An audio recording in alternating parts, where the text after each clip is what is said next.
Good evening, everyone. Recording in progress. That is to say, the meeting will now start.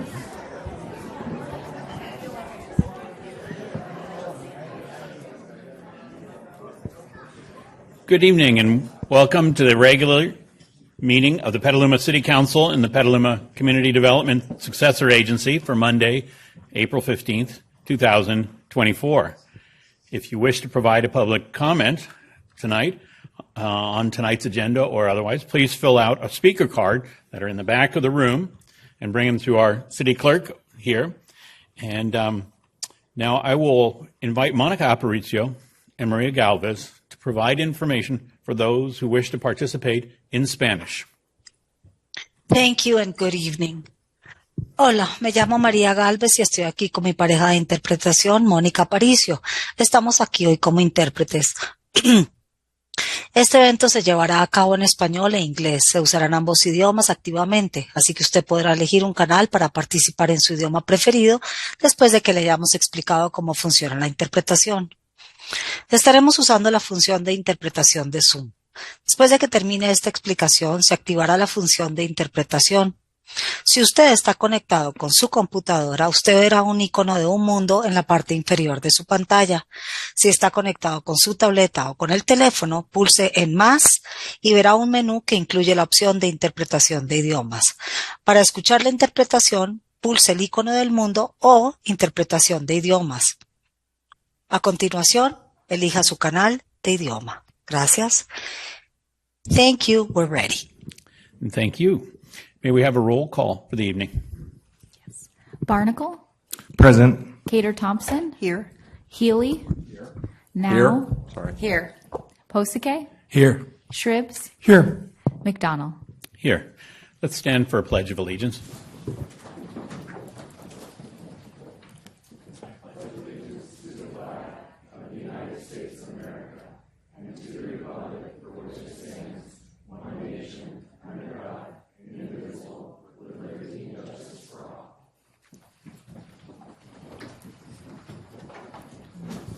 And a moment of silence.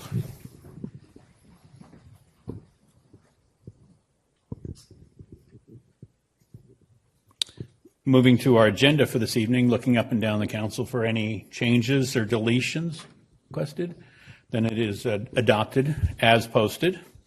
And tonight we have a couple of proclamations. And I'd like to invite Becky Fine and the Executive Director of Verity, and Kate McCoy, President of Verity Board of Directors, and Georgino Tello Mugaran, Victims Advocate, to the podium as we read a proclamation for Sexual Assault Awareness Month, April 2024. Whereas the Sexual Assault Awareness Month is intended to draw attention to the fact that sexual violence is widespread and has a profound and lasting impact on every community member of Sonoma County. And whereas Verity Sexual Assault Prevention, Intervention, and Healing Center worked with over 1,300 survivors in Sonoma County in 2023 and has further contributed to the community education and outreach in 2023 by hosting 64 presentations and events, reaching a total of 8,404 community members with valuable information and resources. And whereas national research indicates that 1 in 5 women will be raped at some point in their lifetimes, and nearly half of all women will experience some form of sexual violence, and at least 1 in 6 men have experienced sexual abuse or assault, whether in childhood or as an adult. And whereas young people are at greatest risk of sexual violence, and youth aged 12 to 17 are 2.5 times more likely to be raped, sexually assaulted, or sexually than their adult counterparts, and disabled people, people of color, queer people, homeless people, transgender people, undocumented people, youth in foster care, and people of other marginalized identities are even more likely to be victimized by sexual violence. And whereas over 18,000 members of the military and over 80,000 people who are incarcerated experience sexual violence every year, and whereas with leadership, dedication, and encouragement, there is evidence that we can be successful in preventing sexual violence in Sonoma County through increased education, awareness, and community involvement. And whereas the City of Petaluma strongly supports the efforts of Verity and encourages every resident to actively engage in public and private efforts to end sexual violence, including conversations about what sexual violence is, how to prevent it, how to help survivors of all backgrounds connect with crucial counseling and other support services, and how every segment of our society can work together to better address sexual violence. Now, therefore, be it resolved that I, Kevin McDonald, Mayor of Petaluma, along with the members of the Petaluma City Council, formally designate the month of April 2024 to be Sexual Assault Awareness Month. Thank you for your work. Thank you. Thank you.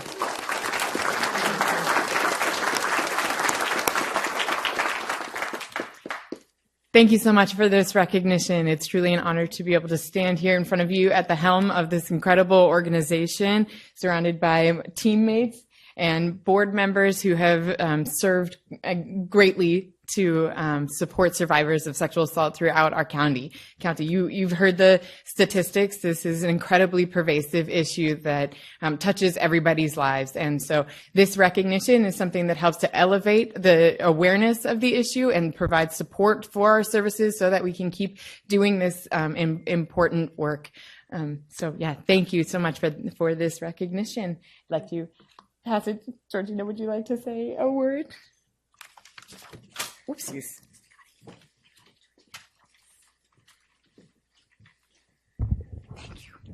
Thank you. I just want to thank you, all of you, for the support that everybody has provided for Verity and for the victims of Petaluma. Thank you.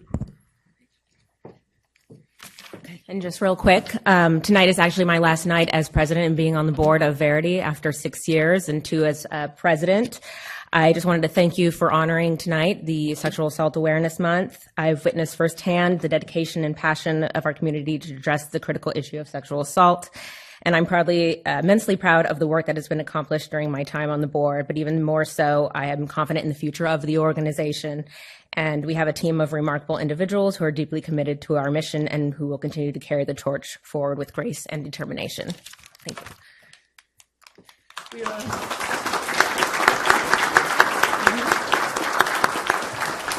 We will leave some pamphlets in the hallway for anybody who'd like to learn a little bit more or access our information.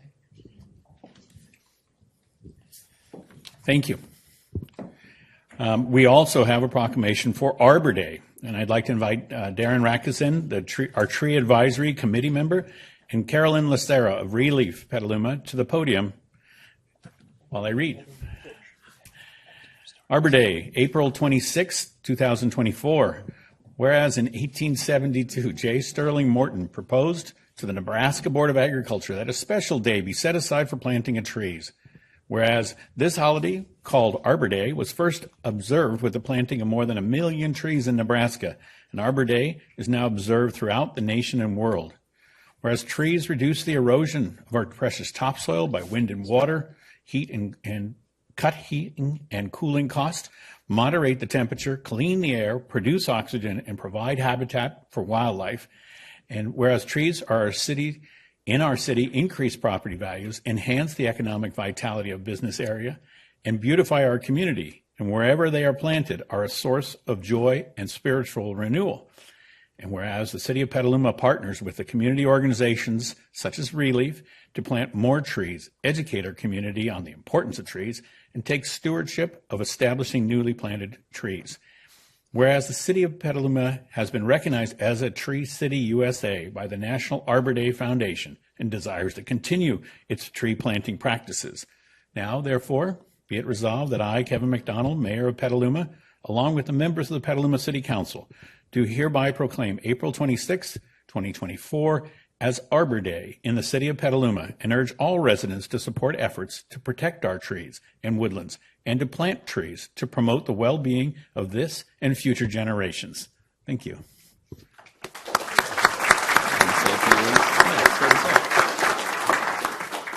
Thank you so much. Relief is very pleased to be receiving the Arbor Day Award from the Petaluma City Council. Thank you so much. It means so much to us to know our efforts are appreciated and valued.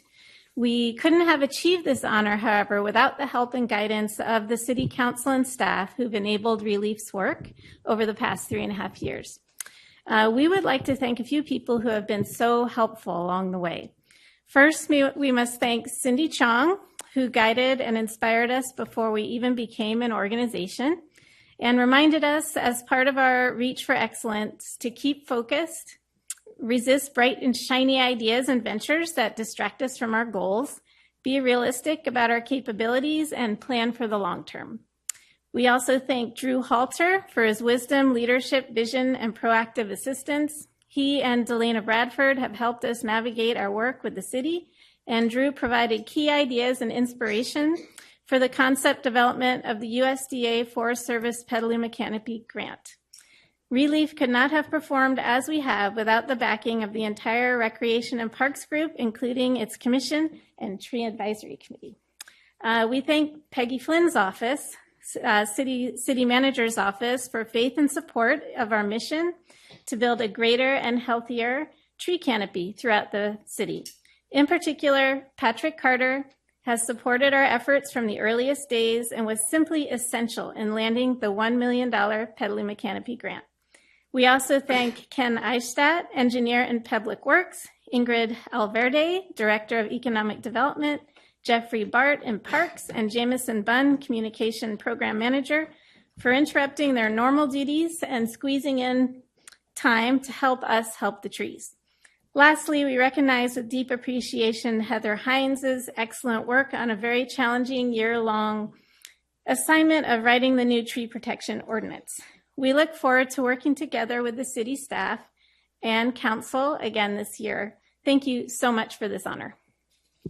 Thank you.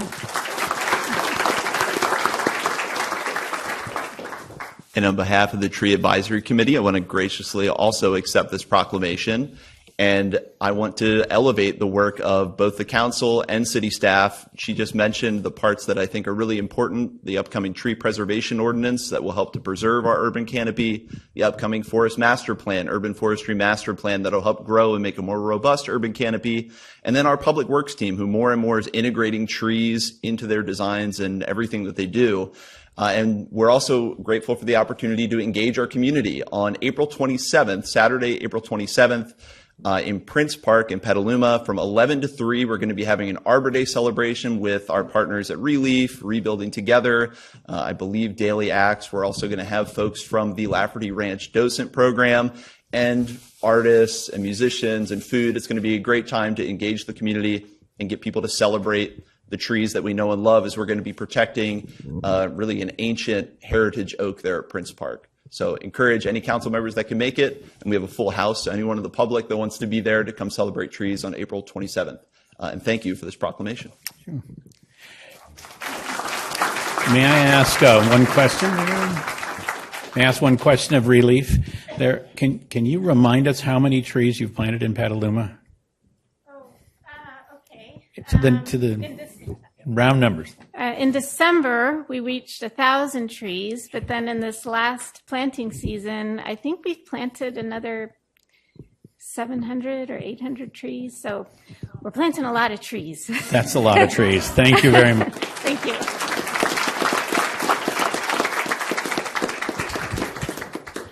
And now we're moving to the swearing in of our new police chief. I'd like to invite Chief Brian Miller to the podium to proceed with our oath of office as administered by our city clerk.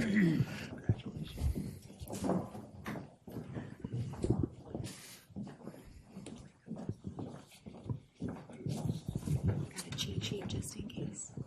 Can I switch your side? Yeah.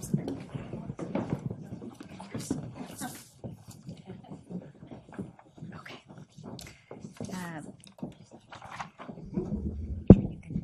Sure. Okay. I state your name, do solemnly swear I, Brian Miller, do solemnly swear that I will support and defend that I will support and defend the Constitution of the United States, the Constitution of the United States, the Charter of the City of Petaluma, the Charter of the City of Petaluma, and the Constitution of the State of California and the Constitution of the State of California, against all enemies, foreign and domestic, against all enemies, foreign and domestic, that I will bear true faith and allegiance that I'll bear true faith and allegiance to the Constitution of the United States, to the Constitution of the United States, the Charter of the City of Petaluma, the Charter of the City of Petaluma, and the Constitution of the State of California, and the Constitution of the State of California, that I take this obligation freely that I take this obligation freely without any mental reservation without any mental reservation or purpose of evasion, or purpose of evasion, and that I will well and faithfully and that I will well and faithfully discharge the duties discharge the duties upon which I am about to enter. upon which I'm about to enter. Congratulations. Thank you.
Matt?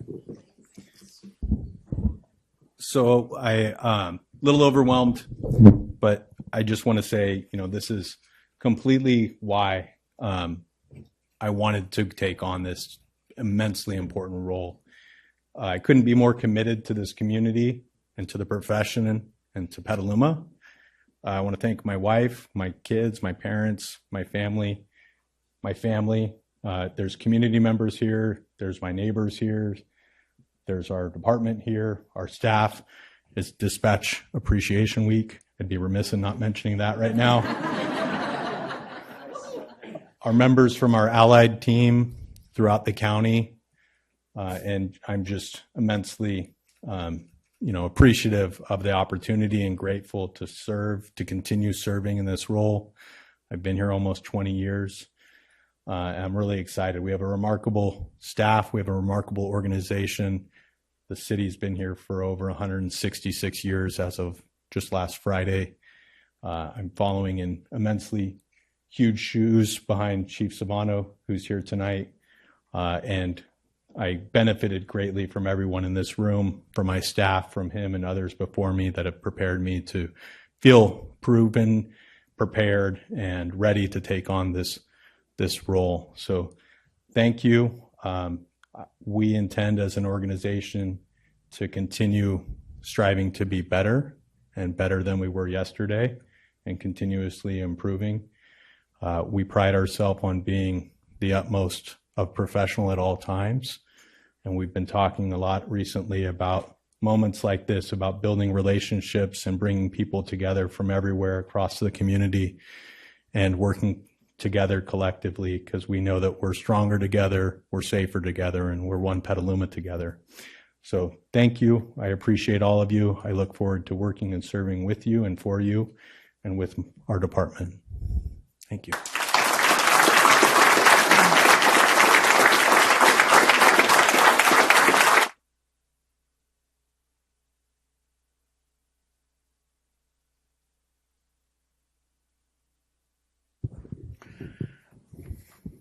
And we thank you and your family. We know what a demanding job this is, and it's nice to have your family behind you. It helps a lot. So. And that's a tough act to follow, but I think we'll go.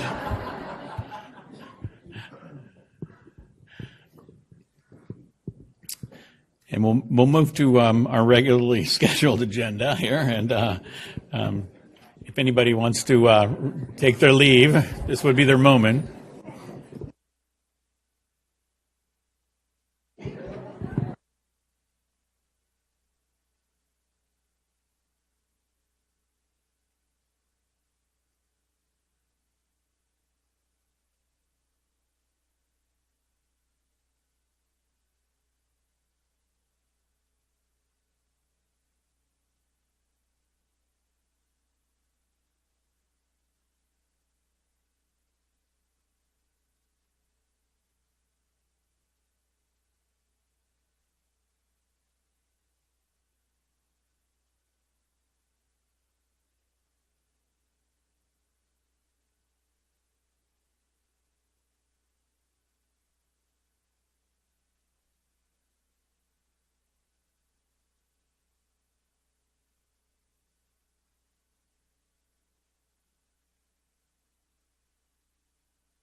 Okay, well, let's start the next element.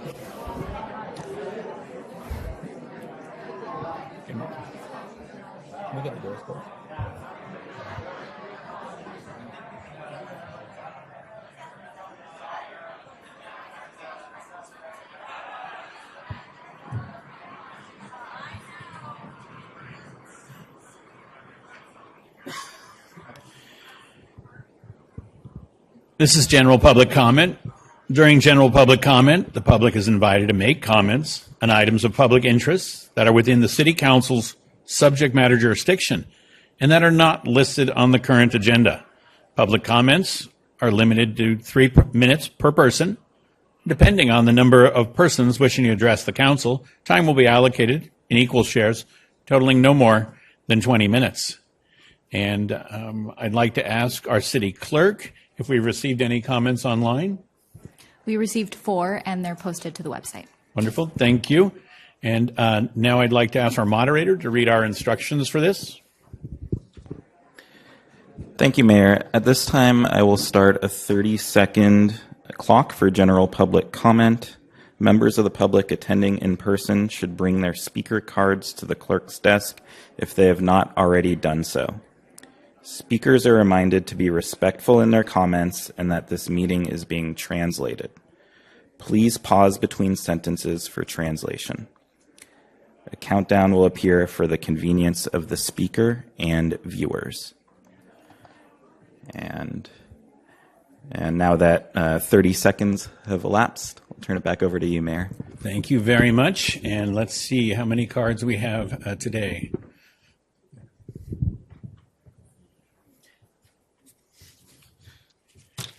I see 10 cards for tonight's agenda, and that would divide up into 2 minutes per person in their speaking. Sorry if you came with a 3-minute speech, but hopefully we'll be able to bring it together. And tonight, our first speaker would be Susan Whitford, to be followed by Sandra Shan.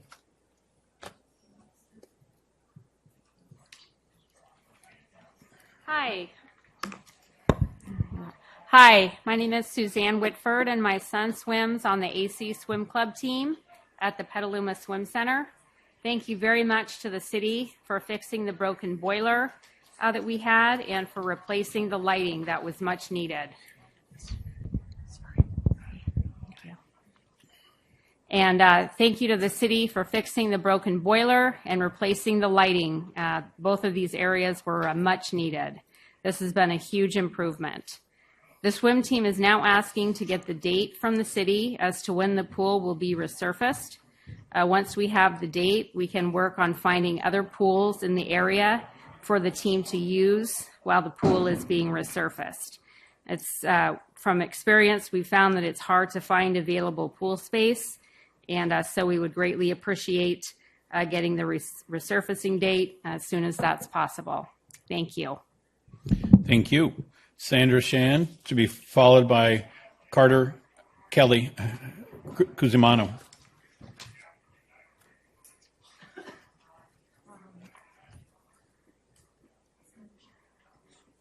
Sandra Shan.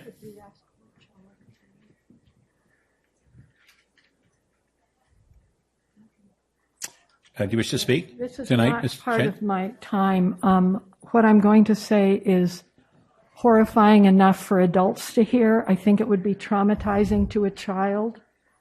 If there are any children still in the room, I beg you to please take them outside for a few minutes. I will cycle Carter to later in the sequence. I wish to cause no harm.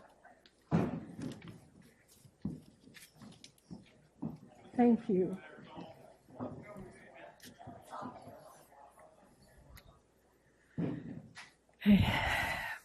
In March, 2 American surgeons traveled to Gaza to work at Gaza European Hospitals, one of the last semi-functioning hospitals for 2.5 million human beings.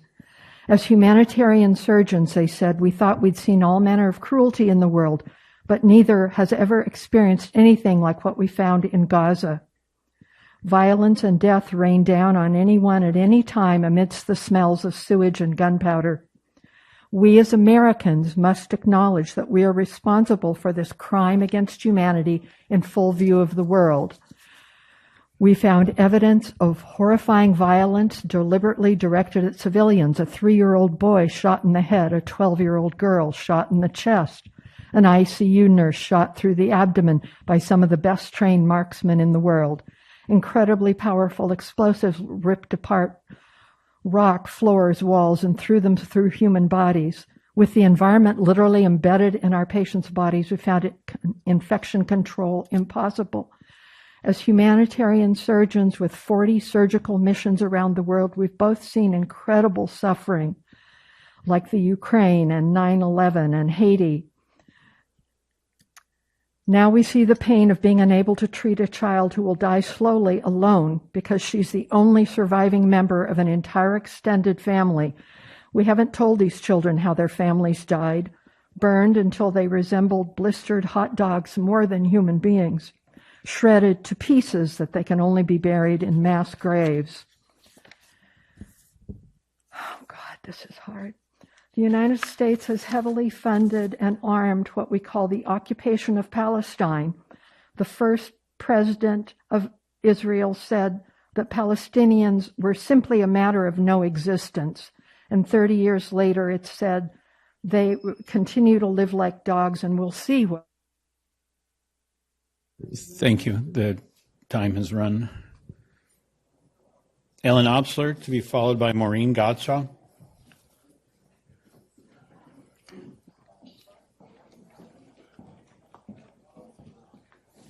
It's better, I promise. On this day on which I paid income taxes to a government that is supplying 68% of Israel's foreign source weapons and enabling a humanitarian catastrophe in Gaza, I'm wondering what I can say to you to persuade you to place a ceasefire resolution on the agenda.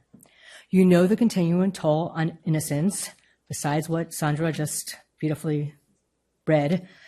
Since I was here last week, Samantha Power, the director of the U.S. Agency for International Development, told lawmakers that people in parts of Gaza are indeed facing famine. You know Israel's increasing world isolation, and I assume you've read or heard that some are calling its apparent attack on an Iranian embassy a pretext for escalating the regional conflict to gain more unconditional military support. All indications are that that's working. Are you following the free speech debate brewing with the silencing of speakers calling for a ceasefire or divestment? Did you know there are right-wing sources blaming anti-Israel, anti-Jewish acts I denounce as a Jew and a human, on diversity, equity, and inclusion efforts, attempting to insert culture war issues where they have no place? We can't delude ourselves into thinking what's happening in Israel and Palestine is not directly affecting everyone everywhere. Let's please be truly united against hate and let our federal representatives know we as a community want them to use their leverage to make this stop. Once again, isn't there one of you who will join with Councilmember Postake? If not now, when? Thank you. Maureen Gottschall, to be followed by Carter Kelly Cusimano.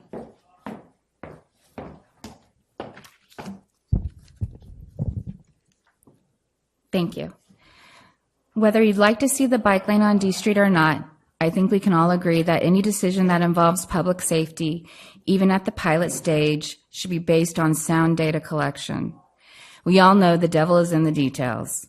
The data collection that was presented determined the parking utilization on D Street was over 2 days in a non-peak winter month for a total of 3 attempts. This is below any established standard. We request to put option 1 on hold for the following reasons. Engage a third-party data collection team who are experts in the transportation field prior to the pilot commencement for accurate data collection and analysis of all the current and future factors of D Street and surrounding neighborhoods. Provide additional days of monitoring for a more robust set of data points during peak parking usage months, including weekends. Approach the count as mixed commercial and residential using proper data survey collection standards that can be presented to the public. Provide the public with an implementation plan for the pilot, including addressing the ADA compliances for the church and all D Street residents during the pilot. How will the city address parking spots that are currently blocking curbside access with shrubs and trees? Will they be removing them during the pilot, before the pilot?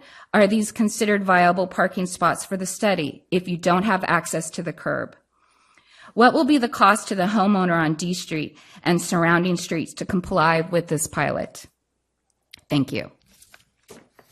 Thank you. Carter Kelly Cusimano, and I see a second card with this.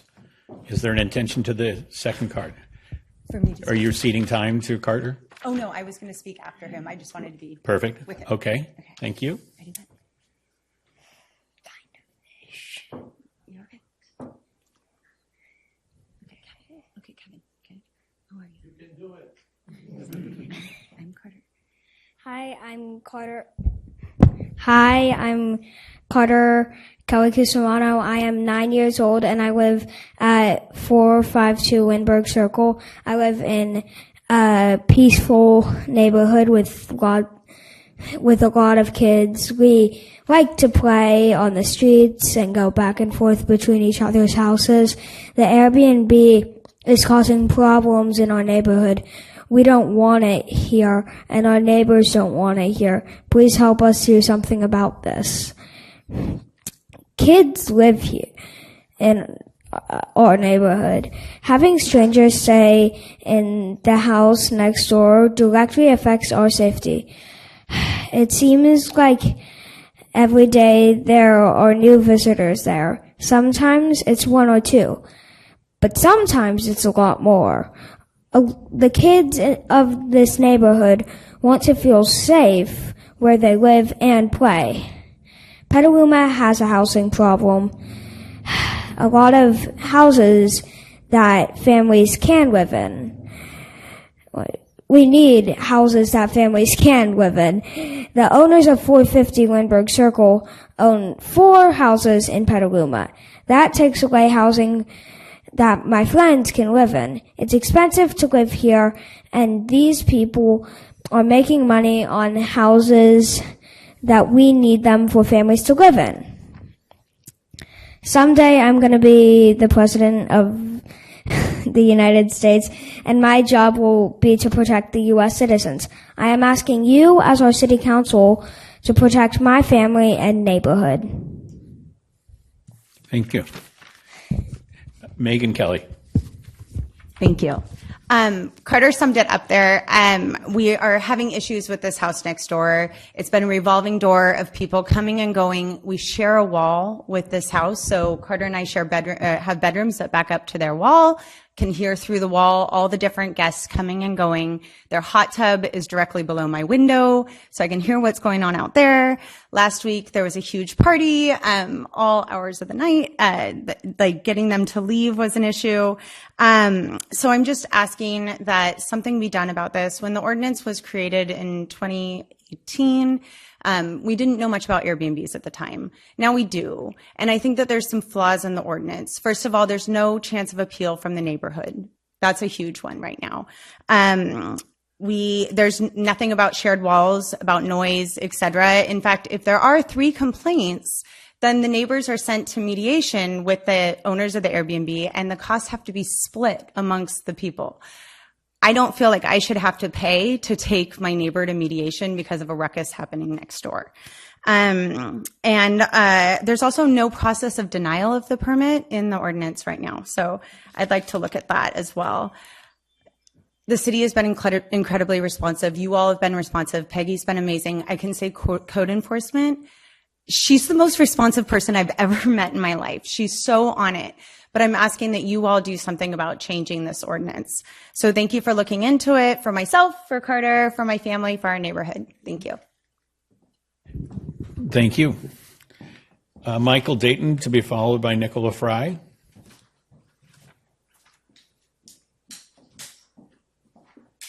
If I may, like last week, I'd love to give 30 extra seconds for an ADA accommodation. Yes, please. I've got a short piece, but I want to be a little more clear. Thank you. Dear City Council, as many of you know, I live on D Street at 635 D, and this is in reference to the quick build and the project on D Street. To repeat myself, I'm a huge advocate for street safety on all of Petaluma streets and for D Street as well. Now that the quick build has been approved, the next question is, how are we going to evaluate it? Let us not forget, it is a pilot program. Once the quick build has been completed, I ask, how do we collect valid and reliable data in order to properly evaluate the outcomes of the pilot? If we don't have good data, how do we know if motor vehicles and trucks are actually slowing down? If we don't know that, how can we make the right decisions in advance of the D Street capital improvement project in 25-26? If we don't have good data to determine if all the parking on D being moved to one side is collectively safe for residents, guests, and professionals who frequent the street, we can't make an informed decision about next steps in advance of the D Street CIP.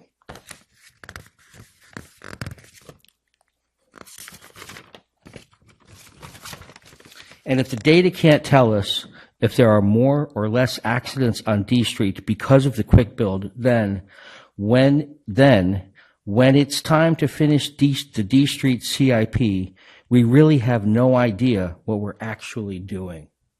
That's the proverbial we. We must find a way to accurately research the outcomes of the quick build so that the decisions that drive the D Street traffic calming and bike lane implementation during the D Street CIP are made with accurate analysis. I think I have enough time for my last little piece. Lastly, I wish to ask you all to really consider if the residents of D Street actually have a voice in this project. I'm new to this game.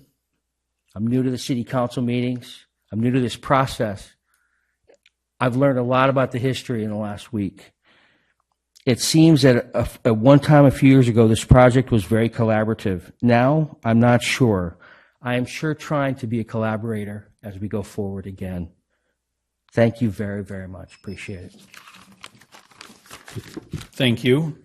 Nicola Fry, to be followed by John O'Brien.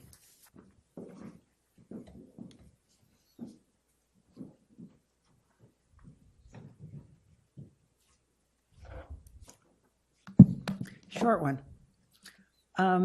I'd like to invite, personally, all of you to attend the Recreation, Music, and Parks Commission meeting this upcoming Wednesday, April 17th at 6 o'clock in this very chamber. What is going to happen at this meeting is there is a presentation by the Senior Advisory Committee about our new proposal to create senior playgrounds and outdoor exercise and wellness projects in Petaluma, particularly one at Lucchese Park near our senior center. In addition, we're also going to be championing the placing of outdoor exercise facilities in other Petaluma parks. The slideshow will present our recommendations and a proposal regarding outdoor fitness, what qualities it gives to the life of those who are involved in it, and how it can be utilized by all citizens, including those with disabilities. Thank you. Thank you. John O'Brien, to be followed by John Hanania.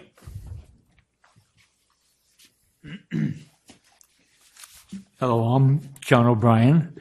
There's been a problem I'm dealing with for about 8 years, and this administration did not create the problem, but they made it go away in about a couple of days. So, Mayor, council members, utility, I want to say thank you. You didn't cause it. It's been here for 9 years. And I do want to say something about PG&E and CPUC. If you enter a problem on the PG&E database and you hit submit, they give you a ticket number. If that doesn't do anything and you go to CPUC and they say fill out a form on our database, you fill out all these information, and I had a feeling that it wasn't going to do anything, so I kept a copy of everything I gave to CPUC. I hit submit. It said, thank you for submitting. We will look at it, and if we think it's worthy, we'll give you a ticket number. But they don't give, they said, if not, we won't use any bad words. But they don't call you back. And so there's no way to check up on what's going on in there. And I want to say that I'm a developer of embedded computer systems for robot cars. I'm a test driver for cruise automation. And I have things to say, but CPUC gave permission to the automatic cars to drive not in the periphery, but downtown, and a lady got dragged to the curb, went viral, everybody's pulling back. So I know something about that. I was a mechanic, and I was a developer of the software, and I was a test driver. So if you need me at any point, I'll give my time. Thank you. Thank you very much. John Hanania.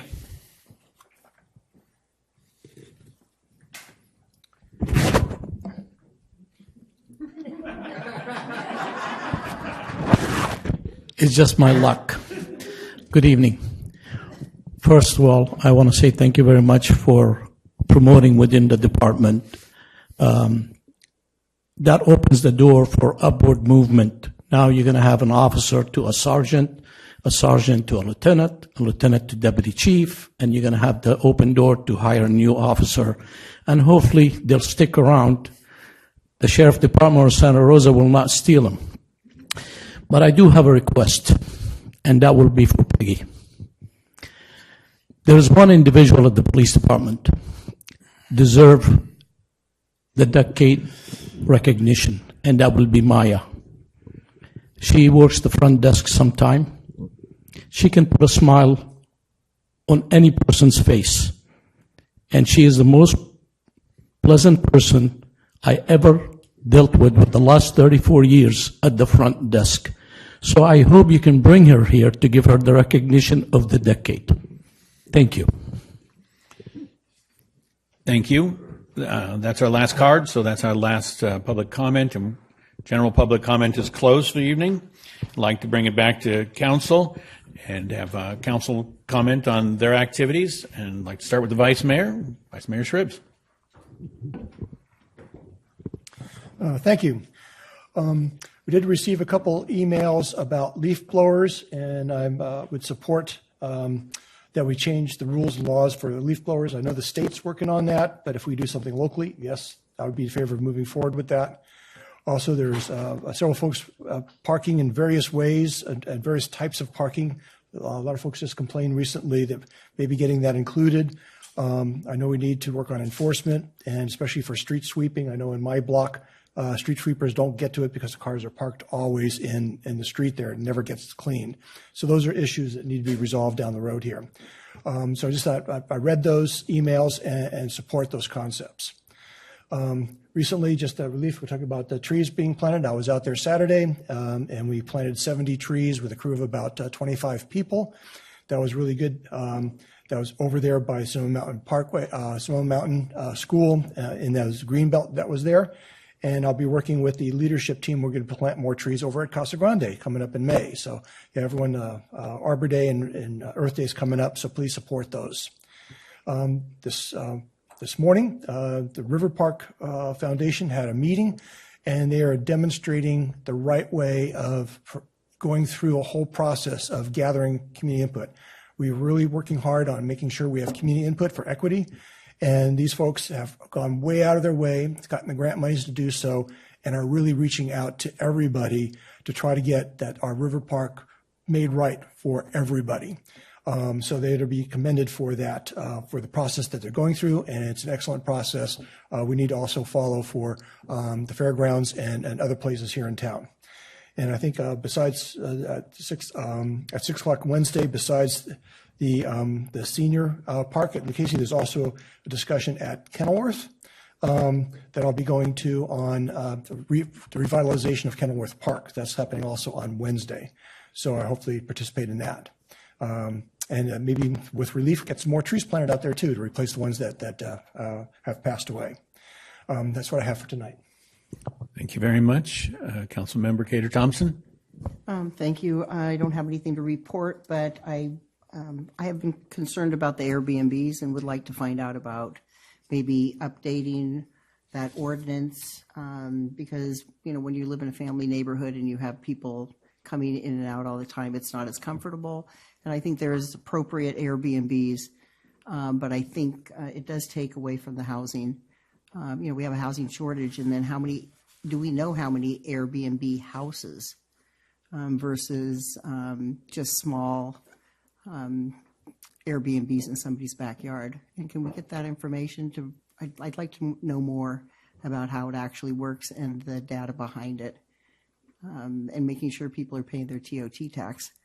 And how do people sign up, but also really looking at making some revisions to the existing ordinance.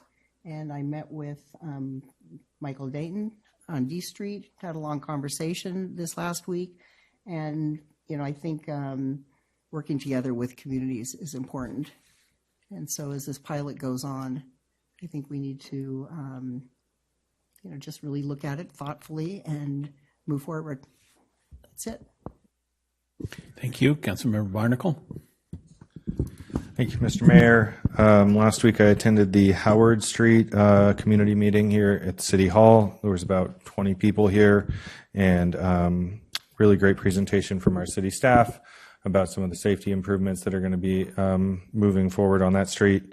There's a couple of different design alternatives, and at least with the people in the room, it was pretty much unanimous on what they were choosing. There was going to, I think it was notable to hear some things about adding trees, and it really touched on what our tree commissioner Rakusin mentioned about our public works team really taking beautification into their street projects. There's also one of the configurations that would add about 20 parking places to around the church. So in the name of parking, that was interesting.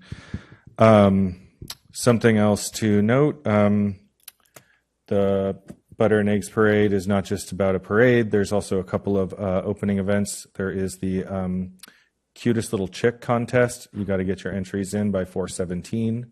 And then don't miss the Cow Chip contest that kicks off at registrations at 9:50 day of.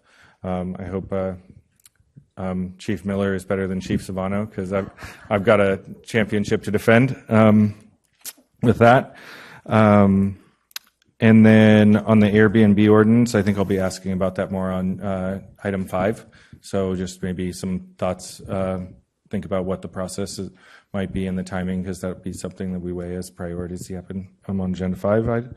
And then finally, for the folks in the room that are here that were part of last week's meeting on D Street, I did hear you. I am committed to a D Street that works for everybody, 100%. And while we might not have agreed, I'm going to be keenly interested in the data collection methods and in the results and the findings and the experience of the people on D Street. And if something's not working, I'm going to be there advocating for you, because I want a street that works for you. I want it to work for everybody, and that may feel hollow right now, but I commit to that because I'm serious about it. So thank you. Thank you. Don't overlook Chief Shock in the cow chip contest. Councilmember Pozike. Thanks. I don't have much in terms of meeting results to discuss tonight, but I will say that I've been impressed through attendance at the Blue Zones event on Sunday and the Petaluma River Park event today that our nonprofits that are doing big stuff are working together very well. I'm very pleased about that. And also took part in the relief planting. I'm proud to say that I've apparently, without even an application, been advanced to pod leader for relief planting. So I'm happy about that as well. Thank you. Councilmember Now. Thank you, Mr. Mayor. It was only a week, but there was some event every day and some nights last week. I'll spare you all the details since some of the information I learned was about other cities in the county that have recently won awards for their innovation on public projects. But it will be great information to use and have in Petaluma on different projects that the city faces in the future. Saturday was our History Week kickoff event at the museum, and we introduced this year's Better and Egg Days Parade Grand Marshal and the Good Egg. And I'm always happy to participate in the mini reunion of past good eggs. There's a lot of good in this community. The event was held at the museum, which in fact is part of our Parks and Recs department.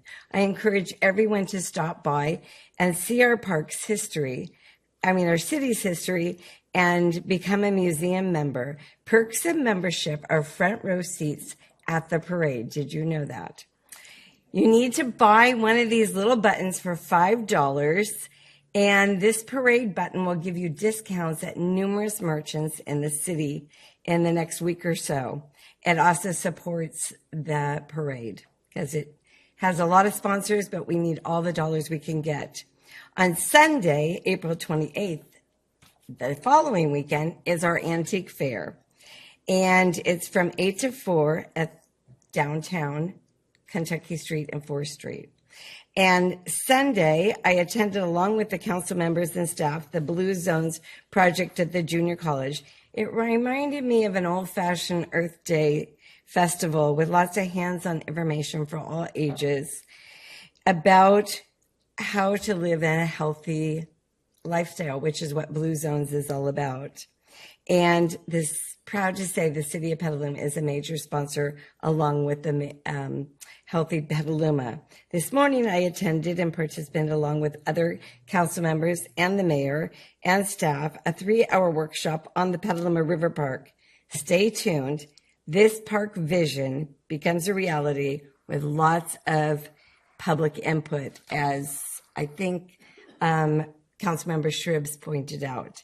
And I'd like to see us re-examine our Airbnb ordinance, and the sooner the better. I was very impressed with Mr. Carter. Thank you. Thank you, Councilmember Healy.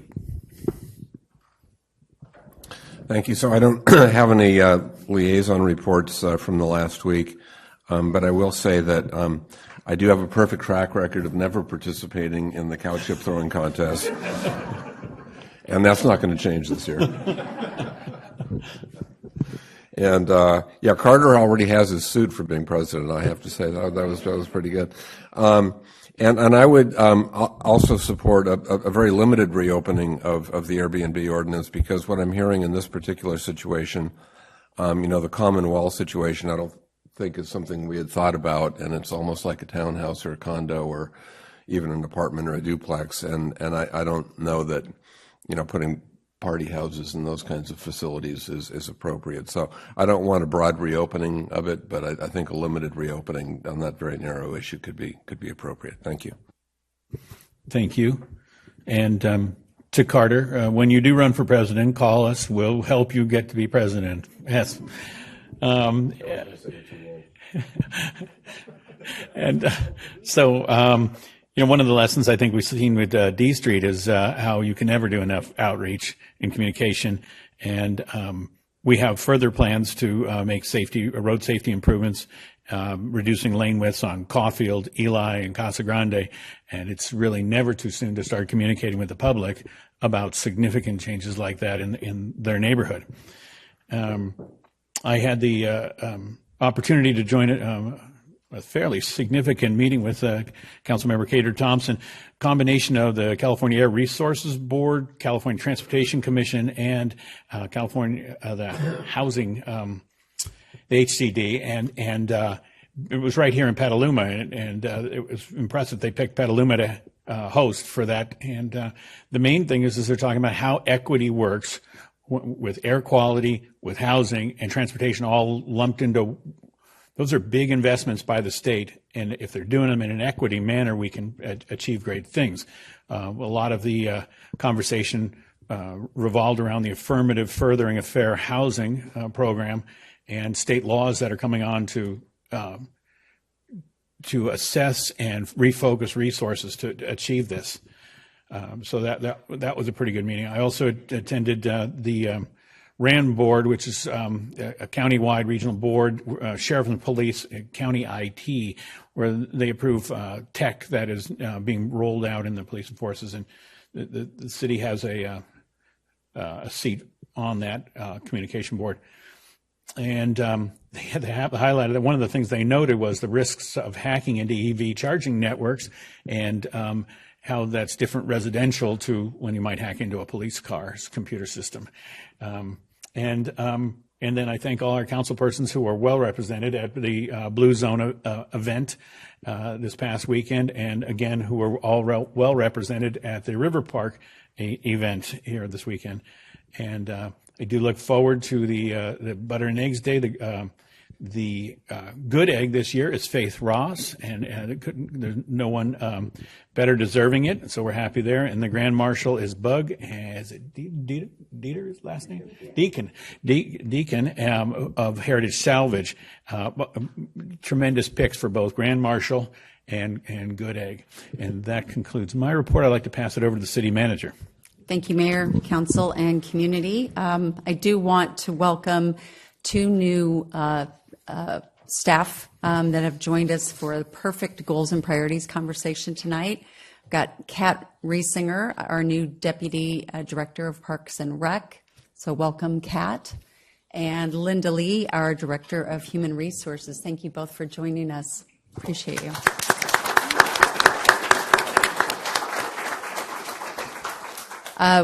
Wanted to thank you, Drew, for letting me know our pool resurfacing is slated for this fall, and as soon as we get a more firm date, we will be circling back with all of our pool users and community members who are interested.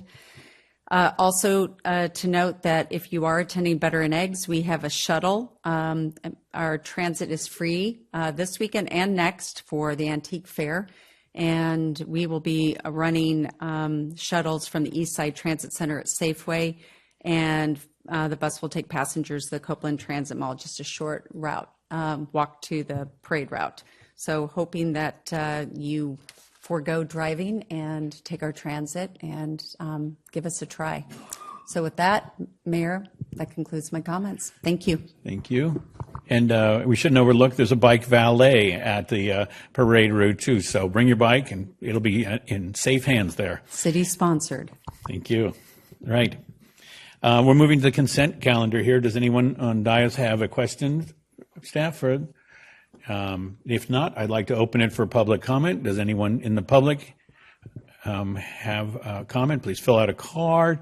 Madam Clerk, have we received any comments online for our robust No, consent not for calendar? the consent calendar. And our moderator, would you read our messaging, please? Thank you, Mayor. Members of the public attending in person should bring their speaker cards to the clerk's desk if they have not already done so.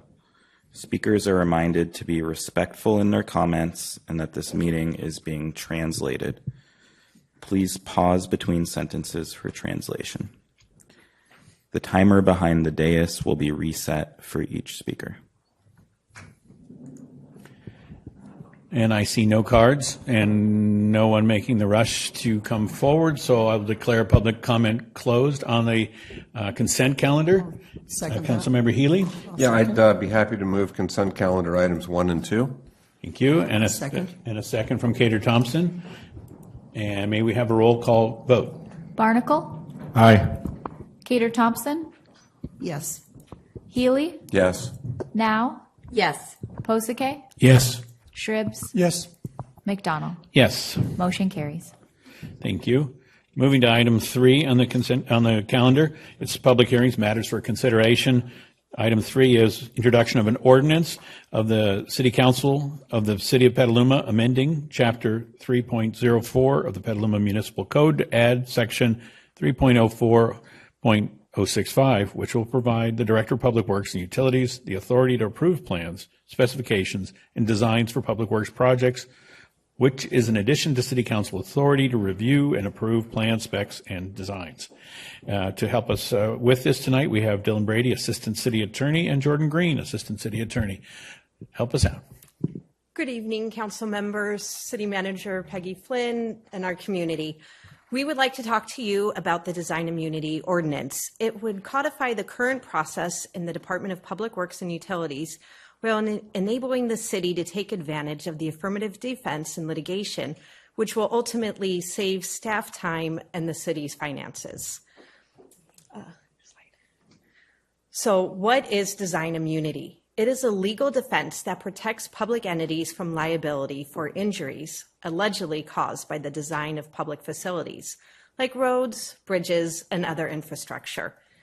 It's a defense for dangerous condition lawsuits. In other words, when someone gets injured, they sue the city and they say, I got injured because the intersection of that, or that intersection was dangerous. It is not a failure to maintain defense, which means if we design an intersection and we put up a stop sign and then vegetation grows and obscures the stop sign, so someone didn't see it and they ran the red light, we would not be able to use our defense for this because we should maintain our areas. So this is solely for the design and of the intersections or other public works projects. It is codified in Government Code Section 830.6, which means that the California legislature felt so strongly about this defense for public entities, such as the city of Petaluma, that they codified it in the California Government Code. Thank you, Jordan. And in a couple of slides, Jordan will discuss what the benefits are and the purpose behind the state legislature codifying design immunity. So here are the 3 elements that a public entity would need to prove to plead a design immunity defense. And this defense would be before any litigation. And it's very helpful because if it got to litigation, then you have a battle of the experts where we hire an expert that says the design is reasonable. The plaintiff would hire an expert. And then it would be up, that gets costly, then it would be up to a jury, and the jury would determine by a preponderance of evidence whose expert really was credible and correct. While if we plead this before litigation, then you don't have that battle of the experts, because all we would need to prove is that our design was substantially reasonable. And we would likely win on that defense and at least get out of the dangerous condition cause of action. So the proposed ordinance tonight really impacts the second element of design immunity, the discretionary approval of the design prior to construction and bidding. And there's 2 ways to get to prove that second element.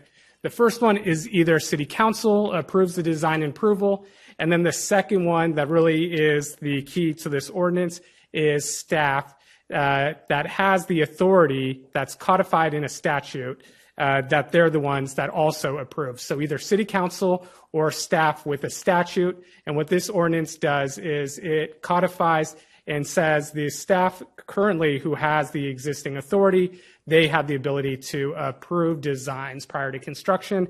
And then I just want to highlight this third element real quick, substantial evidence supporting the reasonableness of the design.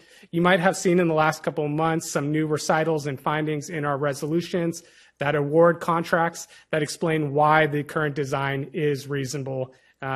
So that will help with this third element, and that's kind of going to be our practice going forward. So, what is the purpose of design immunity? It is to prevent a jury from simply re-weighing the same factors considered by the government entity which approved the design. The legislature intended to insulate discretionary planning and design decisions by responsible public officials from review of tort litigation. In other words, it allows the experts to be experts. It allows our city engineers and traffic engineers to review plans and do what they're trained to do. But it does not stop them from bringing those plans to you and to allow you to review them and discuss and provide your input. So this is essentially another example and another way for the city to take care of the community and to protect its financial resources and its staff time. So one example where this could have helped us, and we'll give a few more, is the Alves versus City of Petaluma case. In that case, the original, which happened at East Washington and Killer, I think. Funny, thanks. I was like, they're in trial. But in that case, the original design was approved. We met all the requirements for design immunity. Then we had a driver, I'm going to say careless, who knocked into a street sign and knocked it over, and we no longer had a street sign there. Rather than just replacing it, our team of engineers and traffic consultants, they reviewed the intersection and they determined, you know what, it's not the best practice right now to have the sign there. Times have changed. We always look at what's the current best practices, and they made changes consistent with their training experience and best practices. However, because we did not have the record to show that those changes were made by qualified individuals who had that discretionary authority to approve designs, and that discretionary authority has to be given to them by law, which could be by the council adopting an ordinance such as this, which then becomes part of our municipal code, that we didn't have the clear record to show the court, hey, this is not a dangerous condition of public property. Rather, this is a reasonable design. It was done by best practices. And so we didn't have that clean record, and we continued through trial. We were still dismissed from the lawsuit, but having that, granting our staff that authority in certain situations will help the city in civil litigation. And as we're going to talk about it later, we're asking staff to also draft reasonableness memos, which further protects the city and the community members, because when they are reviewing plans, such as intersections or striping, they have to write down why this is reasonable and why this is really the best process for the community. Thank you, Jordan. And I believe that Alves, Jordan and I were talking today, that had this ordinance been in place and the judge ruled in our favor, probably would have saved tens of thousands, if not hundreds of thousands on this Alves, just on expert fees, attorney's costs. It was a 2-3 week litigation, I believe. So definitely cost savings had this ordinance been in place. And then next slide, please, Kellen. So besides when city council has discretion, the ordinance would also be helpful during change orders. Let's say here's a skate park. So city council, through a robust public process, approved the concept and design here. But let's say, hypothetical, you start digging and for whatever reason, we need to change those plans. So staff sends a change order that says, let's move the half pipe over, a couple feet this way. If somebody gets injured on those changed plans, without this ordinance, we would not be able to defend through design immunity if somebody claims design or a dangerous condition. And the dangerous condition could be, without giving the public too many ideas here, the bowl's too steep, the rail's too steep, I guess, the half pipe's too high. I think I said those terms correctly. So besides the change orders that would help, there'd also be emergency situations. There was the staff a couple of weeks ago changed the Lakeville routes.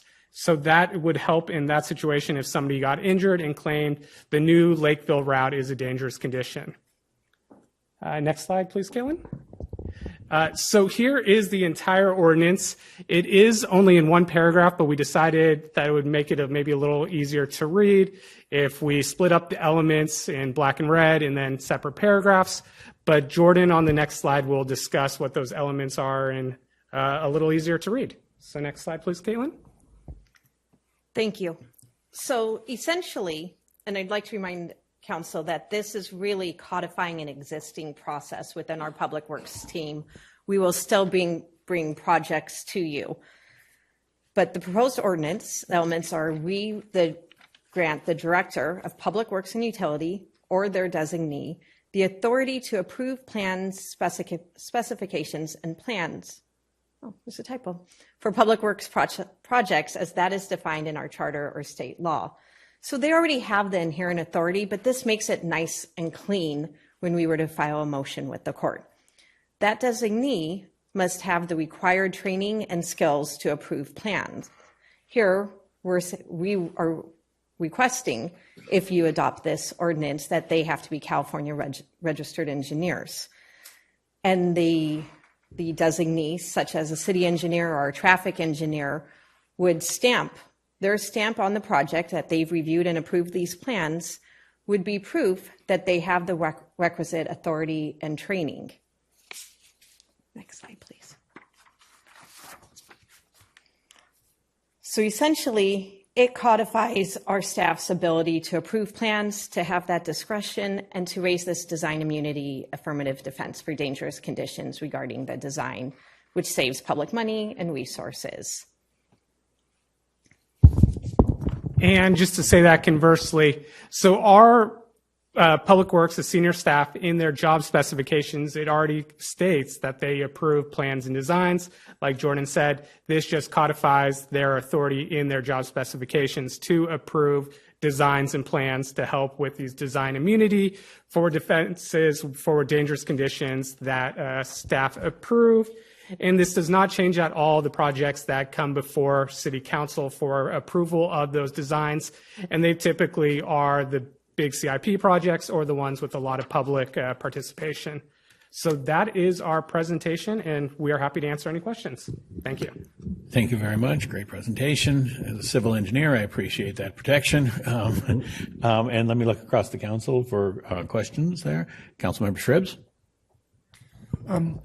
Okay, so there's two words that sort of pop up through the presentation. One is called reasonableness and then expertise.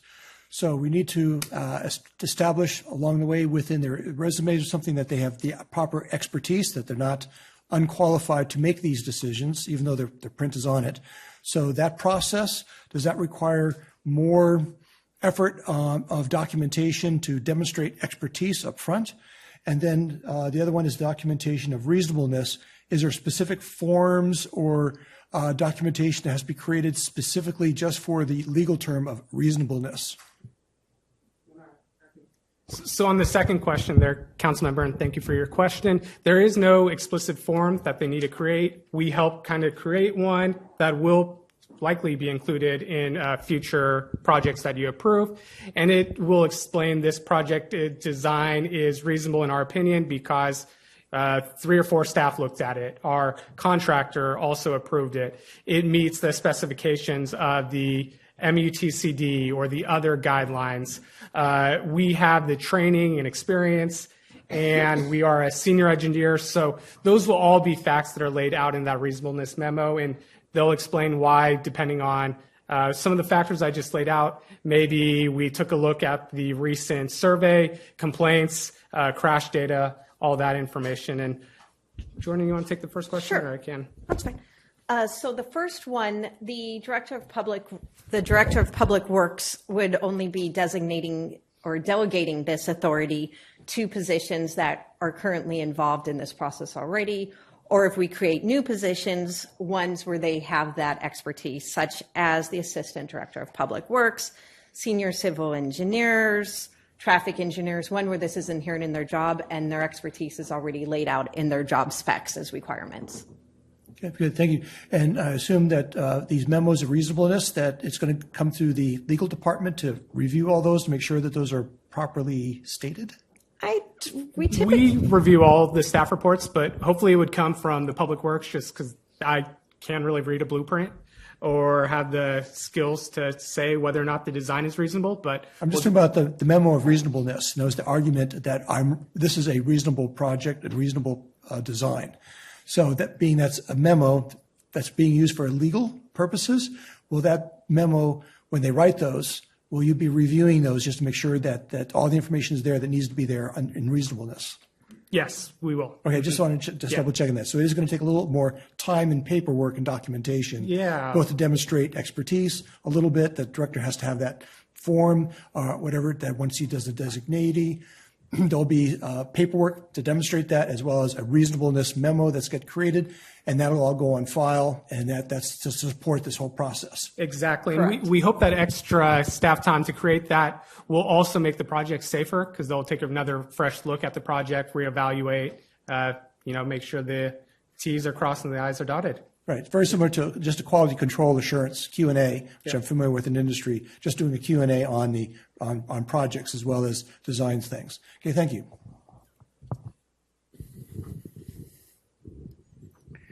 Thank you. And so I understand how this works on a public bid project and on a change order on a public bid process, but would this work on non-formal construction contract, you call a contractor for less than $30,000 work, or for staff implementation? Because, I mean, this is stop sign installations, really. It would, yes. And that would be something, so City Council approves the award of contracts for all construction contracts greater than the charter threshold, which is around $33,000. So anything less than this, it would be staff. It doesn't need to go to City Council, but those that staff approve, the minor construction contracts we call, this would protect us there.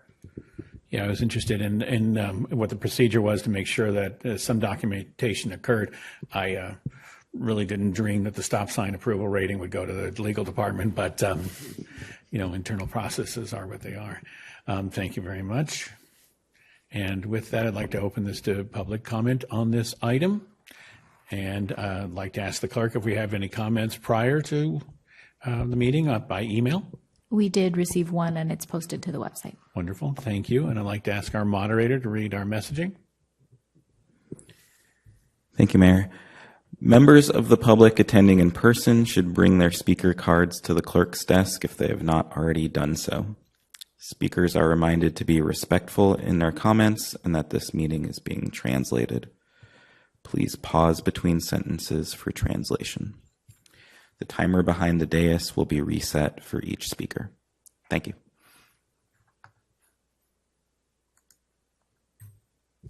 Thank you very much. We have no comments rushing in from the public, and I'd like to bring it back to the dais. Councilmember Healy? Yeah, I'd like to move approval. That's a motion by Healy, second by Now. I can't tell you how many change orders I've processed that don't require significant legal review, and so I worry for the level of bureaucracy involved in the world, but I'm very appreciative of the indemnity. So with that, we have a motion and a second. May we have a roll call vote? Barnacle? Aye. Cater Thompson? Yes. Healy? Yes. Now? Yes. Posake? Yes.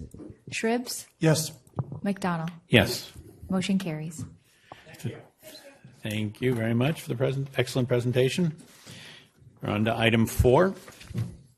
Item 4 is the resolution approving an allocation of open space acquisition funds to Earth Island Institute, Kelly Creek Protection Project for the Helen Putnam Park Expansion Project, and authorizing the city manager to sign documents for financing of the project. And I believe Councilmember Posake would like to speak. Yes, I'll need to recuse from this item. Due to your proximity, housing proximity? Yes. Thank you very much. And tonight, to help us with this item is Heather Hines, our Special Projects Manager, and we await your presentation.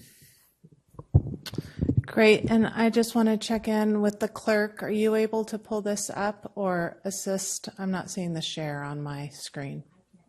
Great, thank you so much. So, good evening, Mayor, council members. As the mayor indicated, the item before you tonight is a resolution for allocation of open space acquisition funds to support the Helen Putnam Park expansion project. Next slide, please. So just as a little bit of background, the Scott Ranch project included two components, 28-lot residential subdivision, and then a 47-acre park and open space parcel. Council approved the majority of the entitlements in February of last year, followed up by designating the Red Barn Complex a local landmark. And there are subsequent entitlements in process for the site plan and architectural review.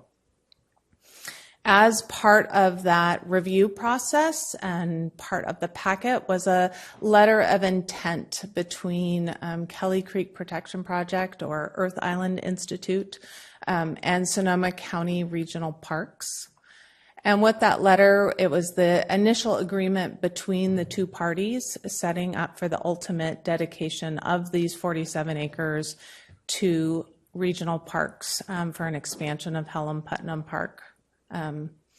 So one of the things that letter of intent included was phase one improvements, which is part of that agreement. They were to be completed prior to dedication of the property to regional parks. So that includes stabilization of the main barn structure, removal of the abandoned structures on the property, restoration of the stock pond, eroded gully, and Kelly Creek riparian area, and then construction of the north trail along Kelly Creek, the lower parking lot, and portable restrooms. So the agreement was that Kelly Creek Protection Project would acquire the property, do those phase one improvements, and then dedicate it over to regional parks for ultimate ongoing operation and maintenance. One thing kind of towards that agreement and a step that Regional Parks is currently going out to preparing to go out to bid to complete the connecting trail. So you may recall as part of the environmental review for the overall project, there was analysis of trail connecting existing trails in Helen Putnam to this expansion area. So they are moving forward with that aspect of the project. Next slide, please. This was the park concept, or one version. The version in your packet had a lot more detail in very tiny writing, but this was the park concept plan that was reviewed as part of the overall Scott Ranch project, showing those phase one improvements as well as some ultimate design aspects that would ultimately be at the discretion of regional parks to implement and that ongoing operation and maintenance. Next slide. So project funding, this is a slight update to the packet. The project costs $9.5 million is what is estimated to not only acquire the property for Kelly Creek Protection Project, to acquire the project or the parcel, but also to do those phase one improvements. So there was $4.1 million raised to date that was reported in your packet. Just to add that there is now an additional $1.45 million that was awarded from Sonoma County Open Space, which is $1 million for acquisition and $450,000 for restoration. So that is secured funding. Additionally, a packet is being prepared for consideration by the Board of Supervisors for $1.8 million to be allocated to this project by the county. So those are two additional significant sources of fundraising. And so with this local allocation request, that would really bridge the gap and down to 1.5 million in funds that would need to be further raised for that ultimate 9.5 million. And Kelly Creek Protection Project is actively seeking those funding sources through both private and other, the Coastal Conservancy, for example, other sources of funding. So the local allocation that is being requested from the city demonstrates local support, which is an important aspect to increase competitive funding. It was a question that was asked about when the county was considering funding, what is the city contributing to this? So when there's local funding, it helps support the project when they're asking for additional funding. Next slide, please. So our open space acquisition fund, that's the request for allocation of $250,000 is from our open space acquisition fund. The purpose of this fund is to provide funding to provide adequate open space amenities for Petaluma residents. There is a standard in the general plan that was set forth for 10 acres of open space for each 1,000 Petaluma residents. And this is a different standard, an additional standard to our park land standards in our general plan. So this is for open space. This fund, it can be used for a variety of things associated with providing open space, including land acquisition. Fees for this fund are collected from all new development projects based on square footage or the number of units. And there is a current fund balance of approximately $660,000 in that fund. We have not had other uses of this fund in a number of years. So that is the proposal for where that $250,000 would be allocated fund from. Next slide, please. Just touching on general plan consistency with this request. Obviously, general plan consistency findings were made for the overall project. Specifically, this allocation would help to support and facilitate not only the acquisition, but the needed phase one improvements and restoration for the subsequent dedication of that 47 acres to Sonoma County Regional Parks for Helen Putnam Park expansion, so open space in perpetuity. So in the general plan, there are a number of policies about maintaining permanent open space around the edges of the city, reducing and feathering density down at the UGB, which this is the final property before the UGB. And policy 2P68 included very specific components that are just for this property.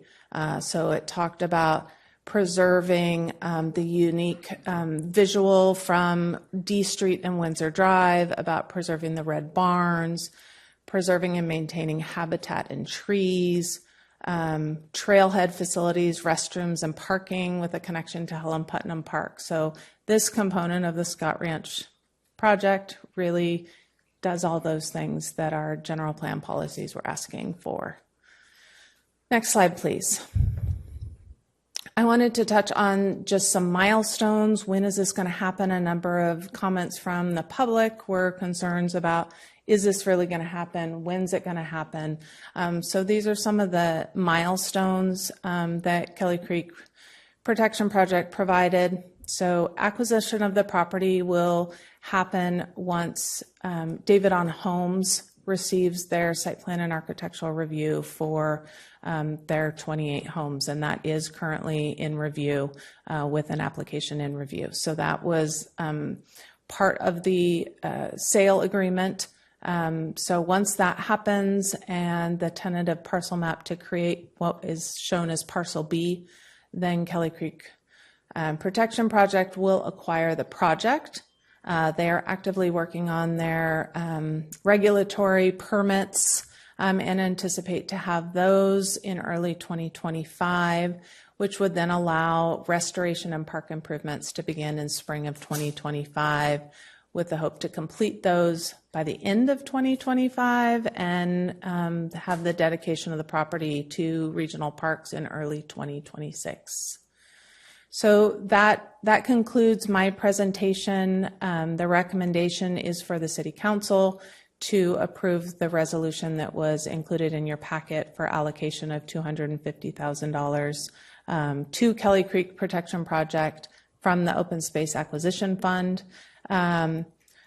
Jared Emerson Johnson, who is the director of Kelly Creek Protection Project, is here this evening and would like to address the council, and he and his team are here to answer questions that the council may have on this item. Shall we proceed with Jared Emerson Johnson? Good evening, everyone. Thank you, Heather. Thank you, Council. Heather laid out most of the stuff I wanted to talk about, so thank you for laying it out so well. All of you, of course, have been well schooled on the history of this project over the last 20 years in some cases. And I just want to maybe take this time, we'll answer any questions you may have about it, but I just want to take maybe a little bit of time to speak to just the benefit of this project for the city, just as a reminder, because we get so caught up in the details sometimes. I think it's important to remember that this is going to be bringing a park so much closer to the downtown part of the city. It's going to be this increased accessibility. It's going to cut down on drive around time to that Chileno Valley entrance. Thousands of miles of drive time is going to be cut down, being able to access from the new location. Much more bike accessible, walk accessible. So in terms of climate and equity, this is a huge win for the city. And just talking about our long-term, trajectory, it feels, even though we're talking about completing this in 2016 or 2026, it feels like we're really in the home stretch here, even though we have a lot to do. So we're excited. We've been, working hard, making great progress with all of the various agency approvals and conservation easements and all of the things that has to happen before we can really get into the work of restoring this land. My primary concern at this point is really doing the reparations of the gully, getting the land controlled so that it's not continuing to degrade after all these years of kind of neglect and overgrazing, et cetera.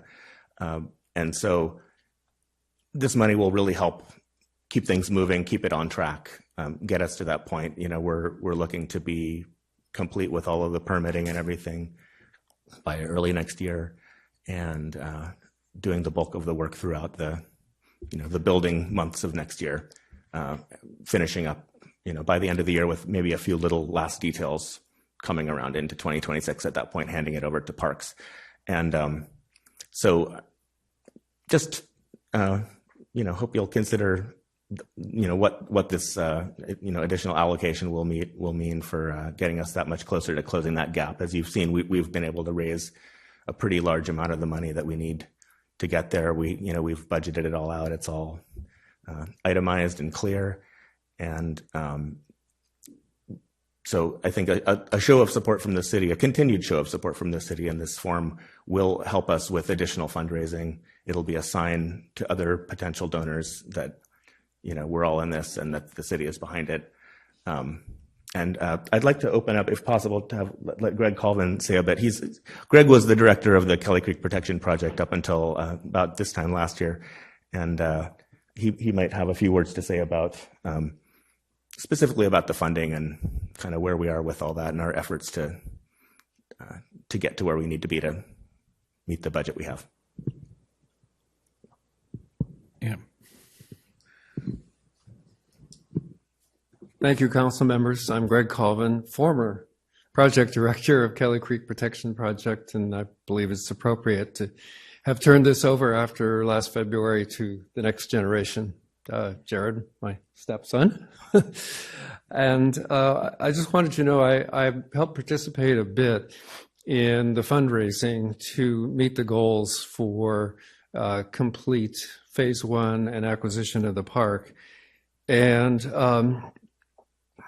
my role has been to sort of work in conjunction with the county, with Bert Whitaker and Steve Arrett of the county parks, and also Supervisor Rabbit. And the two things that I've learned even more after we originally raised the $4.1 million, which is in escrow. This is not money sitting out there. It is in an escrow account credited to Kelly Creek Protection Project for the acquisition. The only thing that stands between us and the acquisition is the parcel map, the tentative parcel map, which will allow us to acquire parcel B.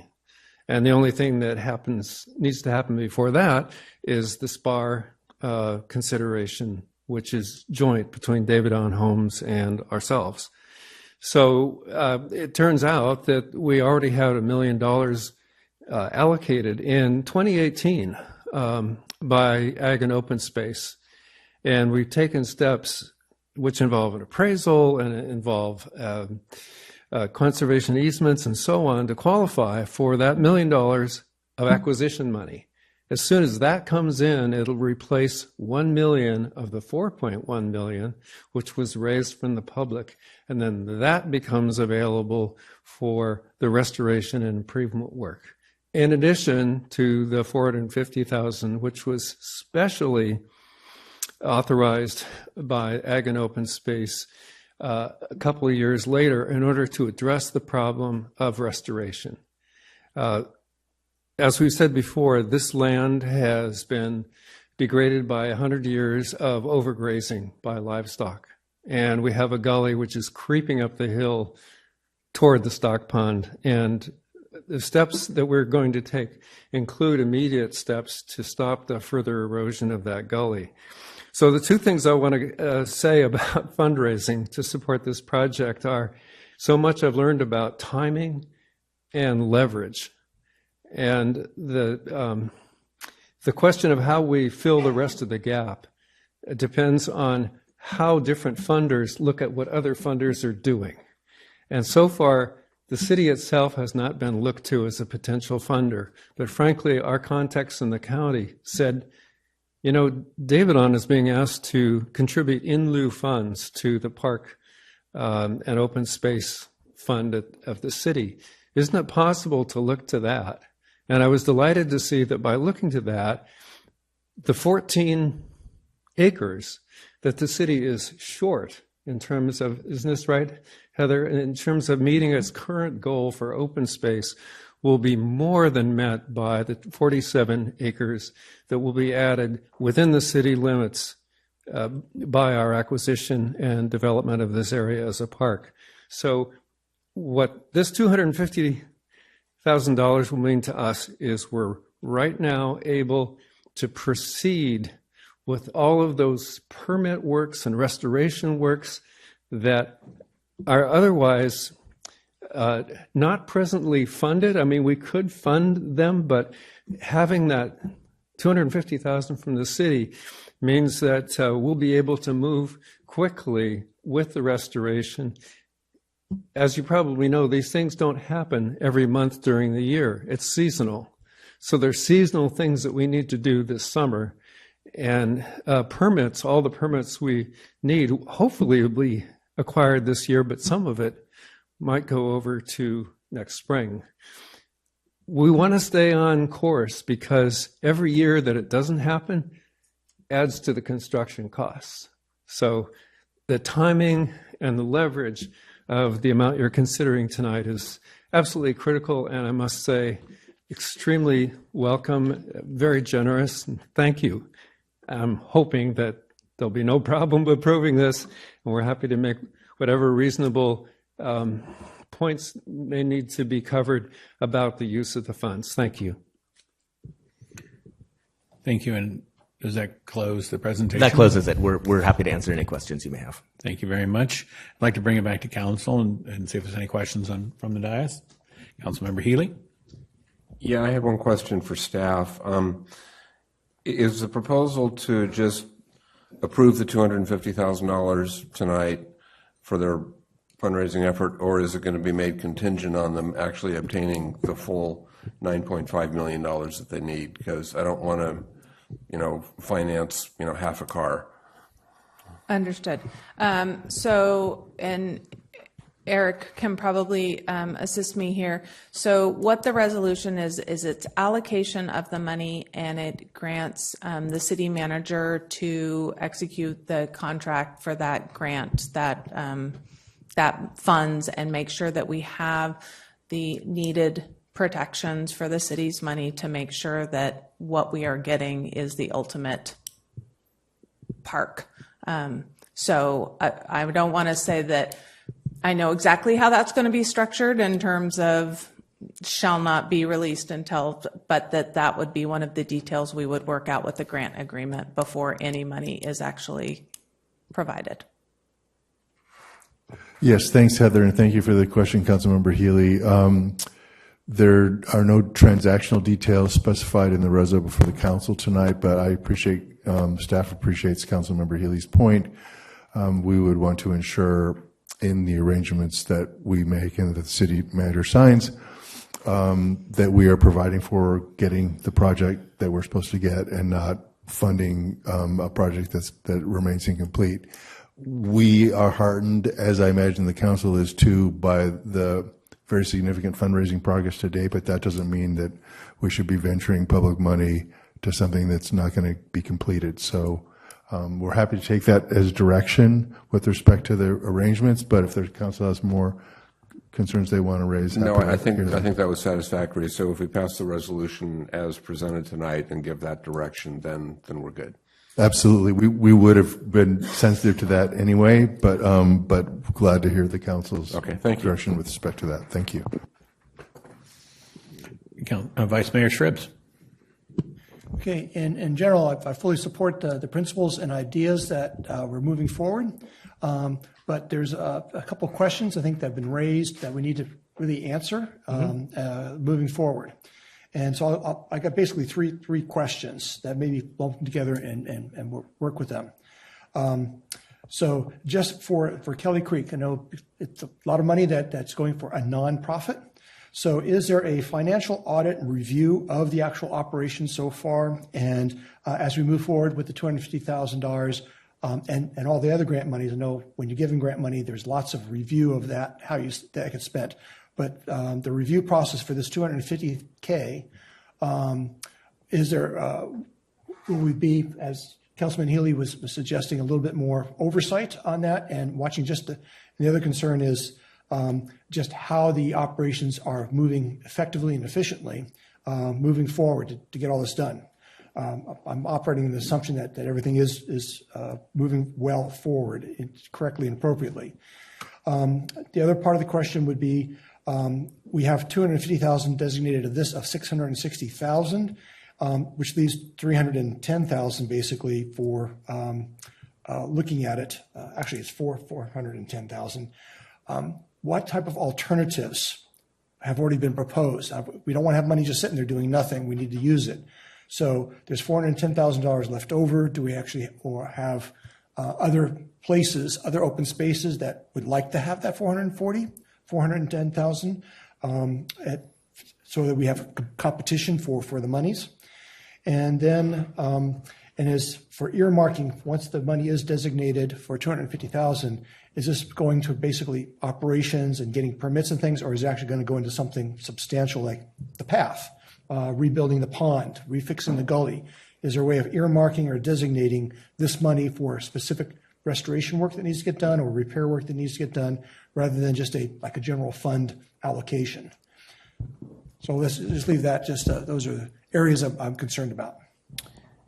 So the way the money is spent will need to be consistent with the provisions of the fund. So it outlines specific things that it can be used for. So when we do the grant agreement, we would be very specific in terms of making sure it's used consistent with the way the fund is set up. And there would be, part of coming up with that grant agreement, whatever ways we need to assure that it is being used the way that agreement is set up. There's a way of making sure that it is not going to, let's say, salaries that are just for operational things. It has to be specific things. It has to be consistent with the parameters of the use of funds from the open space acquisition fund. So there is some leeway in terms of it's not just only acquisition. I think it says acquisition, construction, improvements, all to facilitate the provision of those amenities. But we would write any kind of grant agreement with KCPP to ensure that they're spent consistent with that fund. Anything to add to that, Eric? No. Okay, good. Then That's another thing that our arrangements would cover. In other words, the restricted nature of the funding, timelines. You saw some of the milestones for the project. I think we addressed those, et cetera. Thanks. good. And then alternatively for these funds or the $660,000, is there other open space ideas that we have that we would like to fund down the road here, or is this money just sitting there? It is not already allocated. So there's $660,000 approximately in that fund at the moment. There has not been the use of that fund in the last several years. I can't quote exactly when, but and we don't have anything else currently allocated towards that fund. We do have other open space projects that we're working on or are working their way through working the their way process through, yes, that haven't come to council yet. Yes, but that haven't made a request or are far enough along to bring to council for allocation. Right, because I imagine between the River Park, which we saw this morning, there's the future Greenway, there's even parts of Fairgrounds that could be open space. So there's Lafferty could be another project that could allocate and go after these funds also. I think we'll see that when we get to goals. Okay, good. I just wanted to just check out the total funds and how they're being allocated and what the plans are for the total amount of $660,000. And then is there a way of designating, is there any specific projects, could we designate specific uses of the money even further than what's in the open space fund? That I'm not sure if we want to get more specific than that. Eric, did you want to weigh in? I'm sorry, could you repeat the question? Okay, just for specificity, because I know with the open space fund, there may be a lot of generic statements as how the money gets used, and there's lots of leeway in there. Would we want to be more specific about how the funds are used, or just go with the current, just the open space fund policy? So the fee legislation that the council's previously adopted is what it is, and some of them are more restrictive in the sense that some of the fee programs actually list improvements that are eligible for funding. This one is more flexible. So it's not before the council tonight to change that or to modify that or elaborate on that. What's before the council tonight is whether to allocate some of those funds for the purpose of contributing to this project, consistent with the fee program and what its permitted uses are. So I'm not sure beyond that what the question is. Do you, Councilmember Strips, do you mean you want to be narrower in what the permitted use is than the fee would say, or I don't know? That would be just a possibility I'd throw out there, whether or not it would be for the path creation, since the path's going to get created 6 or 10 foot, to get that one trail done. So like part of that phase one construction actually done. So would we want to put it toward construction projects or just general make things happen out there?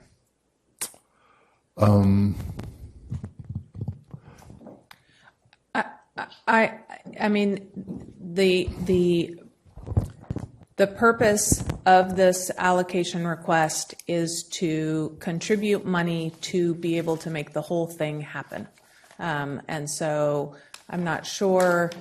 Yeah, one of the concerns, like I work with nonprofits, and whenever we write for grants, it's, okay, we're going to use this money, and it's going to be 70 trees in this spot, it's going to be 100 trees in that spot, or it's going to be this many plants are going to be planted. So almost all grant monies are very specific as to how the money gets used. And this seems to be more of a general gift type money, following policy of how it's used, but there's so much flexibility and vagueness of how it would be used, whether it be paying someone to go get permits or consultants could get paid out of this to do certain works, or we're making it hardscape on the ground type of funding. Yeah, and like I mentioned, we haven't gotten that specific. We haven't drafted an agreement yet, and the direction that we would go would be to draft an agreement that made sure it was consistent with the allowable uses of the fee reso, unless there was some other direction. Yeah. I know the staff is working very closely with the Kelly Creek Foundation as well as for the trafficking that's going on there, the improvements that are going to be happening, plus the park amenities. So I know there's lots of cooperation going on. I know the design, lots of work is being done there. And I just want to make sure that we have, because as soon as you start getting money, you have to have oversight a little bit. So just making sure we're going to have the proper oversight that the money is spent well and appropriately. It's not as large as the $1 million or the $2 million that may come from parks, but it's still a hefty amount of money. I just want to make sure that there's some follow-up and follow-through, that we don't lose track of where that money went. Right. So in accordance with the discussion we had earlier in response to Councilmember Healy's question, I just want to emphasize this is not a gift.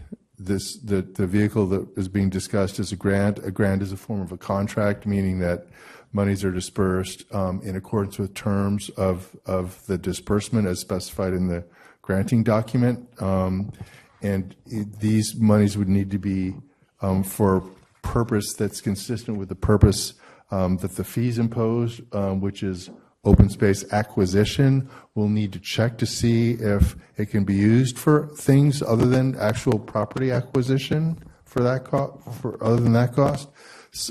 For example, one of our development fees is a park development fee that is intended for improvements as opposed to acquisition. We have other fees that focus on acquisition. Interestingly, the Quimby Act fees that are a matter of state law, while they're expressly focused on acquisition of parkland, they also are permitted to be used for development. So we'll need to see how narrow it is. I just don't have it committed to memory, and it's going to take me a few minutes to access the actual fee document as to how much latitude it gives us, but we'll need to live within that, and I don't think it gives much latitude beyond acquisition of open space. So, and I use some quotes directly from that reso in the staff report from the fee reso in terms of what it says these can be used for. But again, we will follow closely. It is obviously imperative that the public's money isn't misspent from what that fee outlines. So we will make sure to work that into any grant agreement, which we would do. Yeah, well, I'm fully supportive of what's how we're spending the money. So the concern is $250,000 enough for what needs to happen. One of the critical factors is having enough skin in the game so that the Coastal Conservancy and the other bigger funders say, oh, the city has skin in the game. And if they're providing multiple millions like that, is $250,000 enough to demonstrate the skin in the game for the city? If I could, and help direct this forward, I think the staff proposal in front of us in the Kelly Creek proposal request is for a fixed amount. That's the request. I'm comfortable with honoring their request, and the staff proposal is rather than have all the details in front of us, give them any guardrails we want to give them, which I think Councilmember Healy has helped set up and the report set up. Rather than us be able to know everything today, we're talking about delegating the final authority and if we have a constraint, to say the constraint we're concerned about. But I think we all hear the constraints you're concerned about, and hopefully we can direct staff to execute on this. Okay, good. Just wanted to get clear as to what we're doing here and why we're doing it. And I'll ask one follow-up on that. Is Kelly Creek able to construct any work prior to any constructed field work prior to ownership? Does the transfer have to happen before you can get on The transfer property? we need to own the property before we can do anything. Yeah. But your studies and things could perhaps proceed. Yeah, we've been working on that for a while. Yeah. Okay, that was my question. Yeah, Councilmember Barnacle? Yes, all this talk, as a person who works for a nonprofit, all this talk about restricted funds makes my head spin. Can you speak to the likelihood and the timing of receiving the county funds? Not specifically. I know that's they're going to be considering it soon, like within the next few months, I would imagine. And Gotcha. Yeah, but no idea about probability or anything like that. We're optimistic. We feel good about it, but okay. And then with the respect, like with the notion of releasing these funds or holding these funds until you hit the $8,850,000 mark or so, would that have the intended effect of allowing you to keep on track, as we said, or? Can you repeat the first part? I'm sorry. What Councilmember Healy brought up about like not wanting to finance half a car. Oh, like not right? yeah, not releasing it until we made up the rest of the until gap. the full delta is met. Because part of like just again putting my like person who works for a nonprofit and when you're always trying to go for something big, you're not raising for trees, you're raising for a park. Is it going to have the impact of, as we said, like showing leverage or staying on track if it's if we could receive it for you? sooner, it would certainly help us raise the rest of that gap. Thanks. Yeah. Councilmember Cater Thompson? Yeah, I think I was on the same track as Councilmember Healy. Could you repeat what your request was?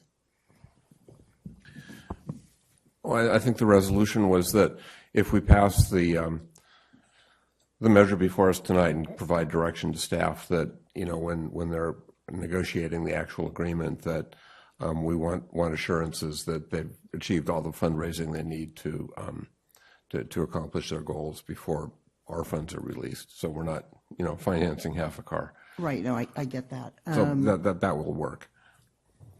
And I agree with that. And all my questions have been asked and answered. Thank you. Well, with that, I'd like to move it to questions from the public. And I'd like to ask our clerk if we've received any public comment prior to the meeting. Yes, we received 7 public comments. They're posted to the website. Thank you, 7. And I'd like our moderator to read our messaging, please. Members of the public attending in person should bring their speaker cards to the clerk's desk. Speakers are reminded to be respectful in their comments and to please pause between sentences for translation.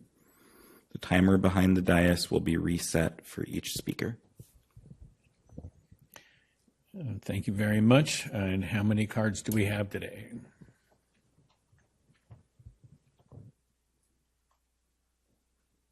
So we have 3 cards, 3 minutes.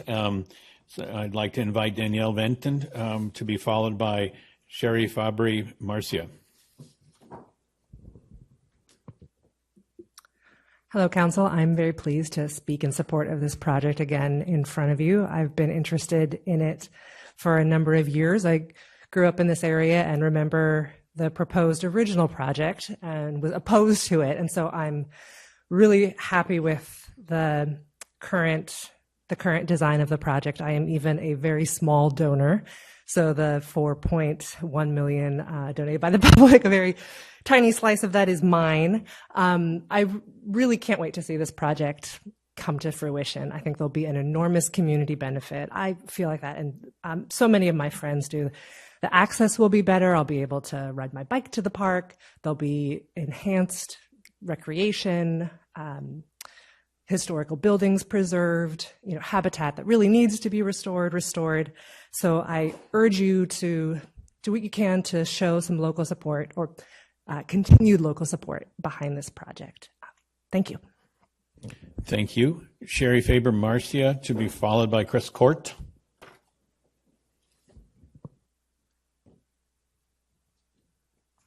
Good evening, Council. I'm Sherry Faber Marcia. Been with this project for 20 years. Always supported a park expansion for the community. Didn't support the homes, but that's a different story. So supported the best idea of a park. We've all had to tighten our belts over the last couple of years. That might mean we purchase more generic products at the grocery store rather than name brands. Maybe we do staycations, going out to the coast, doing some local things. But apparently, when you can't come up with the funds that you promised to the city to finish phase 1 of a plan that has already been approved, you get to just ask the city for their open space funds. There's another option. Scale back the park plan. Build one parking lot and a trail along the edge of the property to connect with Helen Putnam so all of the community can enjoy this wonderful piece of property. Then hand the property over to Sonoma County Parks. Let them decide how to allocate resources to maintain that trail and that parking lot for the community. If they have more funds, maybe they'll complete the entire park plan. If there are no funds, then at least Kelly Creek Protection can keep some of the promises it made to the public. Years and years of what we were told. The lack of transparency on this project has been incredible. I've learned so much about politics.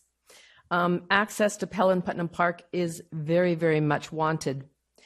Interestingly, on November 6, 2023, from the city communication, the financial impacts for the landmark designation of the Red Barn Complex is a cost recovery application with the full cost of entitlement processing paid by the applicant, no charges to the city's general fund. And I understand open space, it's a little different of a title, but maybe there are other entities, maybe they should know about open space monies that have been in the pipeline. Maybe not as far as this one, but they've been around and the community has worked on many projects. So I think it should be fair of how we're dividing up the projects, the monies. And if they don't get more monies and the supervisors don't agree with something, are they going to keep coming back with their hand out? So I really encourage you to look at the words that you write on this important document. Ask the questions. You've asked very good questions, but make sure there's detail in the agreement because things will get by. Thank you so much. Thank you. Chris Court.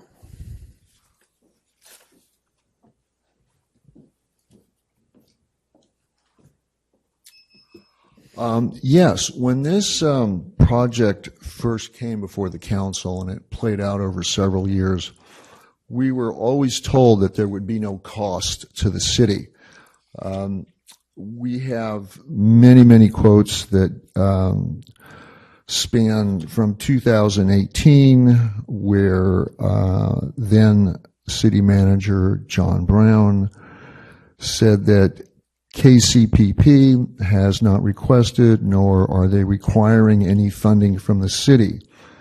In 2019, Earth Island said those funds that were raised will go toward the effort to convert the park into a public park with no cost to the city.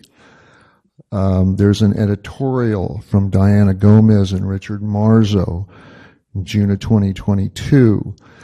KCPP has committed to significantly improving the parkland area before transferring it to Sonoma County with no cost to the city. This has been a pattern. City council meeting from March 15th, 2021, quoting Greg Colvin, able to add this land at no cost to the city. Scott Ranch Community Meeting, February 2021, no cost to the city. Another meeting, Greg Colvin, again, no cost to the city. It shouldn't be incumbent upon the city to help fund this. This is not how fundraising works. I've been involved in many nonprofits for quite some time, and we can't rely on city funding. If they need additional funds, they have to make a good faith effort to raise those funds, and they can't rely on the city. And that's been my experience. So thank you very much. Thank you. Seeing no others coming forward to speak, the public comment period is closed on this item. I'd like to bring it back to the dais for comments. So, Councilmember Healy. Sure. So I just wanted to emphasize one thing that maybe hasn't been stated clearly, and that is that the funds that we're being asked to allocate tonight are not taxpayer dollars. They are development impact fees paid by developers in town. And with that, I would move approval of this with the direction that Mr. Danley and I were discussing earlier. Thank you. Thank you. Councilmember Now is seconding then. Any other comments? And Councilmember Barnacle? Yeah. Just knowing what fundraising is in the nonprofit space, this $250,000, like I would support conditioning it on receiving the county funds, because that creates more of a momentum to help get the county funds, to say that we have another $250,000 hinging on that when you're asking the county and those comments. But the full amount, closing the other $1.5 million, work could start and get moving with $1.8 million, or in this case it would be $2.1 million roughly of additional funding. Work could get started, and then the other $1.5 million may come a year down the line. But if we condition it on them hitting the full $9.1 million, they're like, the money won't start actually delivering any benefits, and until they hit that. And knowing in the fundraising space for a nonprofit, when you start showing progress, you start showing work starting, you start showing these things, and then you say, we've just got this one little gap, that creates more momentum. And so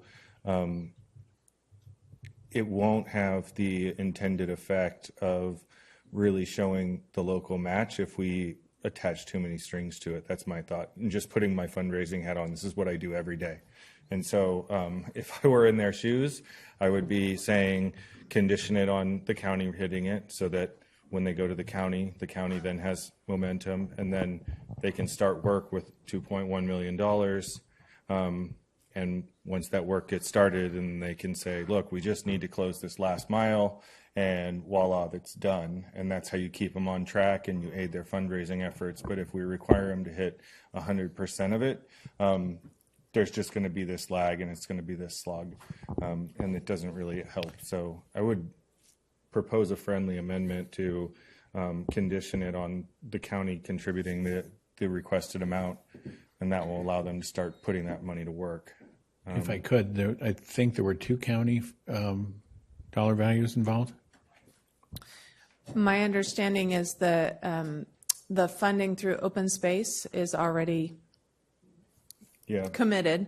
And are we discussing the open space or the added? The Board of $1.8 million in county park funds. Okay. That's what I understand is coming in the next couple months, and I want to absolutely create as much momentum and for that as possible, and for you to be able to say we're going to lose to $250K if we don't get the $1.8 million.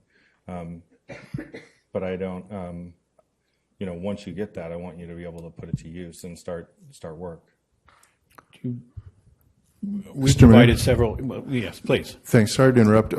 We're happy to take that direction. we're subject to similar requirements ourselves sometimes, or others, nonprofit partners we're dealing with are. I just checked with Heather, and she said enough funding has been raised to acquire title to the property. I would say that's a critical milestone that we would want to build in, because not having site control is a big deal, and having it, that's a permanent change that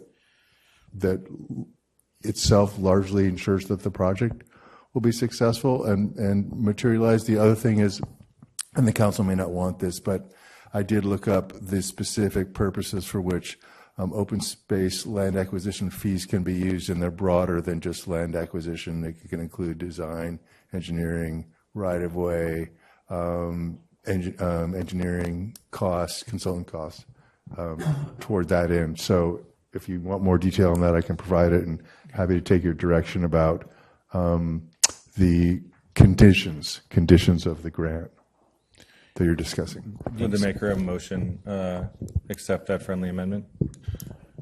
Well, I don't want to buy half a car, and I don't want to buy 3/4 of a car either. So I guess the question to Kelly Creek folks is, do you have sufficient funds in hand right now to pursue the work you need to do before acquisition? Do you have the money that you need to do, permits and things like that? To get to acquisition, absolutely. Yeah, we're expecting. It's really just the SPAR approvals that need to happen. Okay, basically, but in the meantime, you have the funds to work on getting your permits and Yeah. things. Okay. Yeah, I think I'm going to leave the motion the way it is. Thank you. Okay. I would just ask the council. We're not helping them with fundraising as much as we think we are. If we put that kind of a string on this, if we condition this on the county supporting it, work will get started, and we'll start to see like measurable progress on this. I'm wondering, maybe straw poll, if other people on the council where they're at on this, because just as this is what I do every day. Like other folks have other jobs, but this is what I do every day, and this is not going to help them as much as we think it will. I literally know how to do this stuff. This is what I do every day, and we could be helping them a lot more in getting momentum for their project. The council can certainly comment across the dais real quickly on that concept. I'm not seeing Kelly Creek jumping up and suggesting that Councilmember Healy's motion is problematic for them, or staff identifying that as a problem. And I think we're delegating to staff to do the proper things for both parties. I'm comfortable the way it is. Did you wish to weigh in, Councilmember Strip? Well, I've actually was thinking of tying the two together, with the county, because this is the Board of Supervisors, correct? That would be approving this. And when is that going to come before them? There's not a firm date. What I have been told from KCPP is that staff, there's been ongoing conversation with staff. They're preparing the report, and in the next couple months meetings, it will be brought before the Board of Supervisors. So there's not a date. I even looked today on the agendas and didn't see it. So there's not a date. So why couldn't we put a contingent on that the Board of on that 1.8 million before we allocate our 250,000? Well, I mean, I think you could if that's the direction from the council. I mean, I would support that. I think we're talking about cross purposes, right? I think Councilmember Barnacle wants to assure the note, and I think your proposal is more like ensuring they don't move to that next step without. I'm not sure they're in sync. Who would move to the next step? To not encumber to not say that we're putting our funds in without worrying about the parks is to constrain them, or to say that we are waiting for the parks is to constrain them. I don't see the constraining. May we invite just Jared Emerson Johnson back in to weigh in? Well, I would just say that if making it contingent on the approval by the Board of Supervisors is something that people feel strongly about, we would be fine with that. We really just want to keep things moving along, so if that. I would say right now that's not what the motion is. The motion is that this is contingent on you raising a full amount of $8.85 million before Right. we would actually release the funds. Which would be, not our preference. Gotcha. So your preference is to make it contingent on the counties? If it was one of those two. Yeah. Because that'll allow us to just keep, Yeah, take exactly. the next steps. Yeah, exactly. So I think we have Kelly Creek saying what their preference is.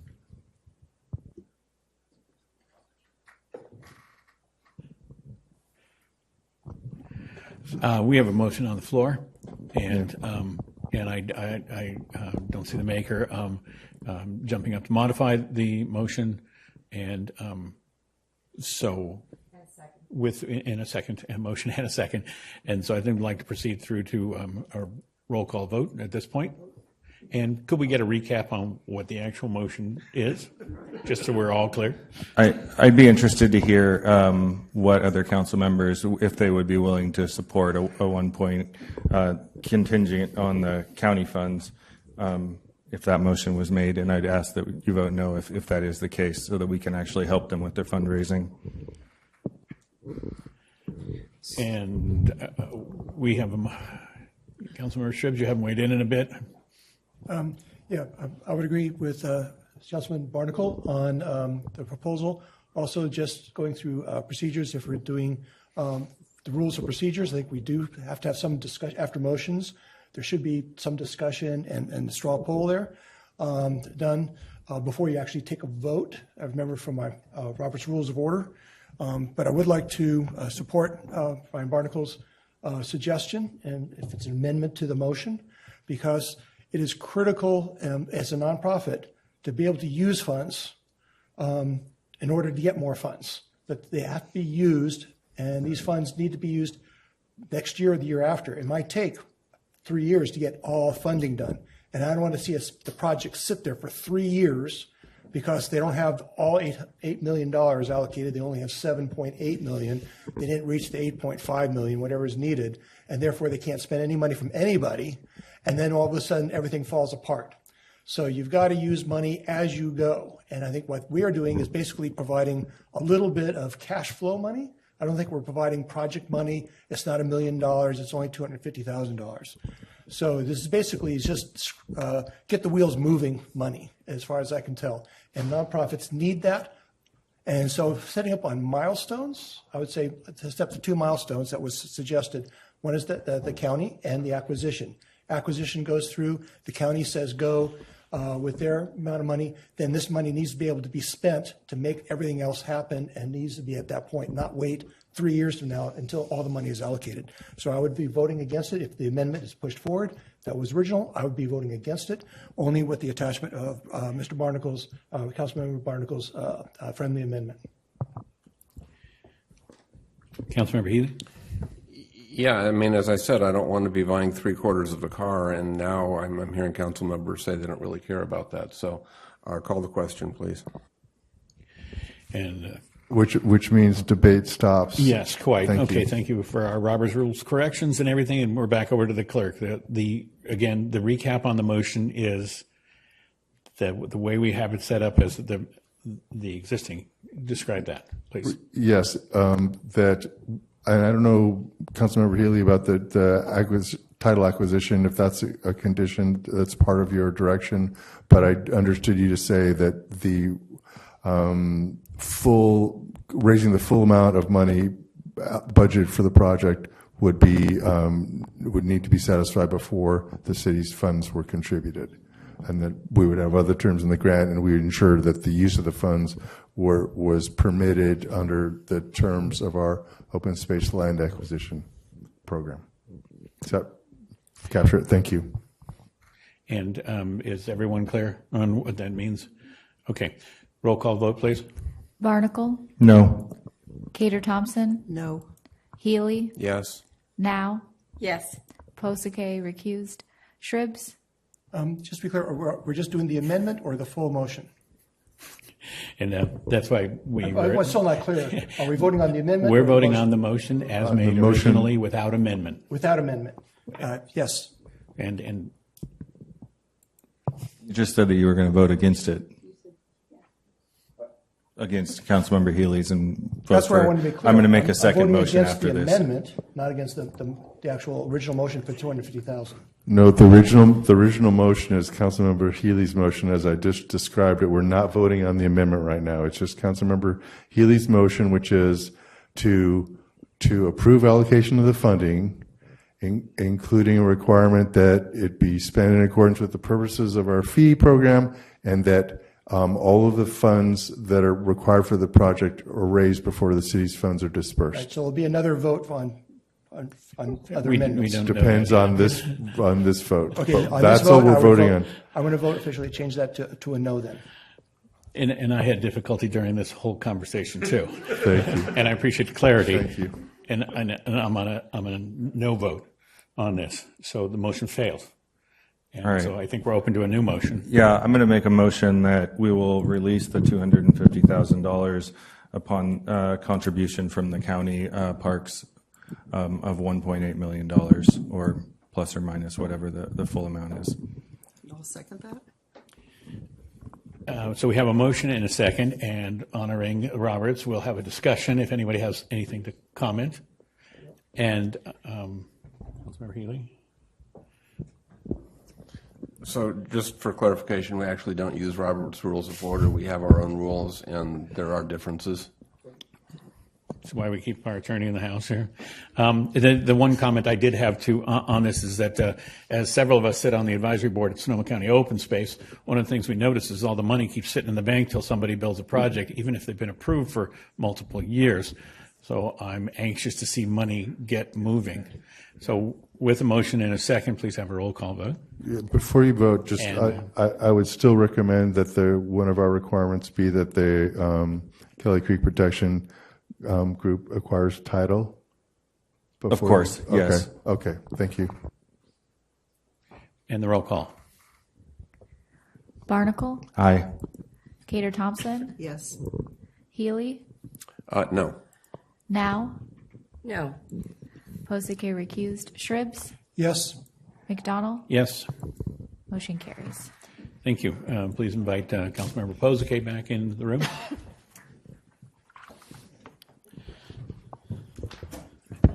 And thank you very much for that presentation and the support necessary to get us to the conclusion there.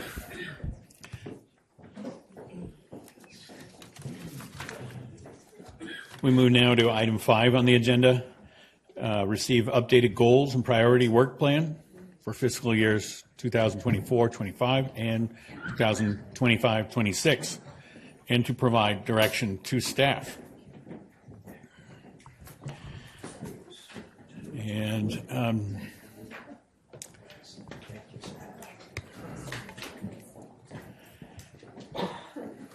tonight, staff's presenting a work plan developed from the feedback received at our February 26th workshop. And we will walk and talk through each of the council priorities and the milestones for achieving each. So I think the way the conversation is going to work on this topic tonight is we'll kind of have opportunity to ask questions after each priority is presented, and then take public comment on each priority and bring it back to council for final comments too. And to lead us off on this, our city manager. Thank you very much. Thank you, Mayor, Council, and community. Tonight, staff are excited and duly prepared to discuss the city's council's goals and priorities for the next 2 fiscal years. As is the council's practice, annually we review and prioritize goals and priorities in alignment with our budget cycle to ensure the work plan is set for the new fiscal year starting July 1. We will be presenting a work plan developed from the feedback we received at the February 26th workshop with council. We will walk through each council priority and the milestones and timing for each. Council will then have an opportunity to ask questions after each priority is presented, and then we can take public comment on each priority and bring it back to council for comments. Next slide, please. So at the council's February 26th meeting, staff categorized council priorities into 3 areas of focus, which allow for more comparable prioritization within a category, kind of an apples to apples. Then with work plan items requiring a different set of resources, level of effort, funding source, and time commitment. At that time, we recommended wrapping capital projects up in our annual budget discussions in May and to prioritize them among the rest of our capital improvement projects. Tonight's conversation will tee up our budget workshop in May, where we will be positioning resources to address all city priorities, capital, operational, non-discretionary, and discretionary, those that are non-negotiable and are required, and those that have been identified as council and community priorities. Next slide, please. This 2-year work plan is presented for the council's strategic consideration with the ultimate goal of implementing each of these priorities that align with our organizational values: empathy, equity, innovation, collaboration, trust, service, and excellence. This prioritization process requires thoughtful deliberation and alignment with these pillars of our organization to ensure that our resources are directed toward the most impactful projects for our community that reflect our commitments to the community and support the organizational cohesiveness for achieving them. Next slide, please. We developed the proposed work plan based upon our current environment with the staffing we currently have, the funding we currently have within our current environment, barring any unanticipated priorities. Let's say, for instance, like district elections, emergencies, economic downturns, or changes in funding or staffing. For the most part, these represent those discretionary initiatives that we are doing in tandem with non-discretionary regulatory, legal, and operational work that has to occur to run a well-oiled organization. Next slide, please. So as we go through each priority, you will see this chart, and it doesn't really reflect the level of effort, but it does show the affected departments that are championing each of the milestones that you see here. And then we've broken it down by year 1, year 2. Year 1 is our fiscal year starting July 1st, 2024 through June 30th, 2025, and subsequent fiscal years after that. Next slide, please. To keep our finger on the pulse of our work plan and to ensure transparency in and accountability of our work, staff are proposing to provide regular updates, our regular status updates. So once we have formalized this work plan, coming back to council on a regular basis to give status updates to the council and community, create a dashboard on the city website that's updated regularly, as well as project updates on our website and in city communications to give the community an idea of where we're at. And the final slide, I believe. So this is another way of looking at this proposed work plan. It's a little wonky, but we had a great time kind of trying to figure out how best to show which departments. We broke this down by departments, and what you see here is each department with the number of milestones by year. So, and of course, I don't know if you can really see the bottom part of it, but year 1 is green and year 2 is that orange color. The out years are a little more nebulous. And you'll also see at the bottom number of full-time equivalent staff available to work on these discretionary initiatives, number of those positions filled, and the total number of employees in that department. And why that is significant is given the work that we do on a daily basis. Most of it is non-discretionary time. It's regulatory, it's legal, it's required to run an organization. The initiatives that we are talking about tonight are, we kind of say it's in our discretionary time, which is relatively 10% of our time, give or take. And so just for instance, you'll see our city attorney's office.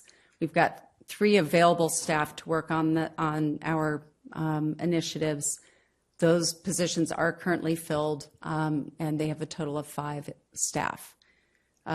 Clerk, same thing, 2 available, 2 filled, 4 total. CMO's office, my office, we have 5 available. We have 3 filled because we have 2 current vacancies, with a total of 7 in our office. So obviously not all created equal. Fire and police, they are the majority of their organization. Their departments are focused on day-to-day response. So I have just a few staff that can work on, for instance, the fire station. So just so council understands, when we're talking about working on these initiatives, we've taken all of this into account when we're considering scheduling and timing and how to structure some of these, the implementation of some of these. And I think that's the last slide. We will switch to our priorities list, and we have 26 of these initiatives. So there may be some that council would like to drill down further in, but I will ask each director to come up and talk about their lead initiative, which I think retail cannabis is you and It is. and Ingrid. Eric. Yep. I'll wait for Ingrid to come join us. And Peggy, we're just going to run through the 2024 through 2026. Through the milestones chart. that we've, right. Sure. And obviously, Can I Council, ask one question before we get a little bit rolling, and invite other council to feel free to, can I call it interrupting, to interject questions. So feel free during the commentary to do that. So the proposal you've got here with the greens and whatnot, so this is what aggressively we hope to achieve in year 1. How do we define, is that what we're saying? It's a very ambitious plan in year 1, yes. But that's the goal, really. That's the goal. Okay, so anything that comes up that's not already in green is up in that discretionary conversation. So that's how we're going to view this. Okay, all understood? Good. Please continue. Yes. And it's, I think we're going to be challenged to complete, but can complete all the green items that are listed for year 1. But if we add to that, that's going to, most likely be a zero-sum exercise for us to look at what We'd we're have adjusting. to switch something else out. Right. Something else would have to give. Right, and the way we've organized this is in sort of bundles of work that are sort of how we structure our work, and the council will have questions about that, and we'll be doing our best to answer them. And the view on this chart, it combines both years, and obviously you can see in the different colors on the right timeline column into which year they fall. So I'll start with the year 1 things for retail cannabis and ask you to jump in, Ingrid, especially as we get to year 2. So when we say the incremental plan on line 1, we're referring to the direction the council most recently gave, which was to begin in year 1 with amending our existing regulations with respect to the limited locations in which they permit cannabis commercial activity. But the next line further characterizes the council direction which we received, which was to permit up to 3 on-site retail cannabis sales establishments in the city. But I believe the direction was at the locations where cannabis commercial activity is currently permitted, because it's that expansive look at other locations that is adds a lot to the task. May I ask? Sure. Can I look up and down the dais for a straw poll? And maybe do we feel good about what's shown here for cannabis? Okay, everybody's good on the cannabis. Can we move to the next item? Sure. Perfect. So that's through years 1 and 2. No questions. Okay. Thank you. Great.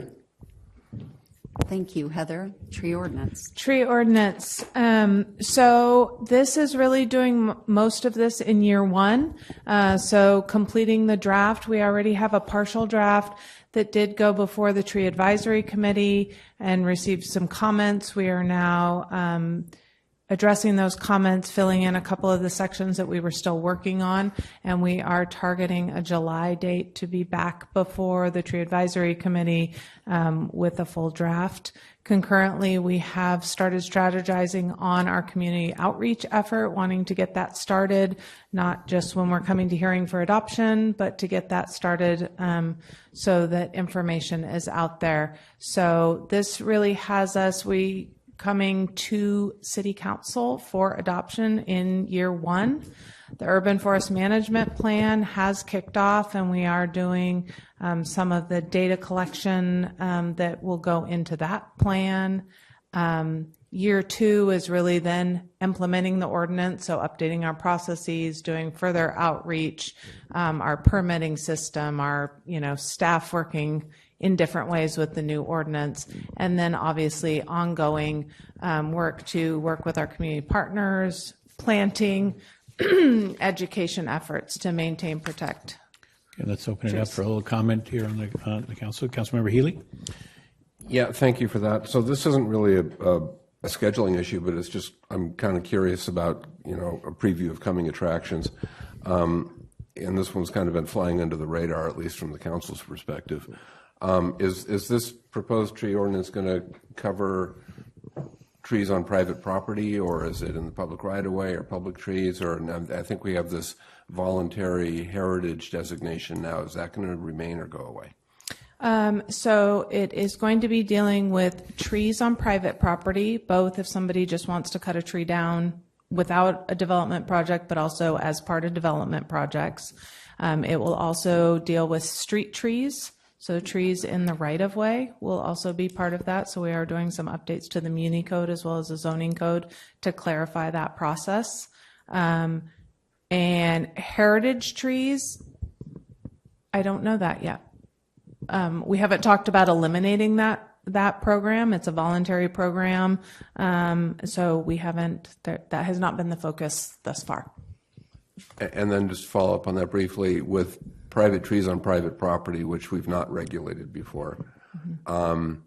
Is there a size limit that kicks in, and is there also how do you deal with fire safety issues? If we have some exemptions or like expedited review for fire issues. So and we do have a minimum size requirement that's written in there in the current draft that we're looking at. Thank you.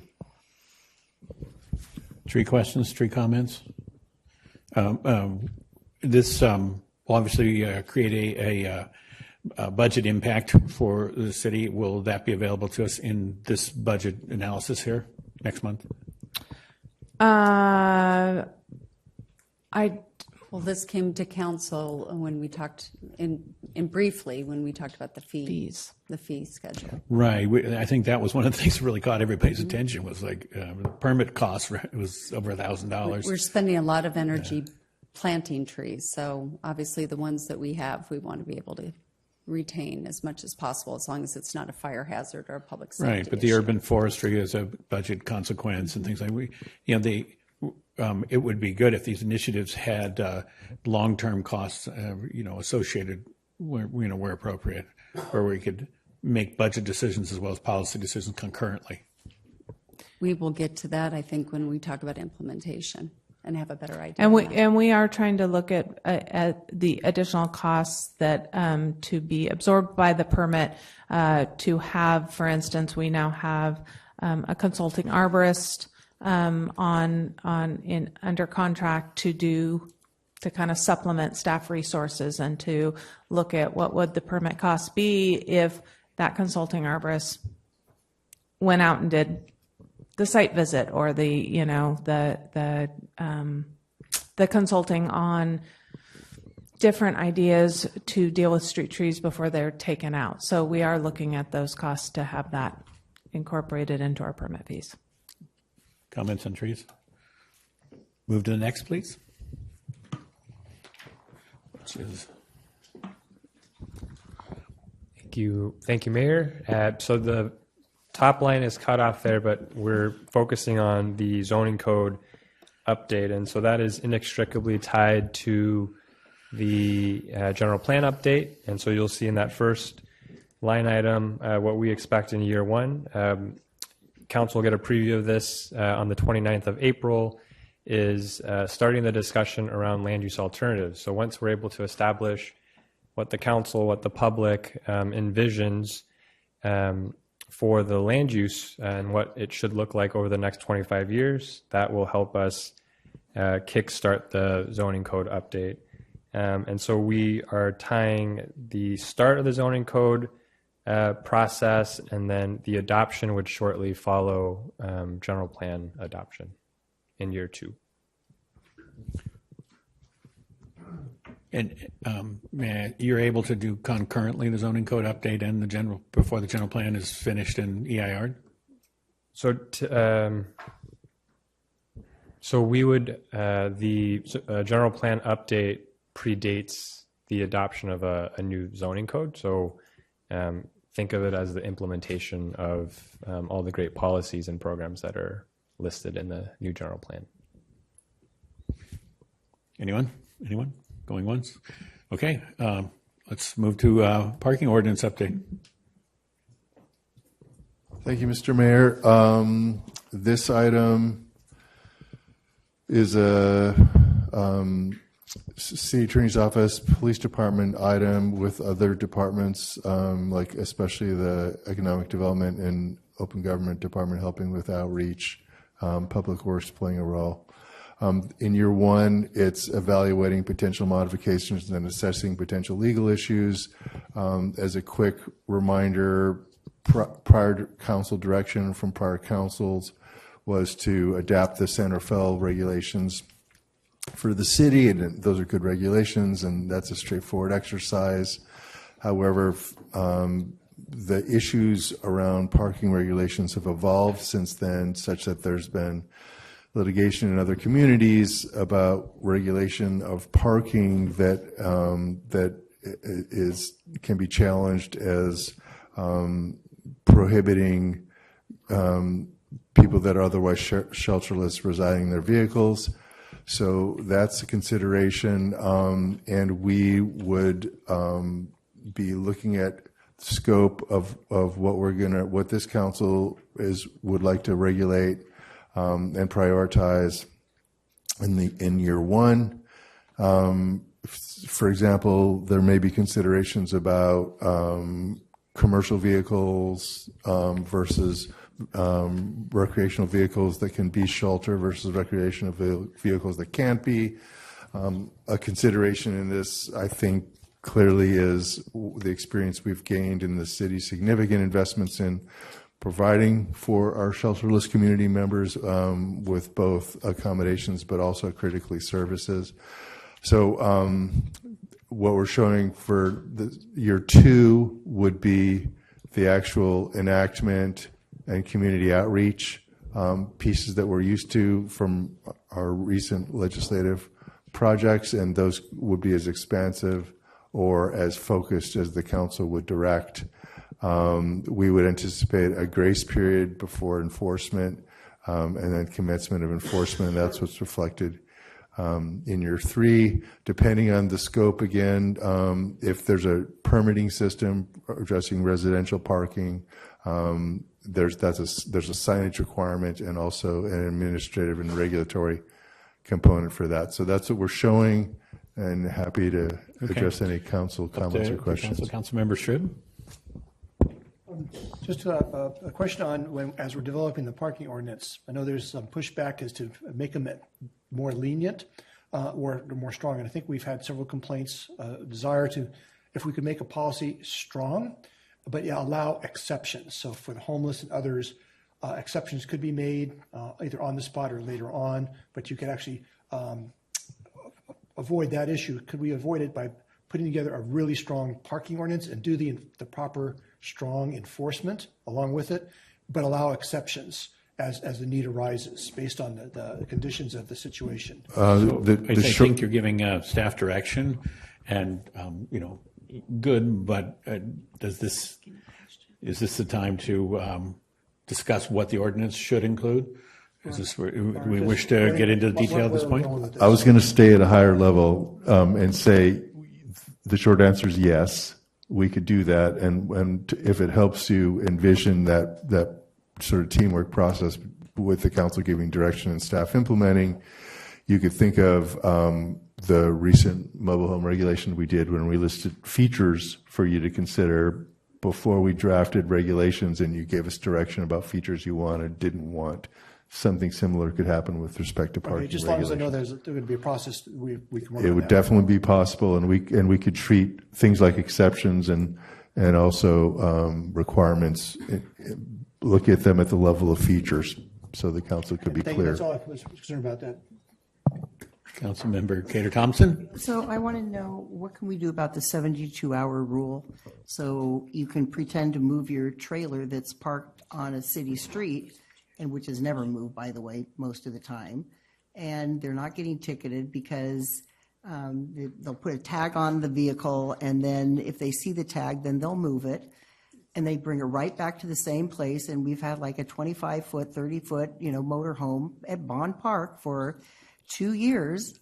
And what are we going to do about people storing these vehicles on front yards, and size of the vehicle that's allowable in driveways? So the short answer is we will do what the council directs, and those will be among the features that we talk about in terms of what's in, what's out of the regulations, and what are some alternatives, because other communities too struggle with enforcing those same requirements. They're relatively easily avoided. So that'll be part of the discussion, I'm sure.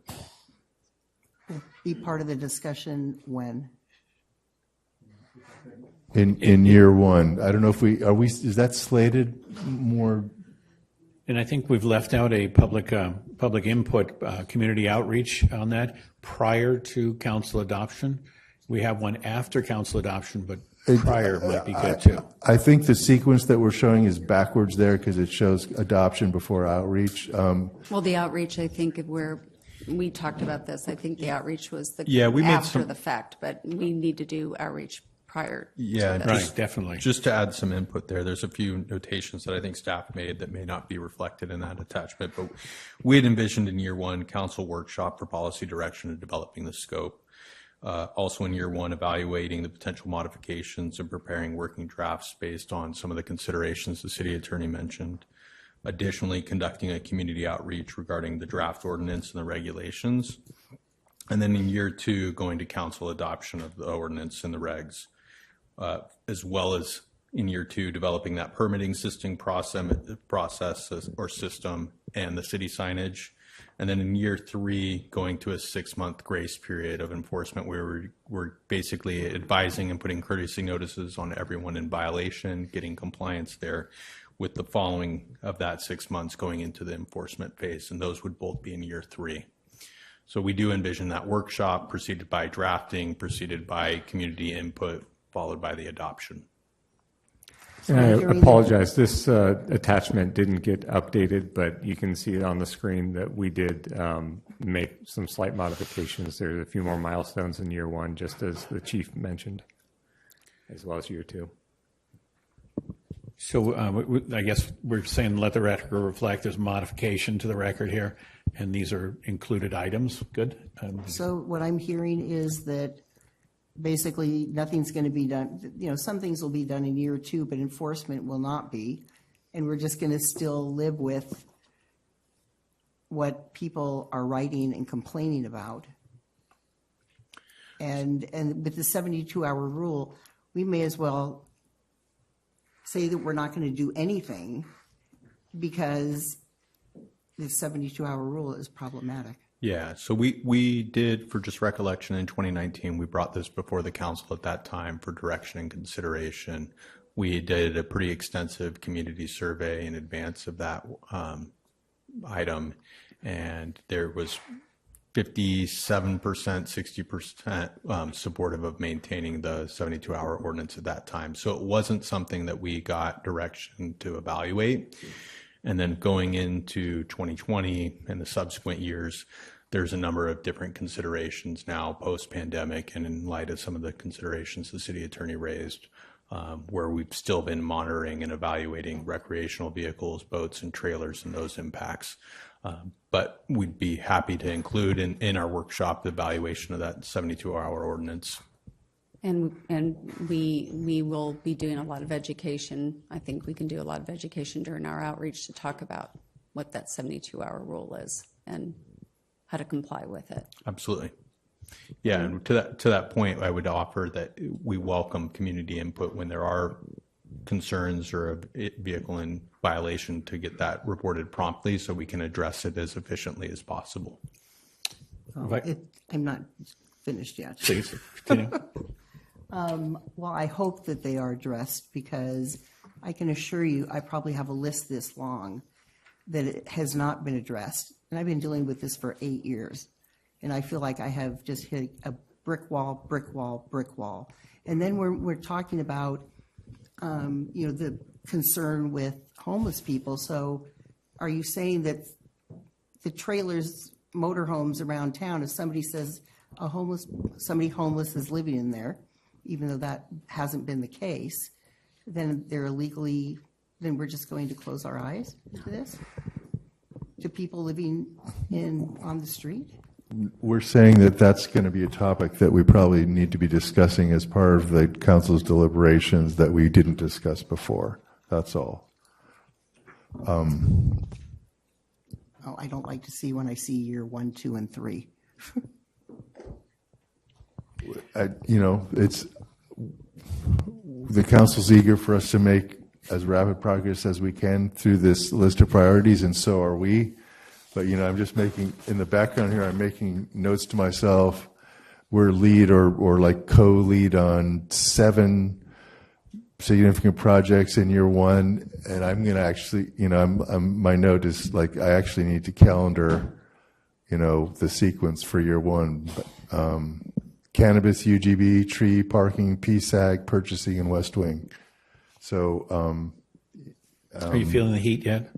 Yes, yes, I am. Good. I'm feeling the heat, and that's fine. That's what I'm here to do. And the follow-up question is, what can we do to support you to get all this and more achieved? Well, and what I would say is, what's really critical about this is the prioritization that the things that you really need to have us accomplish this year, get done this year, and so that we're actually making projects, getting them accomplished and not spread too thin. So we'll be taking the council's direction, that's for sure. Okay, thanks. And can I just add, Councilmember Cater Thompson, is we always can tighten up enforcement.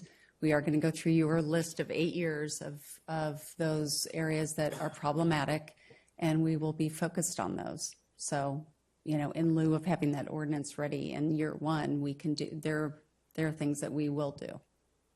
So we hear you. It's not fair to the residents in neighborhoods.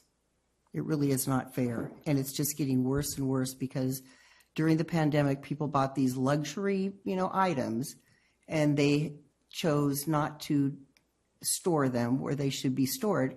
And they're stored on a city street.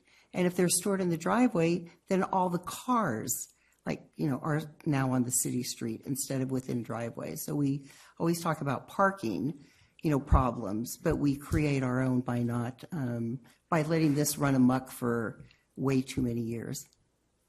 So that'll be it. But I'm sure Okay, so I think what we've discovered here is where a goal doesn't match expectation, and for timeline, and so I think that at some point we'll need to come back and say which goal gives to. If a council member wishes to push the priority on an individual here, maybe the proposal should be at expense of which.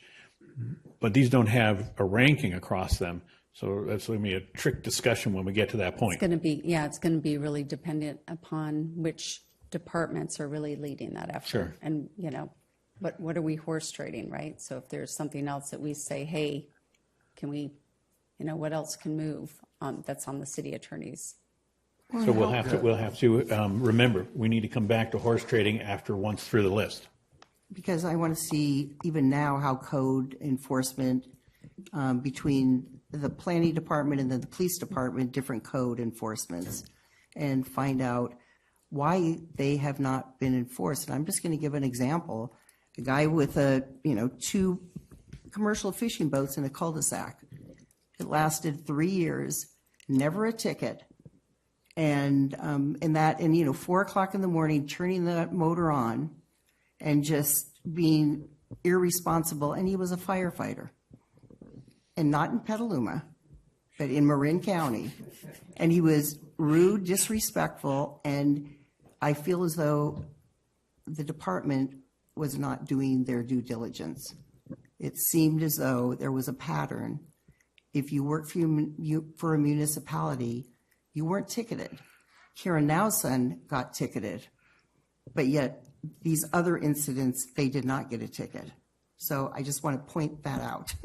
And now I'm done. Yeah, and I would just briefly say that there's not anyone in the community that receives preferential treatment whatsoever. And if there's any indication of that, then we would address it and hold ourselves accountable to that standard. We did mention that, as the city manager indicated as well, we're looking for ways to improve our efficiencies, improve our tracking and reporting, and our follow-up on the complaints that we're getting to ensure that we are addressing and touching every single one of those complaints that's received. Right. Sometimes it's policy decision, and sometimes it's code enforcement decisions that we're not trying to, may not need new policy. We may just need enforcement. And that'll be important to distinguish. Vice Mayor. Yes. On the one where you want to conduct community outreach, we already kind of know what might be the responses to folks. Can we add a statement in there or a simple addition and help find alternatives? So I know we may not be, when we're regulating and doing things, setting laws, we're a big stick, but where's the carrot for the folks who don't have anywhere else to put their vehicle? So we need to have a carrot stick also. So in part of the outreach, not just on the ordinance regulations, but maybe help find alternatives for folks who are parking illegally, so that we can find solutions, not just hammer on folks. So we have to do both of those things together, not just one. Right. Likely all these big initiatives involve an introductory workshop and then an outreach period and then a back to council period for your input. Councilmember Now? I want to do a shout out to Police Chief Miller. He gave me an opportunity to see firsthand on a ride along. A lot of neighbors had complained, and so I went through the district and I pointed things out. Some things were legal and some things were not legal. And some the neighbors pointed out are visual. They are, you can't cross the street as we have safe routes to school, but it can't be safe if it's a blind crosswalk because you can't see around this big trailer or this big commercial boat or this big commercial truck. And so they might be parked sort of legally, but we're also going to be putting in the red marking, I forget what they call it, this new state law, so that we have more of a buffer for those crosswalks and for the safe routes to schools. And some of it is property value. A neighbor was saying, I'm trying to sell my house, but my neighbor has 3 boats in the yard and possibly somebody living in one in an RV parked, and they have 5 cars parked along the neighborhood. So some of it is property value. And so the sooner we can get on board with this, the better. Thank you. If I could toss it back to the city manager for a second. We have 28 items in this list. And I was wondering, do we have a plan on public comment? Were we going to wait to the finish line, or were we, was there a plan on that? Well, we had talked about going through each one and asking for public comment after each one, but I think, yeah. Okay. I think we kind of. So I think we're moving rather fast on this, and it's, pardon me? You could also do some bundling if I was thinking bundling might be a good idea if the council's willing here, and we are at 4 items. I'd like to get the housing element in and then invite the public in for public comment at that time, maybe bundle at 5. So, housing element, who's up next? Thank you, Mayor. Okay, so housing element, this was adopted by council March of 23, certified by HCD, our state entity, and so we have been working to implement the 8-year implementation plan, and so that in year 1 is what we're focused on. One of the big task items here from a legislative perspective would be identifying recommendations to do some amendments to the existing zoning code. And so when I was last up here, I talked about the overhaul for the zoning code as a whole, but we are expecting to open up the zoning code with a focused intent to make improvements to facilitate housing affordability, housing production. And so that's something you'll see here in short order in year 1, and then with the actual update to follow shortly after in year 2, and then again ongoing every year. As you got the presentation on our annual planning report in April, or at the previous meeting, we will be reporting back to council on our progress on the upcoming items that we're working on as it relates to the housing element and what we've committed to the state on doing. Councilmember Barnacle. Yeah, do we have any plans to look at right-sizing impact fees, addressing some of the issues that we're seeing now with, like, we've waived impact fees for affordable housing projects, and now we're seeing affordable housing developers try and not comply with our desire to see fossil fuel-free housing. Do we have any plans to look at those sorts of things? Thank you, Councilman. Yes to all the above. So in addition to looking at our successful track record on the fee reduction that we took, the strategy we took there for facilitating 100% affordable that the city supports, we're looking to see where else we could take that. And so I think out in the legislative world, there's a lot of discussion around missing middle and how do we incentivize production of that housing that is missing, I mean, for lack of a better word. And then also as part of the housing element implementation, we have committed as a city to look at the fee structure to make sure that if someone is building a 1,000 square foot home versus a 25 square foot home, both single family, there should be some way to incentivize production of smaller units, the units that we are looking to really help push. So I think up until now, the state, ourselves, MTC, ABAG, there's been rightfully so a big push on 100% affordable, low income. And I think what you're starting to see now is needing to address that next step of moderate to above moderate. Great. And then we're definitely going to be looking at our fees and as we update our Nexus study. We're talking 3 years out before we have like full new fees probably, right? Yeah, so great question. So this is essentially similar to the zoning code that needs to follow the update to the general plan. And so there would be a Nexus study that would follow adoption of the new general plan. So we would be looking in the realm of 2 to 3 years. Do we have any plans to do any adjustments to our fees before that? And if so, what might the timeline for that be?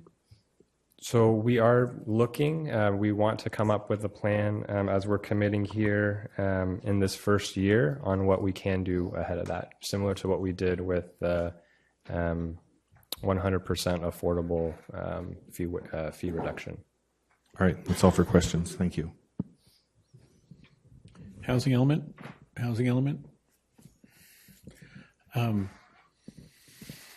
So the affordable housing fee waiver that we did do was a huge step forward. Are any other efforts like that direct? It seems unlikely to try and achieve within a one-year window. Is it possible to achieve any of the reduced square footage fee, the other patterns, any of them achievable within a year? So I think that's what we, as you see here, we need to develop the work plan, and then we can recommend what those changes may look like for council to consider. And so what I'm envisioning is a full suite of different options. And then, of course, that is tied to staffing and resources and where the council may want us to prioritize our time and resources. And I think hopefully we'll be looking at a ballot measure, November, BAFA, and pushing money into our system. Do we have bandwidth to deal with that? We most certainly do. It's at the top of many of our lists at the moment, so we're working in close coordination with the county, our partners such as Generation Housing, to come up with an expenditure plan for the county. And so that's something we've been meeting regularly on, and so it is at the top of our list. Not as an identified priority, but as part of the base workload? Correct. Okay, thank you. Councilmember Healy?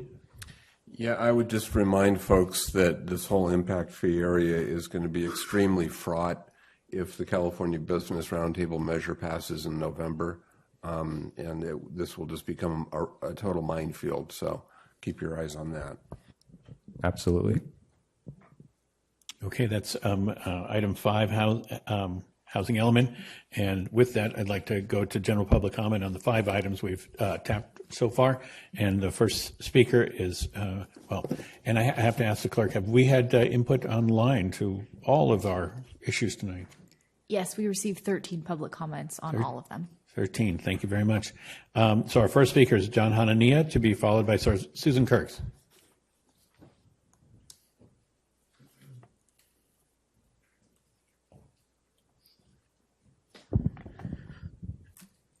I hope I don't sound like a broken record. Parking. I hear the city attorney say, about adopting to San Rafael. Have anybody asked why San Rafael had that model? It's because the streets are too narrow and the safety vehicles, the emergency vehicles, can't get through. Let me remind you of something. Mike Healy, a few meetings ago, when you were talking about the electric vehicle, verbatim what you said. Well, what do? My garage was made for a Model T, and I told you, remember that thought. So what do you do when you have no place to park? One of you is very adamant about making the parking pass, very, very adamant for a personal issue. I had a long discussion with John Schrebs, and I think he have a good idea. Let's find a place before we give punishment. Sometimes, okay, let me just get to Brian Barnacle. 2 meetings ago. We don't live in Missouri. This is Ronald Reagan town. We're not in Palm Spring. We're not in Hollywood. This is Petaluma. Okay? You're trying to make something, it's not going to happen. Okay? You need to find a place for all these vehicles to park. Okay? One of you said, I don't care how many people come down to City Hall and complain. It's not going to happen. Because I think the decision sometimes is already made before it comes to discussion behind closed doors. And it shouldn't be like that. One of you criticized the parking enforcement. Well, in my opinion, the person who's doing the parking enforcement is doing a very good job, but he needs more help. You can't have one person 4 days a week going around marking cars. And you keep saying you don't have money. Let me remind you something. I have been through 6 city managers, 6 mayors, And with Brian Barnacle being sworn in today, will be number 8 police chiefs. Nobody have the knowledge or the experience that I've been dealing with parking in the city of Petaluma. But some of you have no interest or desire to hear it. Why? Because it doesn't align with what you want. The majority of the people back in 2011, when you had Sims as an interim chief, okay, standing back there with Tim Lyons, Dan Fish, and Ken Savano, who was the traffic sergeant at the time, okay? The people lined up. I think the only one who remembered that was Mike Healy. You couldn't have anybody walk in here to how many people came here and complained. So you need to find a middle ground for the parking, okay? San Jose just bought 2 big lots, one for homeless people, one for storing vehicle. Why aren't we following that model? Thank you. Thank you. Susan Kirks, to be followed by Stephen DeLue.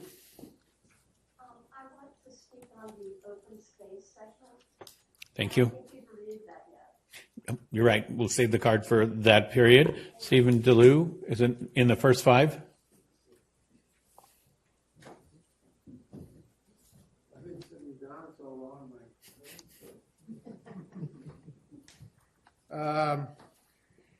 I'm going to sound like the broken record that I am, and I'm going to start by advocating for the banning of gas-powered leaf blowers. Okay? On page 43, and by the way, I represent a small but mighty group called G Street Action. On page 43 of what is called the Blueprint for Carbon Neutrality, the following statement is made. By 2026, consider banning gas-powered lawn and garden equipment in the city. I have little time to elaborate on this message except to say that I hope you will embrace its recommendation on gas-powered lawn equipment. As I have said in my letter to the council, which I sent to you earlier, ridding the city of gas-powered lawn equipment will first significantly reduce the carbon gases entering into our airspace, and second, taking this step will save many from the harmful to health medical problems that these instruments cause. Small off-road engines, or what are called SOARs for short, emit toxic particles which are very harmful to the workers who use SOARs. Furthermore, the noise from these machines may pose health risks, including hearing loss. I hope then that we can do what many California cities have already done, which is ban gas-powered leaf blowers, if not the same for all SOARs in general. And in the process, protect both our lawn care workers and reduce significantly carbon emissions. Therefore, I ask that you place this item on the agenda for discussion, deliberation, and action. Thank you. Thank you.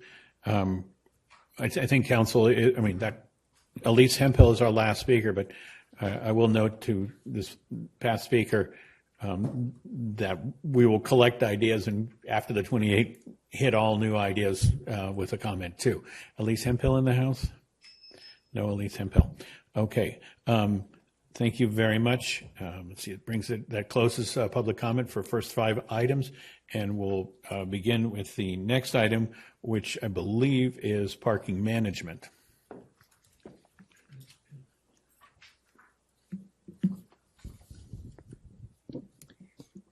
Thank you, Mayor. So this falls in the realm of, I think, totally appropriate, just housing and transportation. And so the focus here is on a different part of parking. And so this is related to our management of parking downtown. So by the end of the upcoming fiscal year, I think the idea is we will have a plan in place, identified on how to manage one of our key resources and commodities, which is our parking, our public parking in downtown. And so not just the inventory of the parking spaces, but also the usage. And so the usage of our spaces, if we all sort of put ourselves in the driver's seat day in and day out, we have new businesses, new office uses coming into town, into downtown,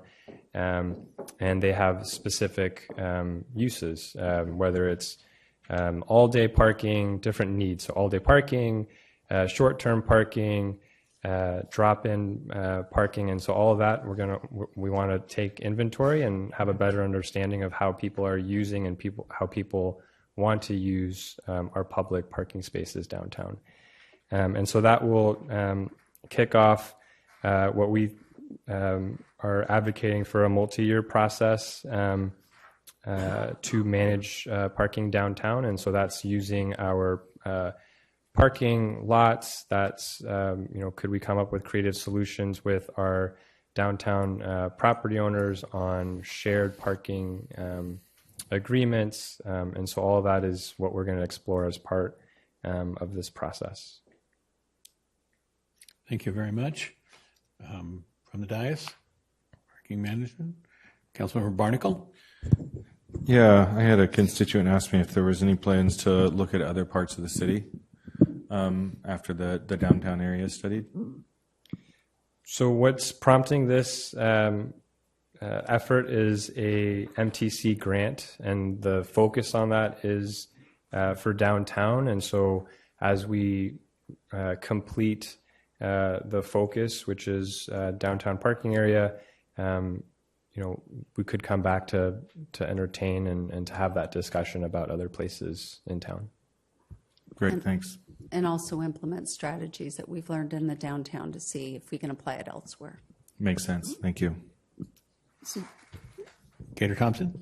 So you'll be reaching out to property owners for like weekend parking and evening parking on weekends, because there's a lot of parking lots downtown. So there are a lot of parking lots, a lot of parking spaces downtown.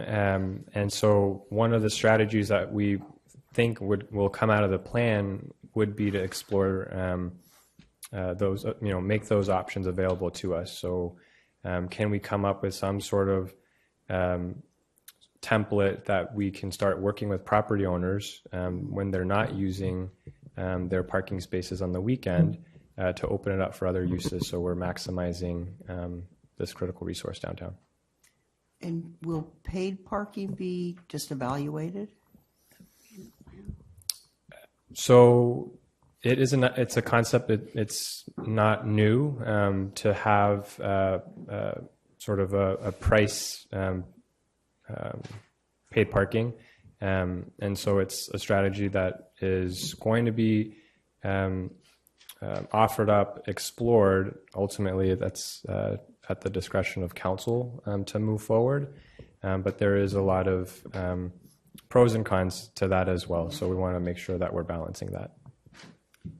And will you be evaluating like shuttles so businesses can park somewhere else and then they'll be able to get downtown with the shuttle every 15 minutes or whatever? Yes, great segue into the city looking at this holistically. And so as our city manager had mentioned in her comments, we are in the starting stages to create some options, right? So ultimately, we want to get a good sense of the parking spaces, but then also as we're making and providing options to get people and incentivize people to come downtown and leave their car at home, or jump on the smart station, the smart rail to get into town and to spend their discretionary funds with our local businesses, those are all important considerations. So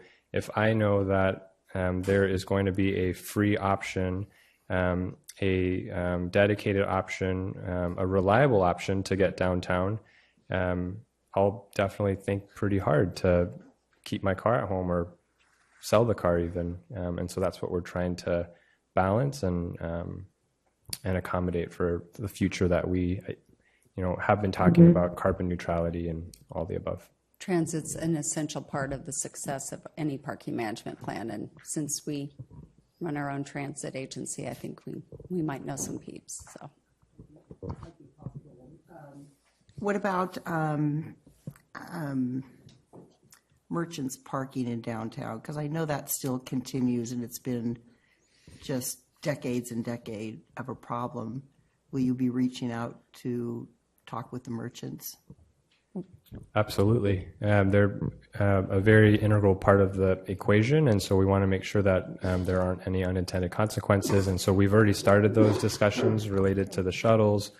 We've recently circulated a parklet survey with our downtown merchants, our property owners, our community, and so we have some pretty initial positive results that are coming out of that, high participation rate, and so all of that is going to help inform this study.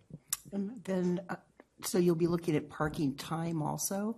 Because that's a complaint, you'll get that somebody really wants to be downtown for 3 hours, but then their parking space is only good for 2 hours, and then they get a ticket. Right. So what is that sweet spot? Knowing that some may spend 3 hours, some may spend 4 hours, some spend the entire workday, 8 hours and above. Some only spend 20 minutes. Some just need to drop in and pick up, I do this frequently, pick up soul food to take home, right? So that, how do we make sure that those options are available and they're in the right spots? And that's, working in close coordination with our Public Works department.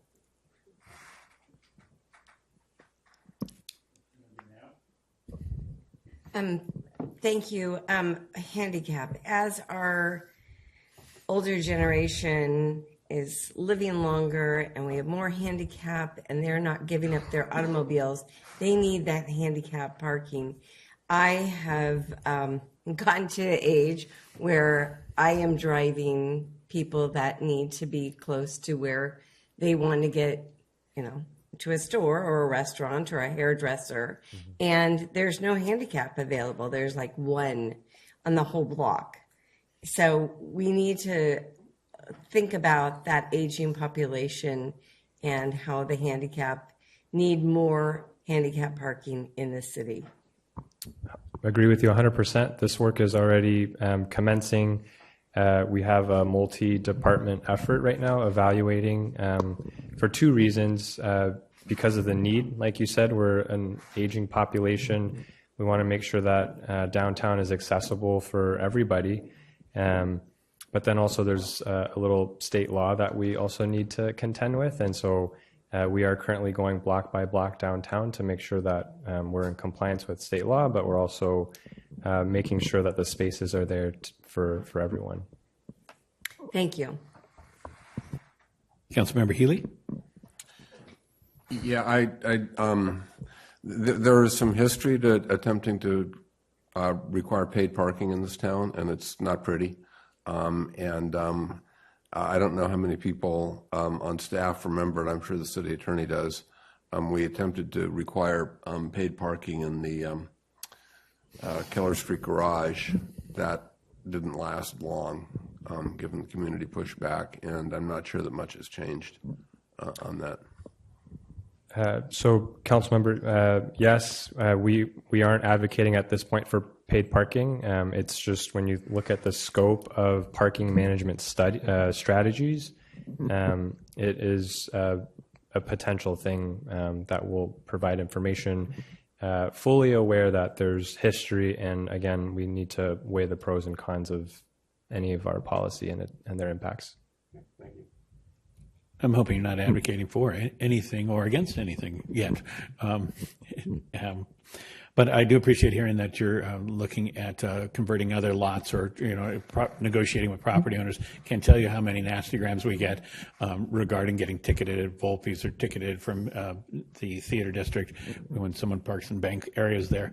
And handicap spacing, it may not be that we add handicap spacing, is maybe we convert, which isn't the state thing, but convert to handicap drop-off spacing so that there's always a curb frontage.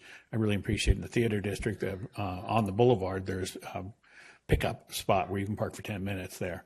And it may be that when you do bring proposals to council, you will find one who a mix of the council who wants left and who wants right. And so getting to council is important, like the item of how long a time space should be. There's science behind all this, but it may not be the science that the public accepts. And so having those public dialogues means these goals take a lot of time to get done. Councilmember Pozke.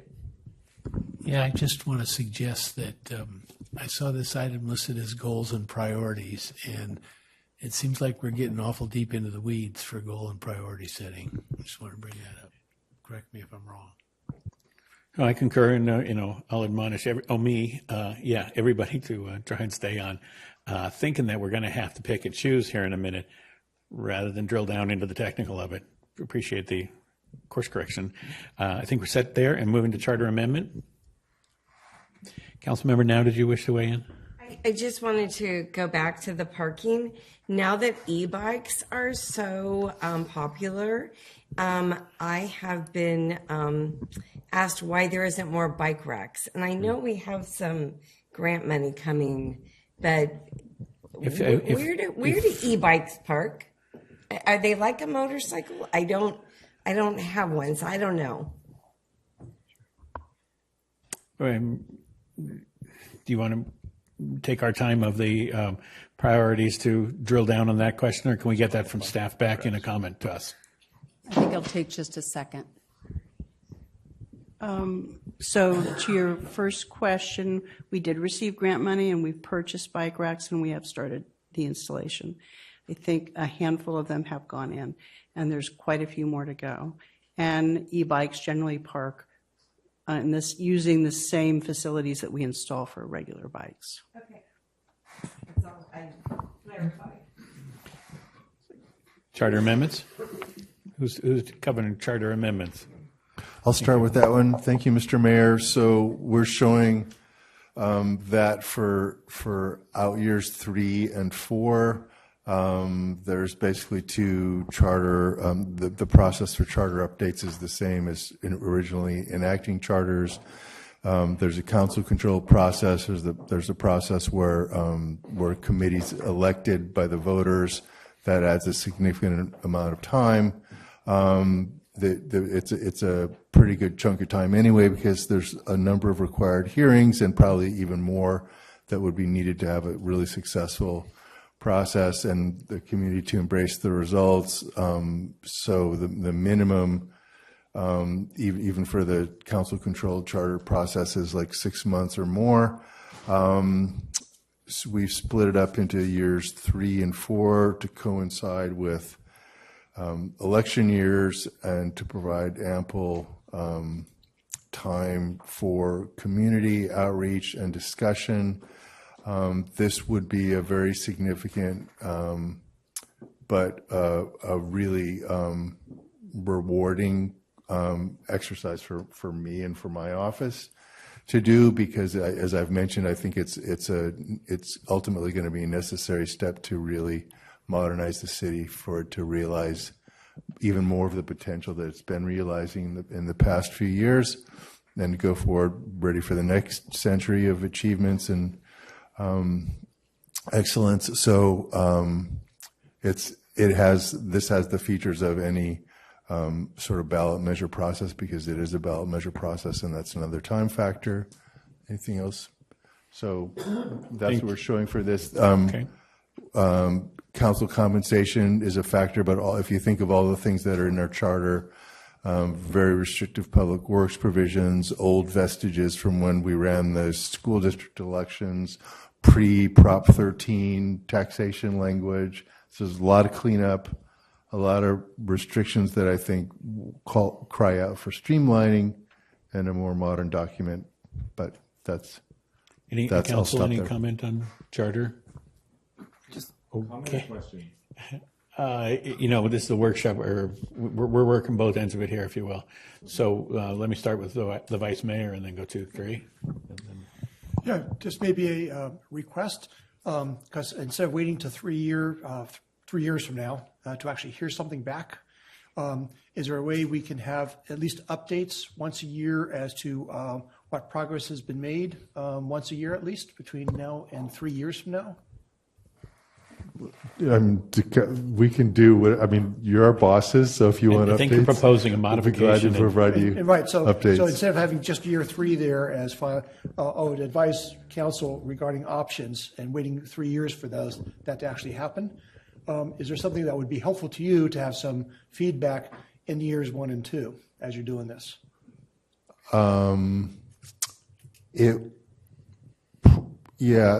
Probably, and I'd probably want to structure that so to help facilitate the feedback, because I mean, probably the council needs some background information about how charters function and the process, et cetera. So if we shared that, which we have resources for that, we could facilitate that if you like.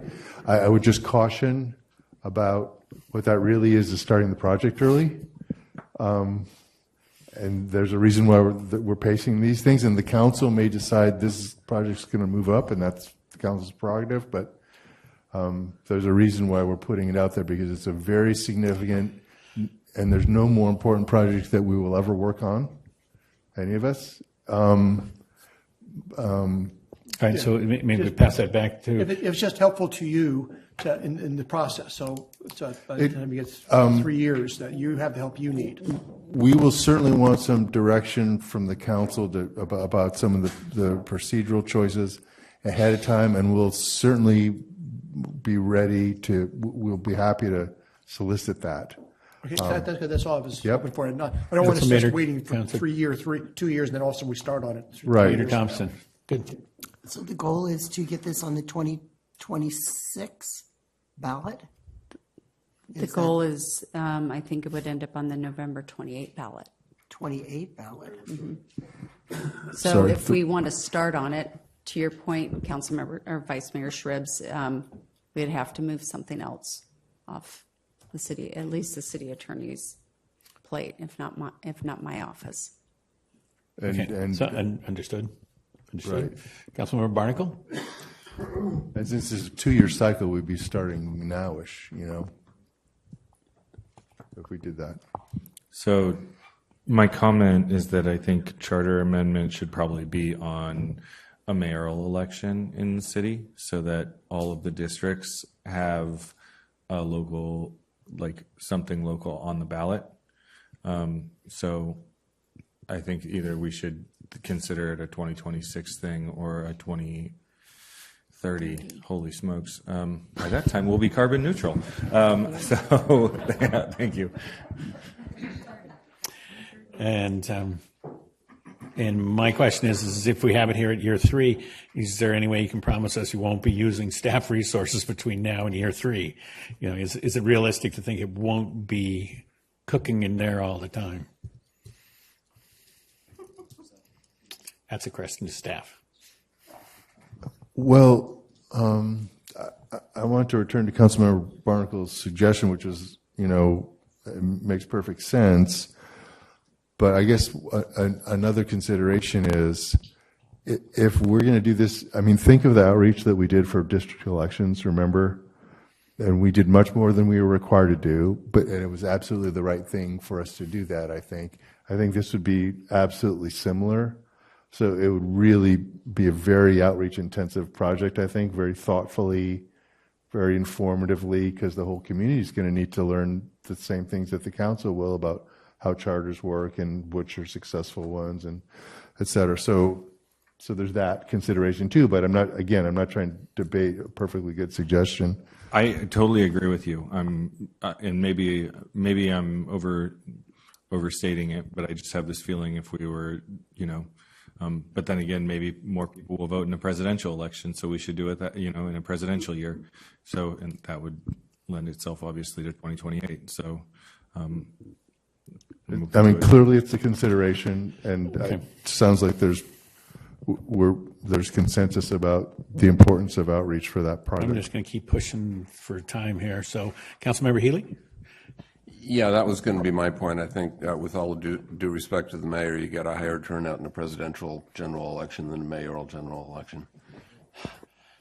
Okay, so well done. We're on urban growth boundary extension.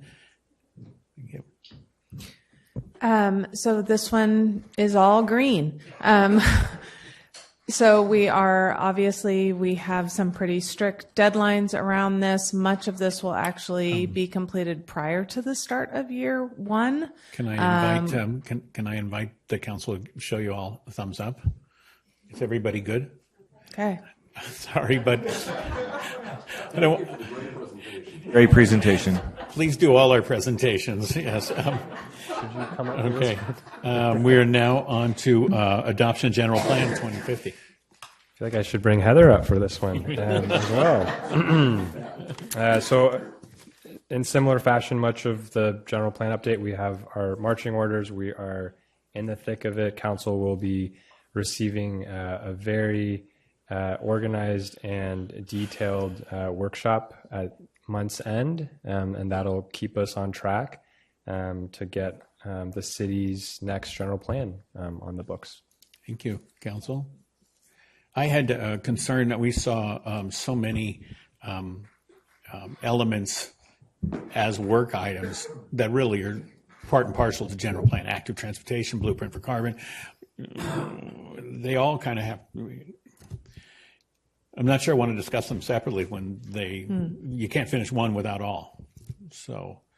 And I just want to, so we're all on the same page.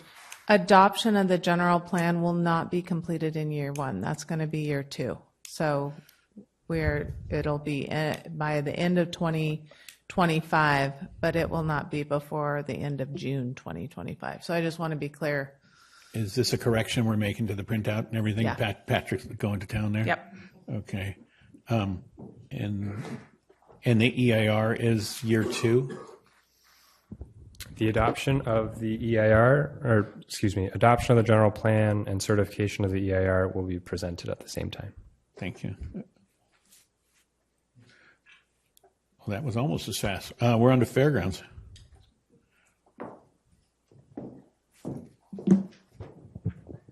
Mostly green and ongoing, so that's good news.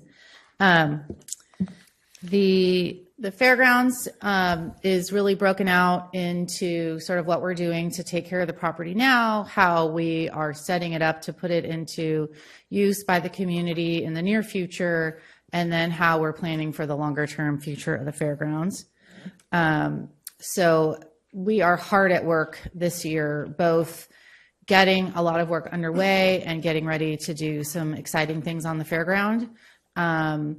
We are actively looking for and identifying budgets for funding for transitional improvements. We are hard at work coordinating with DAA to get the fair to support them to put on this year's fair in June. We are working basically daily with the school to make sure that their needs, operational needs, are met. We are also looking, we are making improvements to buildings so that we can start programming those buildings. We've got programming occurring in Herzog Hall. We're close to being able to do more significant programming in Beverly C. Wilson. And we are also improving the expo building so that we can get those, get activities going on out there. We're also actively taking over booking of facilities for private events. There have been some significant events. I think there were 4 in April. There are going to be 10 in May. So we're really ramping that up. And then really kind of starting to queue up the larger master planning process, which is what is to become the fairgrounds in the long-term future. But also just to give a lot of credit to staff, like literally since January 1, the work has been daily and sometimes hourly, literally repairs, HVAC, electrical, roofs, plumbing, access control, replacing equipment that was removed, like every fire extinguisher was removed. There were tables and chairs removed. There were other equipment that we've, ramps that we're trying to figure out how to replace. Water and sewer lines have been jetted. Debris has been removed from water lines. We've identified some major safety hazards that we're repairing. We've entered into contracts with landscaping, property management, security. We have licenses with each of the year-round tenants, and we're supporting each of them. Like I said, the school has been the one that needs the most support. We are. Ingrid, can I add? Yes. We just received a list from the DAA about improvements to be made on the property so they could do the fair. So we're tackling Right. So that while list. as we meet with the fair, now that we are the active property managers, there's a sort of back and forth about, who is going to do what work when to get ready for the fair in terms of beautification of the site, making safety improvements to the site, getting buildings ready for the site. So kind of managing that transition, getting tenants ready to move out and get out of the way for the fair. And then on top of that, I know Drew's team has been hard at work, really digging into programming. We've brought youth judo on site. We're looking at bringing pickleball, BMX, volleyball, roller derby, bike events.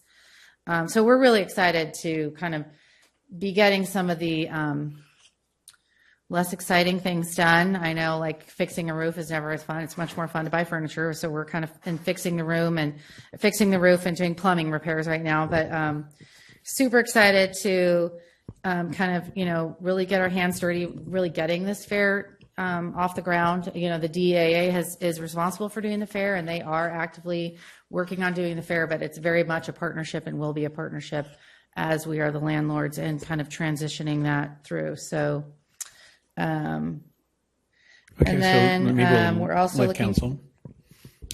Yep. We could let council weigh in. Yep. Councilmember Barnacle. I'm questions? getting thumbs up. Questions? Love it. Yeah. Keep doing it. Love all the work going on. I was going to ask directly, will there be public outreach this year? Will we have our workshops and other charrettes for property starting this year? So our goal is to start that master plan. Right now, it's identified in year 2. We think that we could maybe start early, in the calendar year.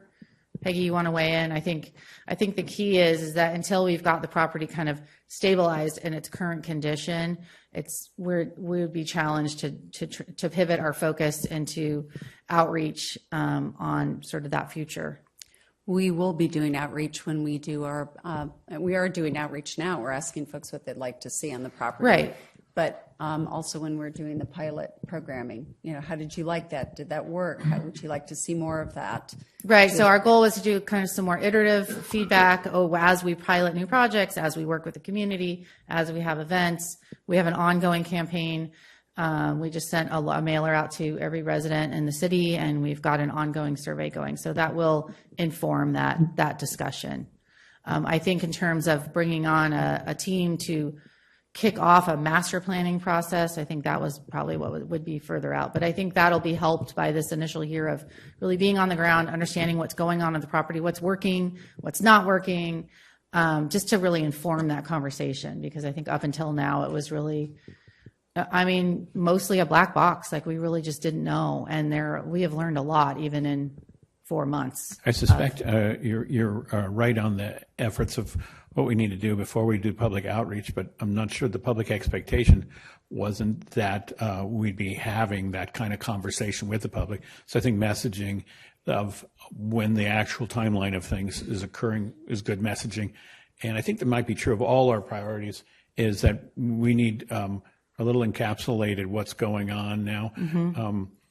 Less the marketing piece, more the transactional piece, because some of our pieces are, the aspirational side of things, and cheering for the good that we're succeeding at. But sometimes we need to admit the nitty gritty of it, and so messaging on all these might be important. I think that's a good point, and I think what Manager Flynn was mentioning at the beginning of this presentation, and something I'm going to be working on too, is really you kind of see there's probably even just a different format. We're working with a new program to really help bring more transparency, right? Because it's like, well, why year one and why year two, and what is really behind all these? Because, I mean, there's a lot of detail in there, but underneath each one of those lines is another 10 lines or 20 lines, and then they start kind of bumping into each other. So we're looking at ways to really build the transparency and really let everyone under the hood, so to speak, of like, what goes into each one of these steps and what is that timeline? So our goal is like along with those like exciting aspirational pieces is more of really daylighting each one of these goals and priorities with more specificity, so that we can, instead of waiting till the end of the year and going through each one, ideally we'd be coming back more often with, just kind of a dashboard of here's where we're at and here's where you click if you want to get into the weeds, because we can go pretty deep and we can give you more detail than you ever wanted on each one, but everyone wants a different amount of detail on a different project. So hopefully that'll help too. So I also noticed that we have Fairgrounds Event Management Program down in the other projects and Fairgrounds Special Events Permitting down in there. And, we're already getting calls from folks who are renting and rent availability. What's the cost of a hall that we're trying to rent? Right. What's the alcohol permit processing? You're getting, that's why those are you get ongoing, steam. because we are doing those now and we expect that to continue throughout That's the correct. timeline of the, Those are of the, currently of the underway. plan. I would love to see the other major projects separated from Fairgrounds. Fairgrounds seems like a good catch-all. Oh, this is I item see, the 10. other major projects And the at other the major bottom, yeah. projects, Yep. we're burying in the weeds. Let's bring those up into the forefront. Got it. And we've reached 10, which is another public comment period. And I have to ask, is there anyone in the public who'd like to comment on items 5 through 10? And the public comment on this is now open, and I see Nicola wants to speak. Please proceed directly to speak and turn the card in post-comment.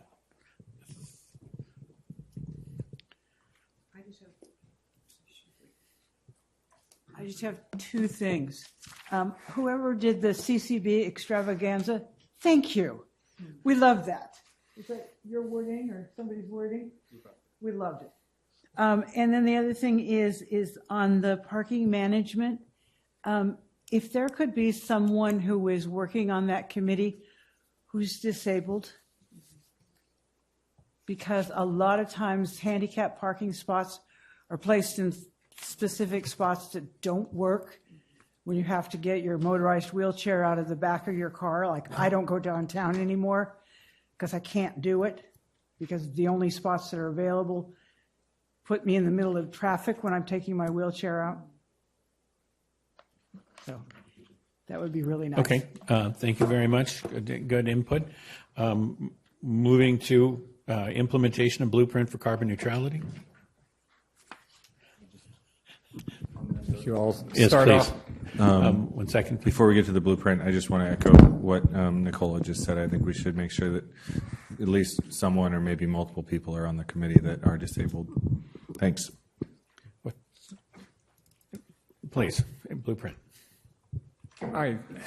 Thank you, Mayor, council members. The blueprint for carbon neutrality is something that the council is actually going to get a preview of in just 2 weeks at the April 29th workshop on this. So that's a nice tease where we have the adoption in year one, but we're going to take multiple bites at that apple so the council and all the other CCBs can inform that process. There's a lot of overlap of the programs contained within the blueprint and other goals and priorities in here. We know that to reduce the greenhouse gases, there's going to be significant mode shift that's going to need to happen, reducing those transportation emissions. So that means a lot of active transportation, which is a priority in here. Tree preservation related to carbon sequestration, the parking regulations that were already mentioned, connections with integrated pest management and open space. So that adoption process is slated for year one, but we recognize that that's not the end of the process. That's really just the beginning of it, because every year there will be targets in that blueprint which will need to be addressed both in staff resources and budget allocations. So we recognize those the implementation of that is going to be ongoing for quite some time. And I'll turn it over to Heather if she has anything she wants to add. I don't have anything to add. For such a huge thing, great presentation. The work behind is so much greater than the time here at council. So, thank you. Integrated pest management.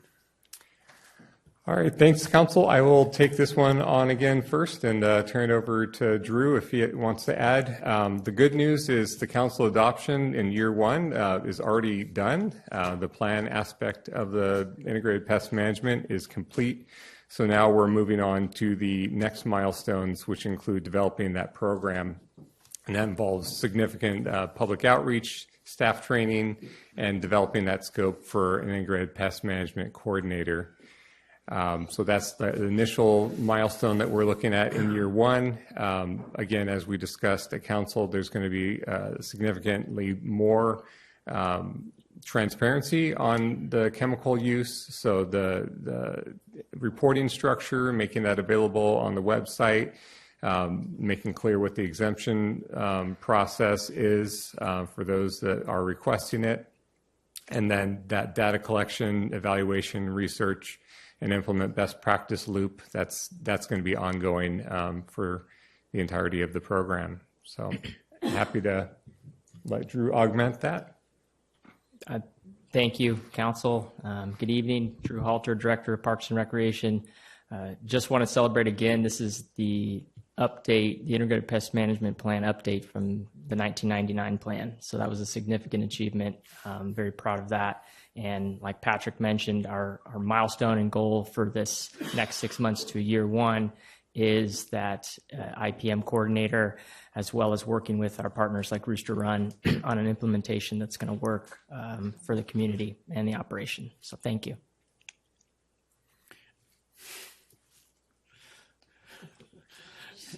Thank you very much, Drew. Open space acquisition. I'll kick that off, and Patrick and Drew can help support as needed. Can you scroll the page up? Thank you. So open space acquisition and management, this is really identifying some of the priorities within that broader topic. This is something that has really been a topic in the community in these last couple years, a number of efforts happening, and this is a topic that there are certain things that it's really based on opportunity sometimes. So, for instance, you will see Cedar Grove. This is a site that we were exploring for a public park and open space. It is in year one, largely because we have a willing seller and we have identified funding. So those are the kind of things that come up that maybe push it to year one, because if it's pushed to year two, we might lose some of those opportunities. The Greenway, as I know that all of you are aware, there's some active community efforts. So we are meeting with somewhat frequency with our community partners to stay abreast of those efforts, continue to support that effort in whatever way we can. La Cresta, English Hill, there has been some changes in property ownership in that area, so trying to pivot and look at different options for that area. With Helen Putnam Park expansion, that opportunity really would make it where you could walk on trails from downtown to Helen Putnam Park. So that would be a very exciting bridge from existing open space area and an amazing resource for Petaluma. Paula Lane, Lafferty, both shown as ongoing to continue our efforts there. So happy to answer any questions. Or Patrick, if you have anything to add? Yeah, just chime in on those last two. Those are the management side as opposed to the acquisition side. Those are properties the city already owns. And this would be about expanding the public access to those sites in a responsible way. In the case of Paul Lane, there's a conservation easement that limits the use of that site. And with Lafferty Ranch, it's really about expanding that public access beyond what it currently is so that more of our community members can participate in programming out on those amazing sites. So, and those are in perpetuity. Thank you. I guess the only question I had is that some of these were to be intended to be ongoing city facilities, and others perhaps were only assisting and outsourcing it, hoping the county will pick it up in the end. Are we to the process where we've identified final ownership in any of these? Like right now, the Greenway is not currently city-led. Correct. So which one of these are city-led and which ones are? I think everything, with the exception of the Greenway, is city-led. Greenway is not city-led, but definitely city involvement and consultation. Thank you very much. We're on to, let's see, that was item 13. We're on to downtown investments and beautification. So this is largely a catch-all. We've touched on a number of these. It's a it's really an all hands on deck effort. We love our downtown. We want to see our existing businesses succeed downtown. We want to make sure that it's a place where our community across the board sees themselves, on the weekends and enjoying all the great things that our downtown has to offer. And so there's a number of projects here that we've identified. We are coming to you later this fiscal year on a workshop on parklets, so our free range program, which we started up in response to the pandemic and really supporting our local businesses during the shutdown, starting in 2020. And so we're looking to see what that looks like. So we're starting to get a lot of really great feedback, not just from property owners, from our businesses, and our residents as well. And so we're looking forward to sharing that with you over the next couple months. Parking study we touched on, and then some other amenities here that we're working on just to ensure that downtown's a place that people want to be, people want to thrive, or people can thrive, whether it's businesses or people wanting to spend their money. So, Councilmember Now. Is there a parklet fee that these merchants pay the city to take up 4 or 5 parking places? So yes, so currently there was a temporary program, and so essentially it's an encroachment permit that we have looked at. We're also charging 70 cents a square foot for each of the parklets right now for a contribution towards their space and their tent.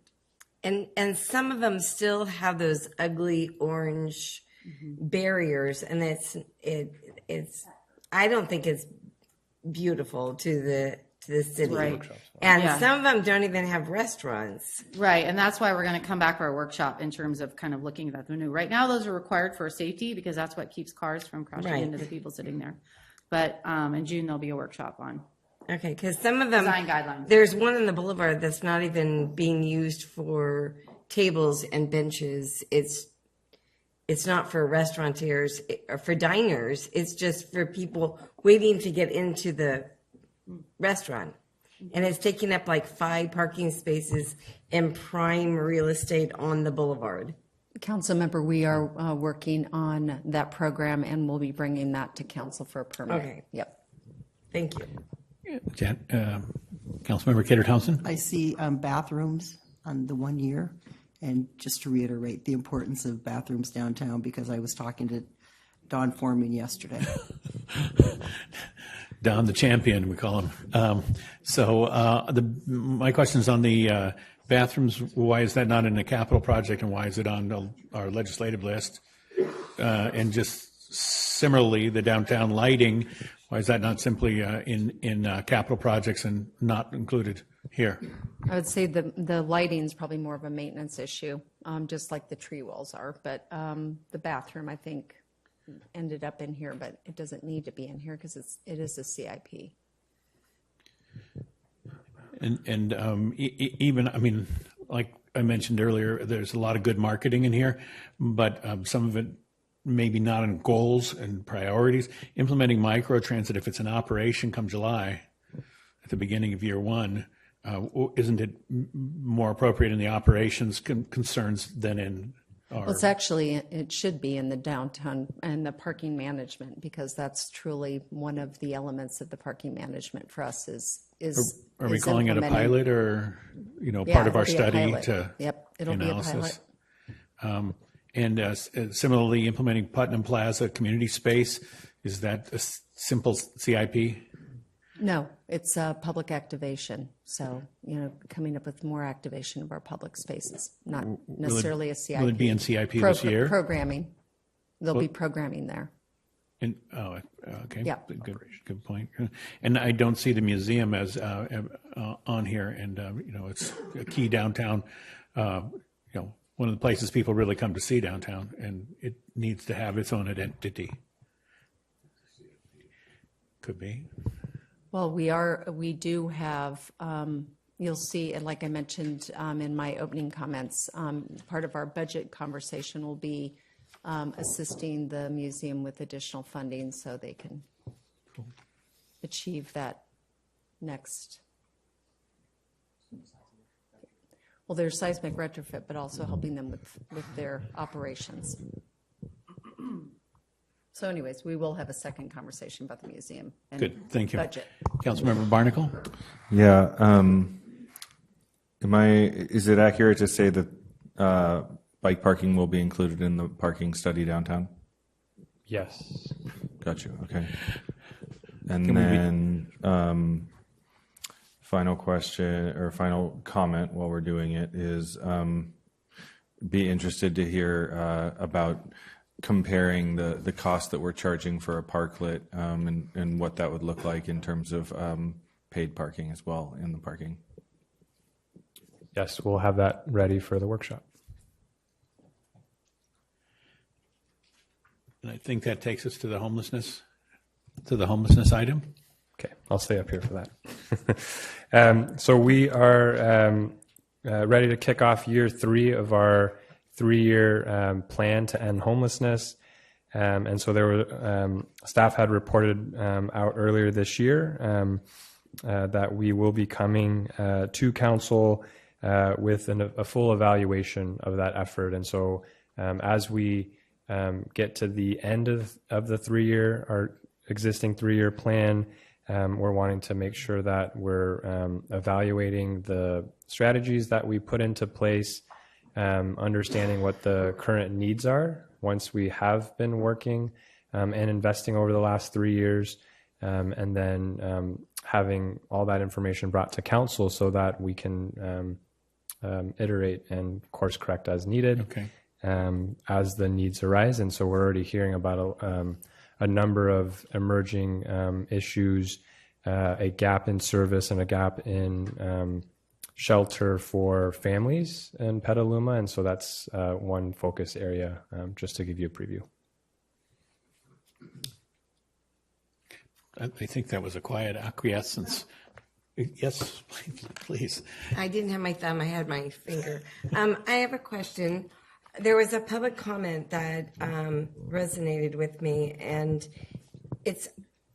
we have homeless individuals or unhoused individuals housing themselves in these RVs parked on our public streets, and they're an eyesore. They're, they can't move every 72 hours because some of them aren't even movable, I don't think. Anyway, is there something we can do to look into research, getting a lot to put these vehicles on so that the people can be in a safe environment? I think you're talking about safe parking. But it would be part of our homeless, because these are individuals that are right now parked on Payran, Lindbergh Lane, side streets, public neighborhoods, and they're living in their vehicles. They're living in boats, they're living in RVs, they're living in big motor homes. If we could put them into a lot that is fenced off for their protection and give them the homeless services that we provide, the ones who we provide, home key. So Councilmember Now, yes, that's called safe parking, and that when we come back to council to talk about the current strategies we have, because there is not just providing the parking lot, it's providing the wraparound services. Correct. So that's just like, that would be something council could consider, and maybe find sites.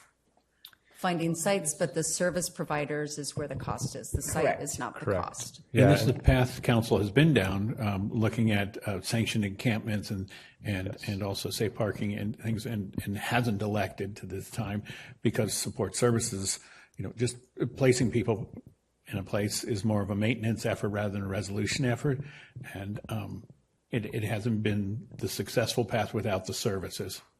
And we have talked about working with our faith community because we've had some of our faith community members offering their lots, but then we have to figure out how to do those services, and those services are costly. I mean, you see that whether it's our home key, whether it's our People's Village, even SAFE right now, and SAFE is typically the ones that help check up on those folks that are living in their RVs. And I know recently we had a neighbor, it was a dumping. Someone had an RV and they were dumping their waste. I don't know the terms. I'm not an RVer, but we have to give them an opportunity to dispose of it correctly, so it's not a hazardous waste to our neighborhoods. Then I would reference you to an article in the Marin IJ about their troubles. It's partially in Nevada and other county exposed areas, and it claims a pollution to the Petaluma River from all the encampments that are out, all the parking that's out there. And it's a good article. And so we're going to have a workshop on homelessness. So, and then we are at, that is 15 in our list. I'd like to open the public comment on those items. And I already have a card from Susan Kirk, so I will invite Susan Kirk to speak first.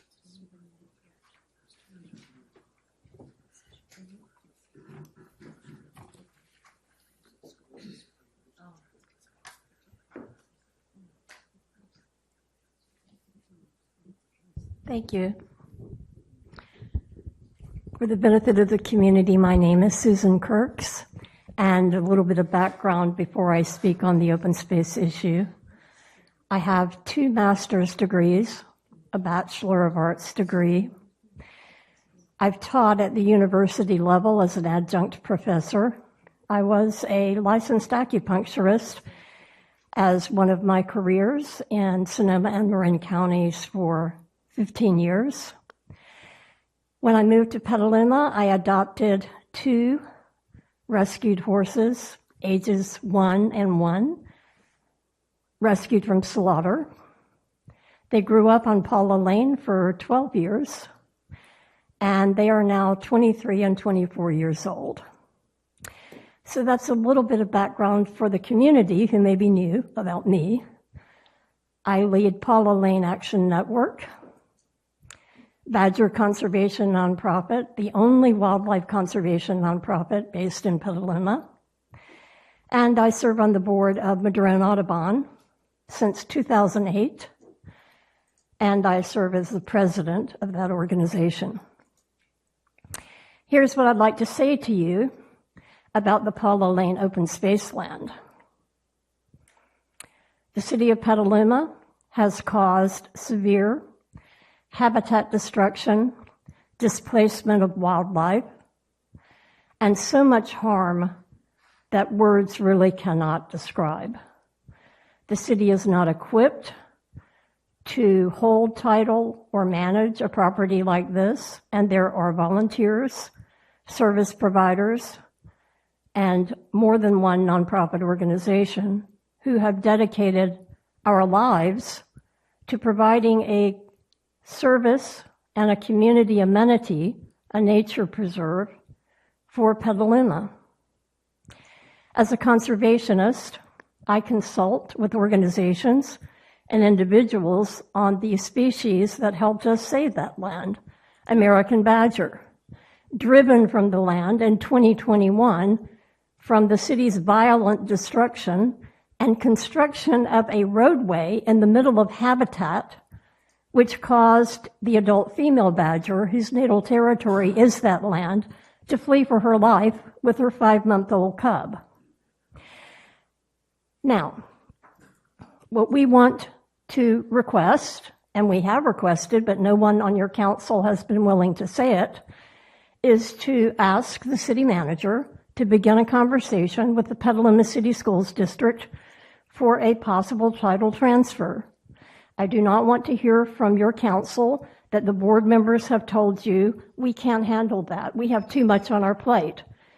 Please begin the conversation. There is a bunch of support for this. It is the best pathway. Thank you very much. The time has expired, and we'll be moving to close public comment right now. Thank you very much. There are no other speakers in the room, no other, okay, public comment closed on this 5 set.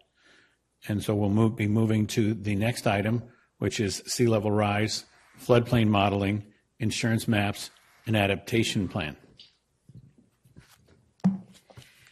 It wasn't that long ago that I was before you and presenting some maps.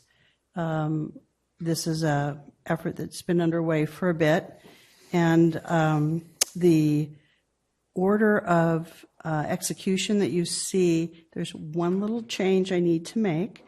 The second item listed as year 2, Informed Resiliency Framework and GPU, that's actually what's going on right now. So that's year 1. And then year 2 is the Flood and Sea Level Rise Adaptation Plan.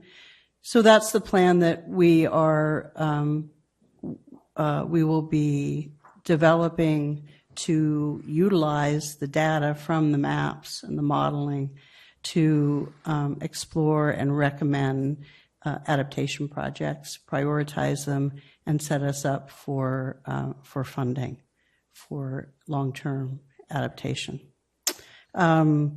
In the meantime, we will also be finalizing the mapping and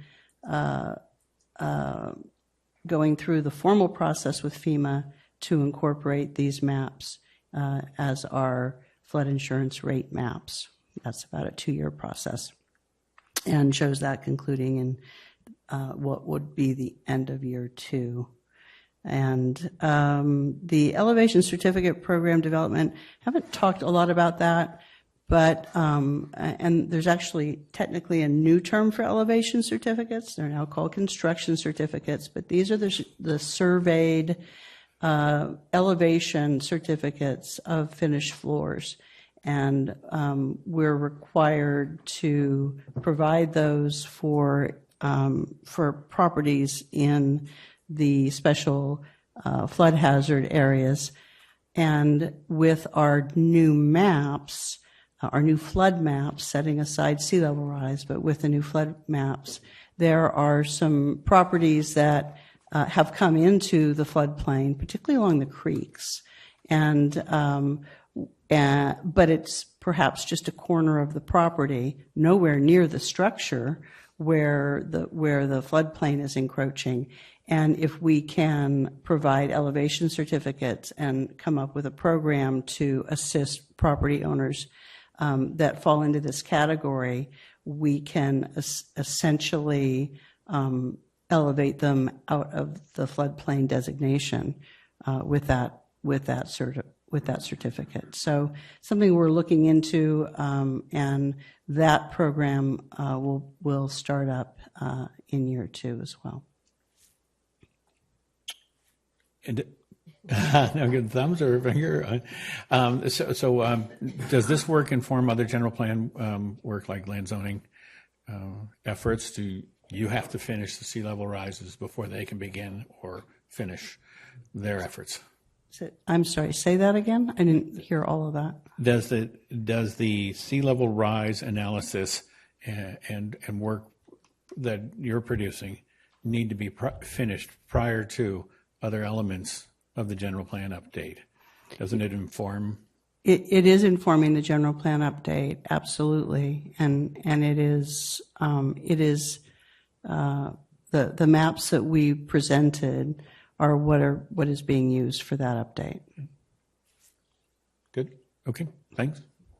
Next on the list is the Petaluma North Station specific plan. Mayor McDonald? Mayor McDonald? It's me. Yes. Can I make a motion to go past 11? You'd be welcome to make that motion. I'll Thank make you that very motion. much. And we have a second from now. And can we have a quick roll call vote to continue business after 11? Barnacle? Aye. Cater Thompson? Yes. Healy? Yes. Now? Yes. Posake? Yes. Shribs? Yes. McDonald? Yes. Motion carries. Thank you. Sorry for the interruption there. Not at all, Mayor. Thank you. Next up is our upcoming second station. And so we were awarded $1.15 million to create and adopt a specific plan focused on our imminent second station on the north side of town. We are expecting completion of the station by year's end. And so we are closely tracking the start of the specific plan with that effort. Another project that we will have news to share before year's end also is the housing site that we've been working diligently, a multi-year effort there to realize some critical affordable housing on site. And that will really jumpstart the conversation in addition to the outcome of the voter initiative on the urban growth boundary. And so the focus being, how do we grow and evolve over the next 20, 25 years with the train station, with transit-oriented development, not just within walking distance of our new train station, but all along the McDowell corridor. So that's another key corridor that has been identified through the general plan update, and we'll touch on it, and then we'll want to do a little bit more of a deeper dive as part of the specific plan. Thank you. Did I read correctly that you had till 2034 to finish? That you did read that correctly. So we have been gifted essentially 10 years to complete the specific plan, and I also identified in the Q&A reasons why we may not want to wait that long. Just with the ongoing outreach that we are having, there's a lot of momentum related to the general plan update. And so this is, our opportunity to strike while the iron is hot.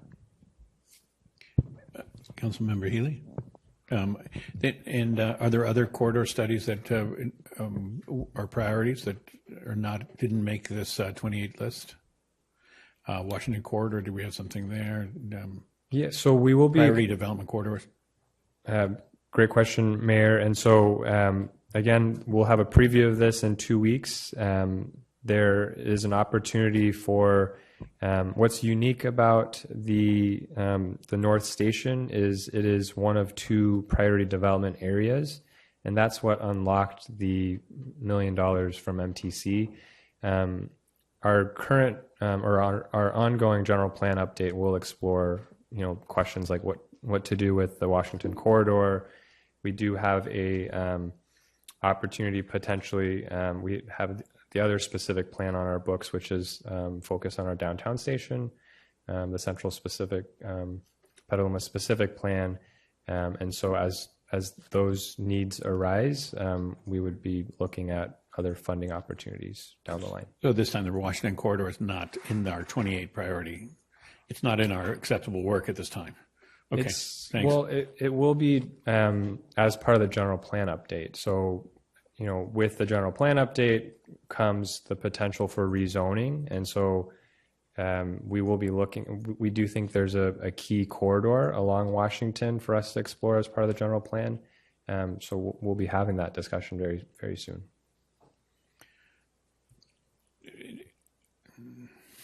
As part of the general plan. But not at a level of depth that would require you to identify milestones Not a specific now with. plan, no. Thank Yeah. you. And do we have a grant on that, on Washington? No separate funding? Not this at the time? moment. So really the key grant opportunity is through MTC. And so what allows us to access that grant is the PDA. So the fact that we have 2 PDAs and we opted to select and go for our second station PDA. Thank you. Police oversight. I'm sorry. I got to look left and right. Councilmember Barnacle. Yeah.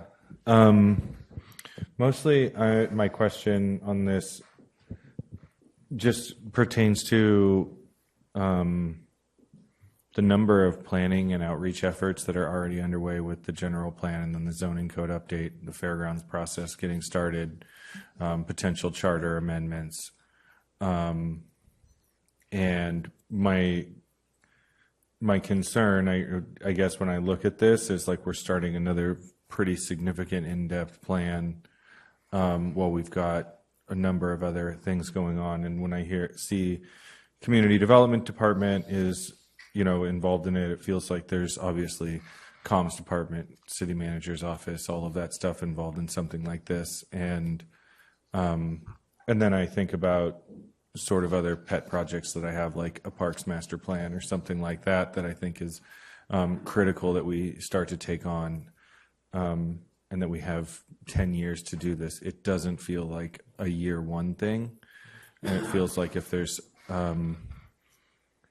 like if we're going to be like we're stacking, it feels like we're stacking more stuff on our plate, and like we might want to just like make sure that we like shove the general plan across the finish line or something like that before we take on another significant sort of outreach and planning effort. Yeah, and there's a fine balance there. So what you're seeing here is by end of year, fiscal year 1, that's just to get someone on board. And so the idea is we'll adopt the general plan, we'll have gone through that process, and there won't be too much time between then and starting. I 100% agree with needing to consider all the resources that it takes, not just on the staffing side, but also on the community side. Just there's fatigue, obviously, just with the number of outreach events that we're asking the community to do. So that's something we need to balance and be aware of. Thank you. I appreciate that. I think that's something to, I don't know how the rest of the council feels, but I'd be fine, like, if you dig into this and you see that there's going to be, a heap of outreach efforts going on all at the same time, I'd be fine pushing this off a year. Other comments? Did I miss? Then on police oversight model, can I get a thumbs up? Or would we like to invite the chief to speak, or do we have a good understanding that this is important? Thank you very much. Great presentation. I was trying to save you the walk. Similarly, can we agree on citywide diversity, equity, inclusion? Also, thank you. And Can I ask you to lead staffing from your side? Well, we're going through a transition, so that will be HR. We'll be transitioning both to HR, the organizational development, and strategic plan on the next one. This was based upon the employee survey, and so we need to be working on mission and vision, finish the values. So we'll be making that transition with HR and with the exec team. thank you. And I want to thank the HR staff for being here and not engaging in robust discussion. I'm sorry. But, and that brings us to 20, I think, on our list. I'd like to open the public comment period again. And Dwayne, would you like to speak? Yes, I would. Dwayne Bellinger here. And having traveled to the Midwest to watch the eclipse, it was interesting to see the destructiveness of the climate change that's going on throughout the country. The floods, the water, I had clear skies, but the amount of rain and that's going on. Of the projects that you're doing that can save us the most carbon, the place where most carbon in Petaluma can be saved is there at the train station, building a pedestrian-oriented community that doesn't have cars or has at most one per residence, and or has a rental agency that lets them share their cars. Of these, and watching the public display when they opened up started the digging at the train station, I like to think that that the North Station will generate a lot of enthusiasm as it gets open. But it would be really nice to have your consultant on board to announce at the date they open that station later this year that you already have your consultant on board. Thank you. Thank you very much. I believe that's our only speaker. And so moving back, I believe we're on to our ERP software. Thank you. Oh, I was hoping for some thumbs up, and you send me away. Come on. Hang on. Wait for it. Anyone? Everyone? Thumbs up? Oh, this is exciting. I think we're on board with it. If it says that it's one of the aggressively successful topics for this year, It's the let's backbone do of it. everything we do in the city. Yeah, Literally it's the all of our financials, it's our utility billing, and it's also all of our payroll. So all of that And it's wrapped connected up to needing to be GIS. replaced. And We're hoping to. That's perfect. Thank you. Well, I'm also the purchasing policy. Your so if you purchasing want to talk policy. about that next. And so I'm going to ask the same exercise. Everybody, are we there? Thank you. Love it. Thank you. And thank you very much. Utilization of West Wing. Taking back City Hall. Yeah. Maybe we could try a thumbs up for this as well. Yay. Okay. Thank you. Great presentation. Then senior service reimagining. I think we'd like to hear a little there. Thank you. Really just high level, the milestone and the goals here is to expand in-person programming for our aging adults to a 7-day operation.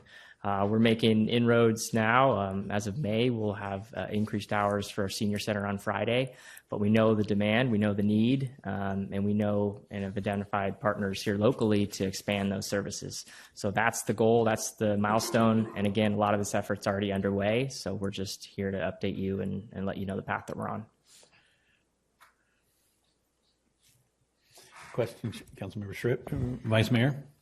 Some of the folks who work at the senior center there have suggested they really need expansion, a whole new building, whole new location, double the size, double the services. Are we not even thinking about that at this time? Or can we put together a plan to move forward that might be a possibility even because the space there is completely now way too small for what's actually happening and the need. Yeah, great question. I appreciate it, Councilmember Schribbs. I think it illustrates that we're offering services and programmings beyond the senior center. We've got programs at the community center Monday through Friday. The fairgrounds presents some more opportunities with additional facilities. So we're always looking at kind of creatively how to pivot, but not just in city-owned facilities, but other nonprofits as well. This is a growing area, so we're looking at any and all opportunities. But again, it's those service providers, I think, that we're really focused on partnering with, creating good relationships with, and then working together to share resources to get people moving and transported to these areas too. Because I'd like to see that maybe year 2 or 3 listed on this one, saying that we're going to be planning for expansion of some point in time. and working on that as a goal. Maybe not this year, but maybe, so at least people know we're thinking about it, because we have an aging population here that's going to need a lot more services. And if a few of us become more homeless because of the economics, there'll even be more of us that are needing services.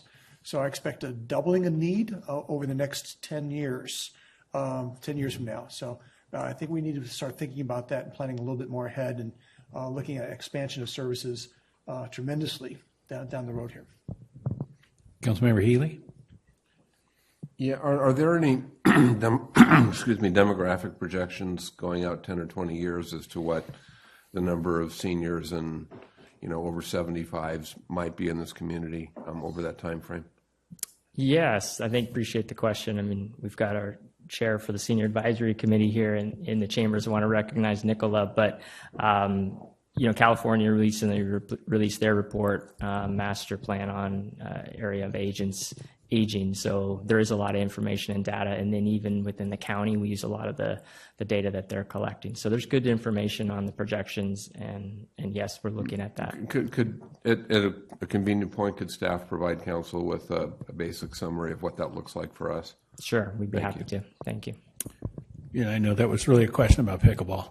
I was waiting for that. Yep. But if you could provide demographic also from the school districts about the youth projections, which they need and provide, we'd probably appreciate both those data, and I know they're probably in the general plan update. And I'd second that doing a significant expansion at the fairground for senior center. Councilmember Now. And not just the youth, Mr. Mayor, but also not just the youth, but our younger, our preschooler. I think we need to know. I heard something like in 10 years, there's going to be more seniors than toddlers in our community. So I don't know if that's factual, but it's true. That's probably where I got it, Nicola. Thanks. Good. I believe you'd be landscape assessment districts. Sure. And let me see. Do we have a question or a question from Councilmember Barnacle? Yeah, thank you. Is there like a near-term imperative for this project? I guess I just haven't. It's like kind of a new thing to see on the list for the landscape assessment districts. Great question. The near term is to update historical enabling legislation's record keeping for all 50 landscape assessment districts. So this is really an initiative that was born out of the organizational and fiscal sustainability investments that the city has made. And really some of our staff among our management analysts that are going in, and a lot of these records were incomplete or lack the detail that staff could use to accurately reflect scope for maintenance. So the near term is clean up those records, find what we can use, what we can't, and then develop a couple of communication toolkits that we can engage some of these landscape assessment districts, many who we already have because they've self-organized, and use them to go through a couple of processes to update their scope and try to increase their levels of service, create kind of that proof of concept, and then we can take that and expand out. So near term, update records, create that communications toolkit, and then start with, we'd say 2 to 3 landscape assessment districts, and then come back with kind of a model that we feel works. Thank you. Pushing on to other major projects. Actually, we've got, go ahead. I was just going to ask Mayor if we could go to active transportation because it's more less of a discrete project like the other ones are. Perfect. Oh, thank you. I need to pull up I can't read what's up there. And I don't have it in my printout, but I can tell you that that our AT plan, our active transportation plan, is poised to wrap up this summer and will be coming to council for final review and adoption by fall. So it's imminent. We've been working on this for a couple of years, and very excited to see that finally ready for delivery. I can answer any questions about, generally what's in that plan. If there's any questions, this is the update to the pedestrian and bicycle master plan that was part of our 2025 general plan and will be incorporated into the new general plan update. So I guess the question, is it available at this time? Has it been pushed to a committee in its, final draft form? It's not in final draft form. I was hoping to get an early peek. It's a big, so many of these things take long lead, and when council gets them, it's kind of like, well, it's Thursday. What do you want to do on Monday? I'd love a little longer window when the first committee sees it. If a draft copy could be circulated to council simultaneously, it's a heads up. I know it's on the website, but yeah, noted. Thank you. I got a quick question. And a question, Jens? And so this will be incorporated in the county's active transportation plan? No, I do not believe so. The county's plan is the county's plan. And to the extent that they read our plan and acknowledge it, but I don't believe there's any formal incorporation. Do we have an active transportation plan that was supposed to go to SCTA? I'm sure they'll reference it in their planning efforts, Yeah. but Yeah. Well, there was talk about it a couple meetings ago, and I'm not sure if the city had gotten it in the plan yet. So we'll talk. But let's just do that. Okay. Yeah, Go ahead. I'll just mention, so there's a countywide active transport. I only know this because I worked for the county before this. There's a countywide active transportation plan. It doesn't get to the detail that each city has. So every city has a ATP. It's part of the general plan. It sets up the circulation element. It identifies like where all the bike lanes are going to be worked on, where the existing ones are. And so it rolls, part of it, there's a roll up of all the city level, but it also stays at a high level. So I know what they're asking of each jurisdiction is what's in your current active transportation plan that needs funding. And those are the things that they would identify at that county level to look for funds. That's where I'm going. Yeah. Was yes. the funding. Yeah, so Okay. we're working on that. Perfect, thanks. Councilmember Barnacle? Yeah. My general comment on this is it's great. There's so much more happening on this that I feel like there could be more milestones to measure success, like on safe routes to school, for example, or some of these things. Like we just got a presentation at the last council meeting that was like incredibly informative in terms of the breadth of things that are underway. And it feels like, and some of them are capital projects, but some of them aren't.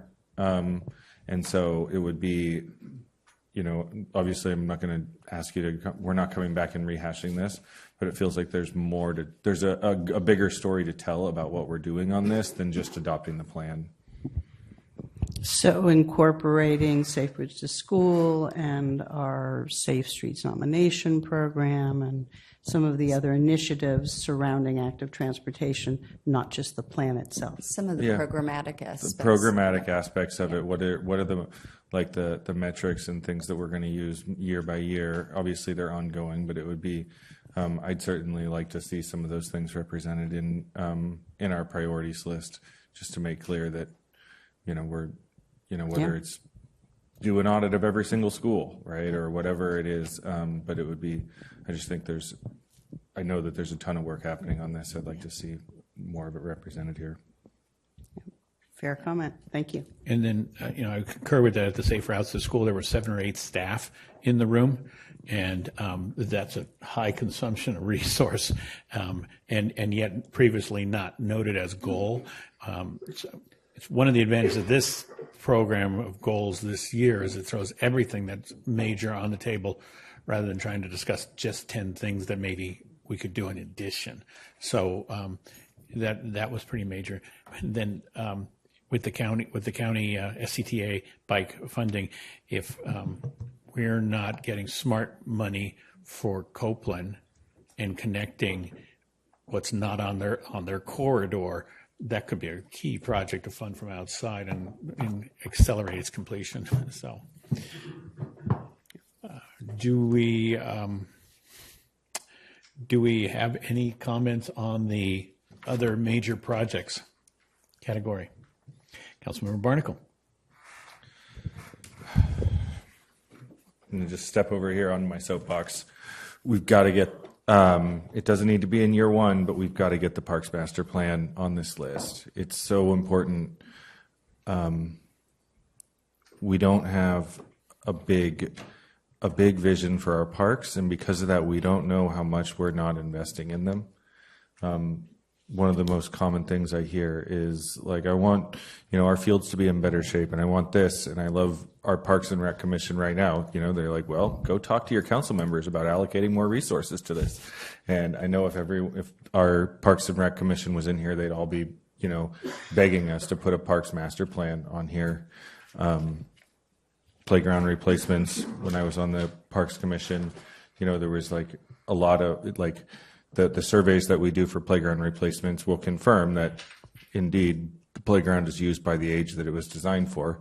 But as we found out, it's not designed for seniors, and we have an aging population.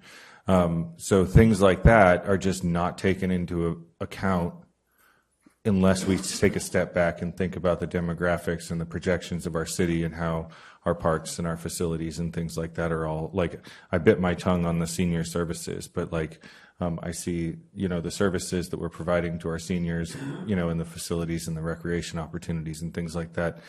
We just need to have a bigger view of that component of our city. I looked at the general plan framework on parks, and I felt like it sort of read more like a natural, or, like a natural resources or something like that. I just don't think we have we don't have like the level of vision for our parks documented. So we don't know what we're prioritizing against and what's not happening. And I think if we took this project on and we put resources toward it, it would be an incredibly impactful document for years to come in really thinking about, creating like these amazing, inspiring places, because it's not a lack of will on our parks department. It's that they've been like historically hugely underfunded. And if we can't tell the city that, like our residents, that and really capture the size of the need, it's all just, it's all just talk. But I think that project needs to get on this list. I think that's a good segue into trying to do some triage here at the end of what is, and we're looking at what is and what we wish to add to the list, or what we wish to emphasize or de-emphasize compared to the proposal that's in front of us. And I know we've heard an awful lot of different concepts and things. And I know we've heard gas blowers, Airbnb, day labor has been a constant thing that we need to worry about, but isn't occurring here, and Parks Master Plan. And Mayor, we had two items that are on the list that at least one council member, if not two, mentioned moving up the parking ordinance and moving up charter amendments. So just putting that out there. What was the second one? I couldn't hear. The charter amendments. Right. Yeah. And the other one was the parking ordinance. And Mayor, I think we also, Peggy and I identified that the BAFA resources need to be the BAFA included. TIA, which is getting us prepared for the BAFA money. If it gets passed in November, we have to have a plan. So we're first at the. Okay, so we've got an apple cart, and now's the time to tip it. Who has who wants to try an advocacy for a modification of the list? like noted, we've heard parking. Is there something that we could propose to staff that would say, if we move this up a year, we can ask staff, what could we pull down a year, or do we have several votes that are interested in modifying parking? See, I have to keep talking until you talk, so. I'll be happy to comment. Thank you. Okay. I mean, Councilmember Cater Thompson. I would like to see parking closer to the top of the list. You get a lot of complaints from people, and I think the citizens of this town deserve to be heard. And same with the Parks Master Plan. I hear a lot about parks, but I really think the parking is something the public is really asking for. And I think we need to listen to the public. The Airbnb, is it possible just to look at it to do some modifications? Let's try and break these into specific staff questions Okay. and get some data back. So the Airbnb, if we wanted to make a modification, is that major? And can I jump in on that? I'm sorry, Councilmember Healy. Yeah, I've been looking at that, and it's in IZO section 7.110, and there's one sentence in subsection B1 of that section that I think would need to be modified. So you're basically talking about modifying one sentence to what it reads now is short-term vacation rentals are a permitted use only in residential planned unit development and mixed-use zoning districts, and only pursuant to a short-term vacation rental permit issued, blah, blah, blah. And I think all we need to do is say that we're excluding condos and townhouses and apartments and anything with joint walls. And that's basically, I think the public comment has exposed a flaw, and I don't think anyone anticipated those kinds of units being rented out as vacation units. But anyway. Councilman Healy, absolutely correct that's where the focus of the amendment would be. What we heard today in public comment and why we haven't heard up to this date is it's largely been successful. We haven't heard of any issues, and the public commenter mentioned, when this was implemented. So I agree that it's something that we could revisit, but I don't know if it's as simple. Let me ask this: so, with all the existing permitted uses, are they basically all standalone single-family homes? That's typically what gets rented out. Yes. Okay. And we should note this one isn't permitted, and that was what the issue was, and that's why it's got an open. Right, but now they've applied, and it's pretty much ministerial. Right. Exactly. So I guess the question is how much of a lift would it be to modify that one sentence? Yeah, so again, you can narrow the scope. There's the outreach component. Like every other legislative effort, it's going to have to go through public input, through our CCBs, Planning Commission, and then before it comes back to City Council. And I think there's still a little bit of, strategizing because, we don't have,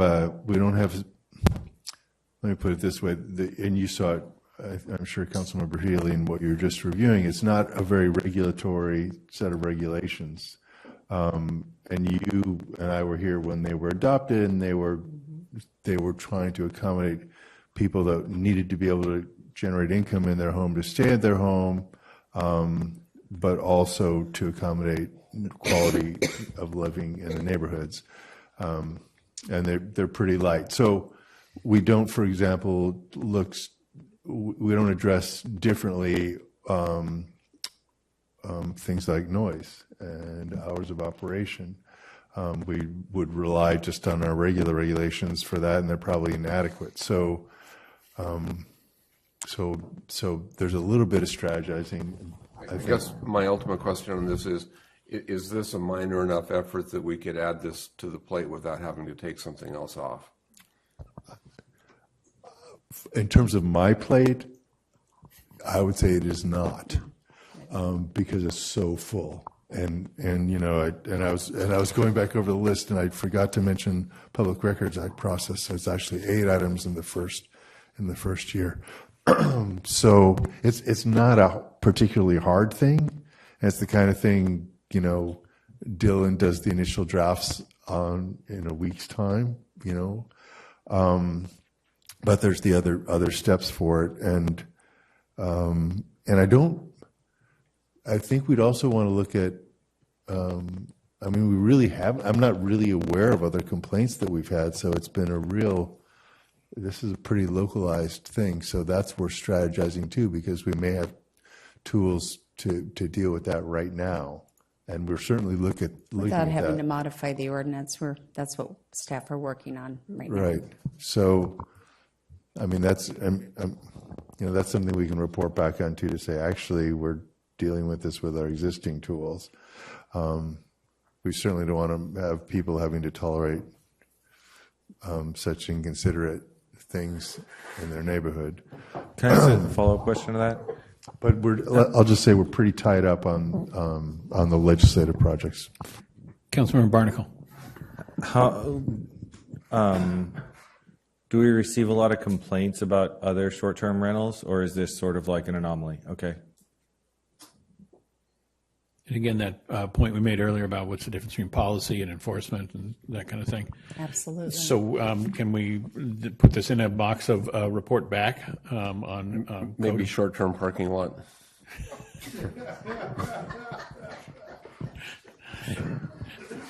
Good. Okay, so that was the Airbnb discussion. Where anyone have any other? Anybody want to weigh in on where we're headed here? I think not weighing in means we're approving as is. So, I mean, so Councilmember Barnacle. I'm going to throw my weight behind housing and all things housing, updating our fees, and that means adding, requiring all electric to get the affordable housing discounts, and then right sizing the impact fees. Those two feel, and then the BAFA stuff obviously feels like a top, a high priority. And those are already in our. Okay. Yep. Okay. Those are already in our plan. I struggle with the LADs and seeing the playground replacement in year one, because I just know how much we're missing every time we make a decision about parks without having the big picture. And I would just, at the very least, I just want to see the parks plan on here in year two or something, somewhere where we actually get it in there and say that we're going to do it. Because right now, as it is, it feels like it's just a can that's being kicked. So Councilmember Barnacle, can I just add, I would just say that our playground replacement's more of a liability, and I think that's how we're treating that. But I think we could talk about a parks master plan in year 3. And if we can move it up, we absolutely would. But I don't think we have the bandwidth to put it in year 2. Yeah, just real quick, I appreciate the question. I appreciate the support and the advocacy for the Parks Master Plan. From your time on the commission, I think really in coming out of the pandemic, this has been there's been a need, and it's there. I think we're not waiting for a Parks Master Plan. There's a lot of initiatives that we feel we have a really good story to tell on some of these programs that are helping us create good inputs to set the stage for an eventual strategic Parks Master Plan. So getting the general plan out in front, but also, piloting the natural grass turf organic maintenance program to start putting some numbers behind. You take a look at some of our natural grass ball fields. How would it look to scale this maintenance program? How would it work with the native soils we have, with the resources, the equipment we have? That's a 3-year commitment that we're underway now. But as we build into that, those are going to create some really good inputs for the master plan. The fairgrounds is another one, aquatics. I mean, there's a lot of really good, exciting programs that are underway that I do think help pave the way for a more robust engagement authentically about a master plan. Appreciate that. And Okay. I'm not trying to insert bad process here. Can we add year 3 Parks Master Plan onto the list of priorities? Yeah, and I don't believe you're asking to bump anything at that point either. I'm Because we're not essentially having asking a to 2-year bump program something. here. I'm not asking to bump something. Does the council approve an addition of a third-year program as proposed? Let's just write that in as a third-year program.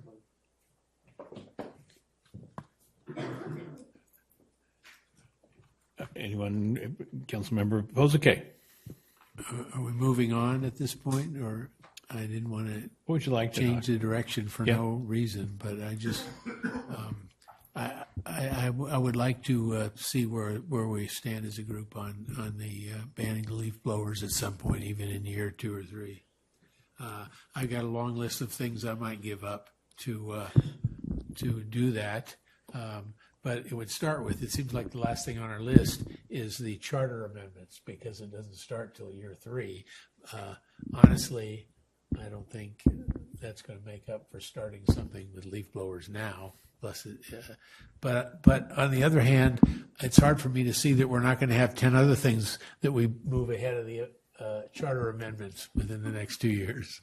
And the reason charter amendments are in year 3, Councilmember, is because we couldn't even put that in year 1 or 2. So if we added in the ordinance of leaf blower, definitely would take time, take some outreach, but really the main piece of that, and staff's been kind of struggling with that, is how do we enforce it, right? We're having a hard enough time trying to wrap our brain around how to enforce the parking. And so how do you enforce that leaf blower ban? So The other hard piece of that is the technology and the equity.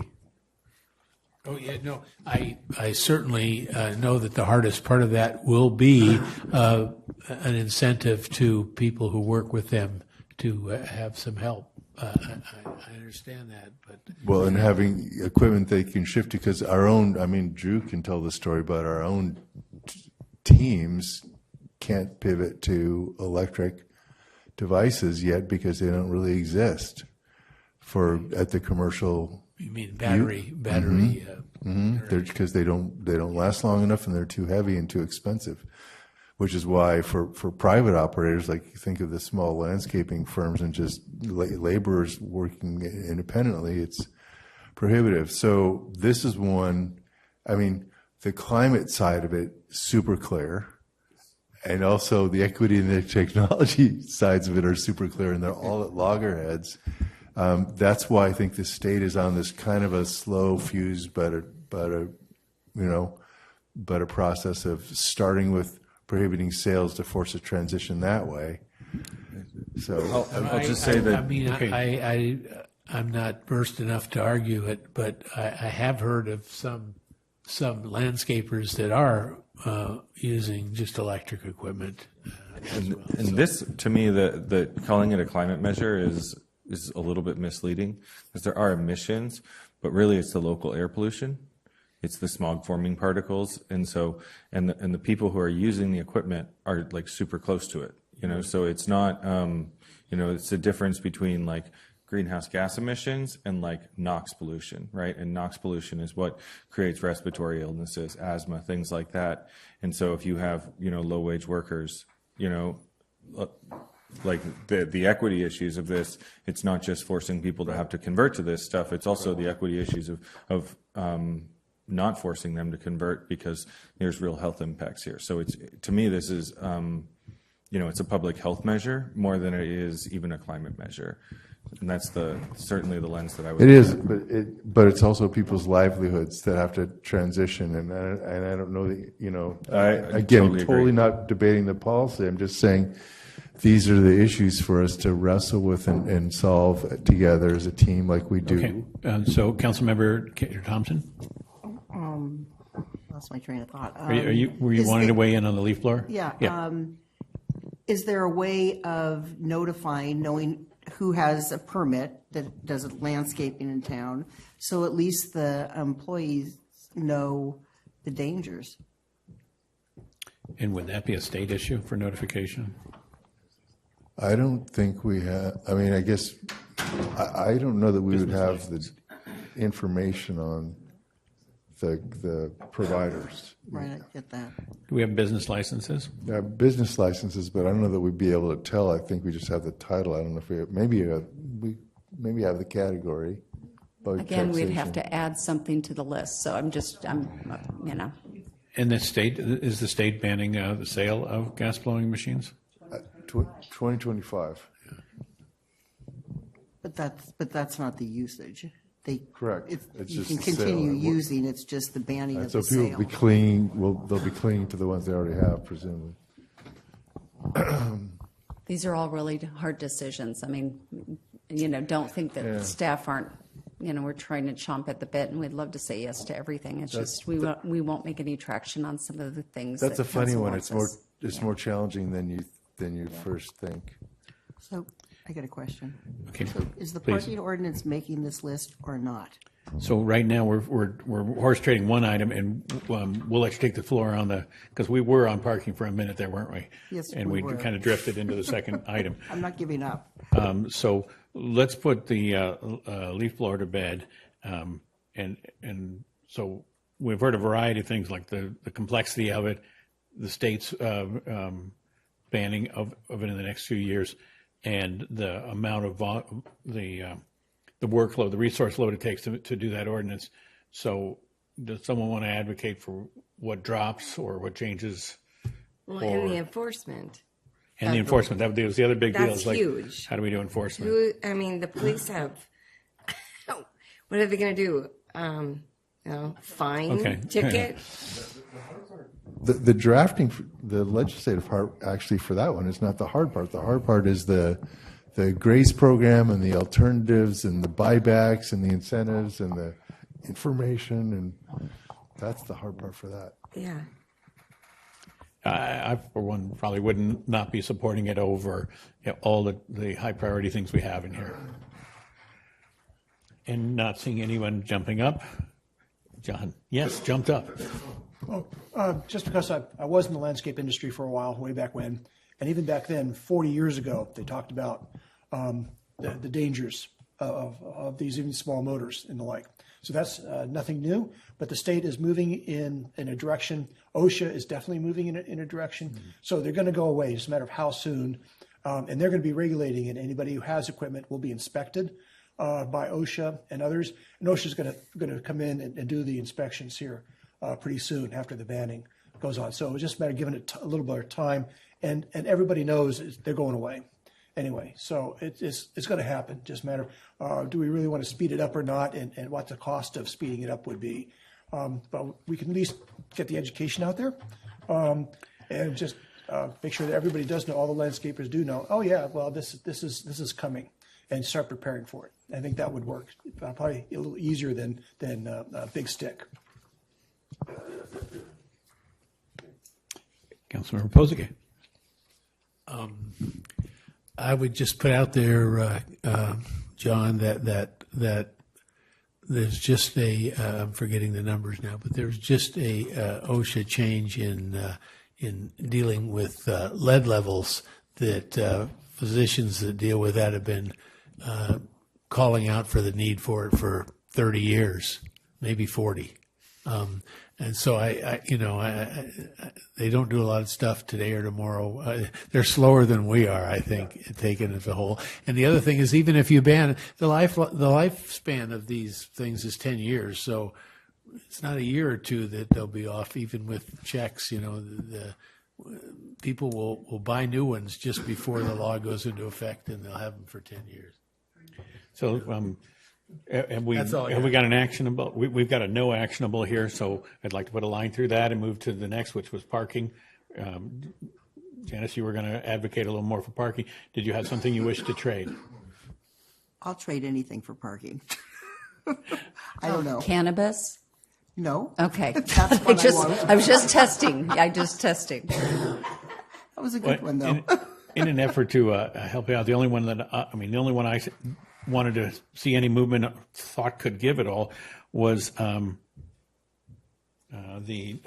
item number 3, zoning code update, and there's a little bit of lead lag between general plan and zoning. I think do you want to ask staff if they're game for that trade? If we're like to talking ask about staff. economic development, I'm just going to put something in there. If we're talking about economic development, we don't change our zoning code, and it's going to create the applicant more cost to do a zoning code change. I want to make sure everybody understands unintended consequences of not updating our zoning code when we get the general plan cinched up, so. The direction that the general plan update is going, there will be a clear disconnect between the general plan, the zoning code that's on the books. There's already a disconnect between the current general plan. Yeah, not a good thing. And, Well, I just think it's something important. It's been lingering for a long time, and maybe you guys should get on your bikes and start riding around and looking at the garbage that is on the streets and what people have to live with. And I think we all agree on the imperative of all the things and the consequence of everything. But in a priority sense, which one are we going to say? How do we make the horse trade, and how do you know, how do we integrate that with what staff's approach is and what other council approach is? So Councilmember Cater Thompson, we also mentioned earlier about just stepping up enforcement as much as we can, and also making sure we do more education in the meantime. And in the meantime, the 72-hour rule rules the parking ordinance. And that means that people can do whatever they want on the streets because they will not be. I'm not debating there's that. no I'm not code debating violation that. then. I'm not debating that. I'm just saying that's what we can do. I mean, certainly, just to follow up on that a little bit, selective enforcement. I mean, we have prosecutorial discretion, and there's different resources, considerations that come into play with what we're enforcing, and it's still a largely complaint-driven program. But when we're getting complaints, selective enforcement has no place here. It should be consistent. So I think we've heard about some of those concerns that you've and others have raised, and so those are things we can look at even with the existing regulations. Well, as Councilmember now stated, if it brings someone's property value down, or maybe we could just open up the whole town and just say if people want to park anywhere, they can. Just move it every 72 hours. I just think it's a nuisance. Oh, sure. It's a huge nuisance. Cities generally regulate this issue in the context of neighborhood preservation regulations. They're about abandoned vehicles and nuisance conditions and failure to maintain property and that kind of stuff, because it's a neighborhood. We also have utility trailers that are in the bike lanes. And so that never gets addressed. And so if it's not getting addressed, then we're just going around in a circle and nothing's going to get done. Well, right. So we think, and our new chief can talk about the potential for addressing that, but, you know, those things that are safety considerations, I mean, there's the convenience things, which are bad enough, but then those that are the safety considerations, which are clearly a priority. So, Chief, your turn. Yeah, I think, you know, as I mentioned earlier, I think we welcome all those complaints. Those are really helping us be surgical and strategic in our resources.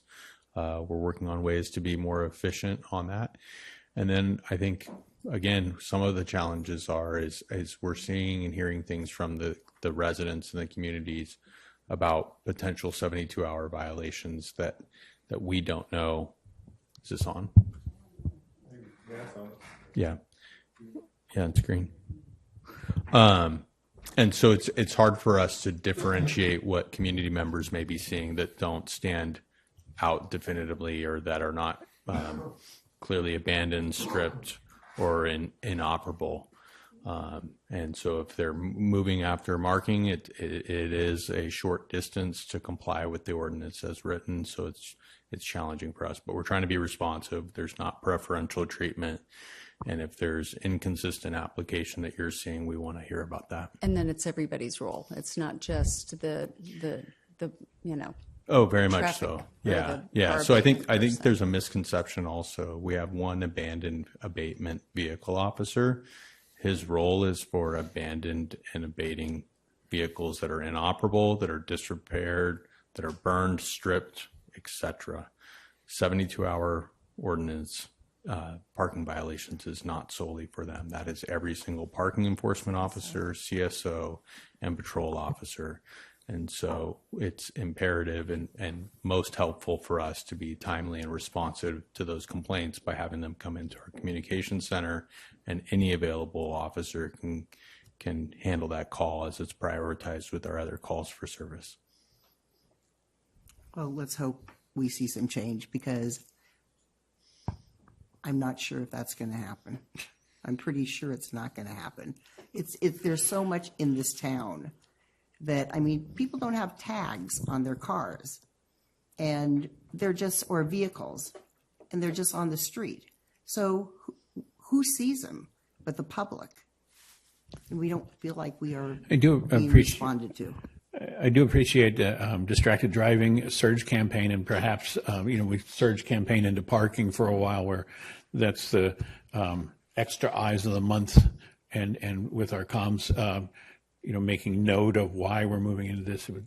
It would be a start at addressing something, where it's visible to the public that it's important to the council that these things happen without doing it as a priority. Councilmember Now. I just had a thought. We have our Engage Petaluma app.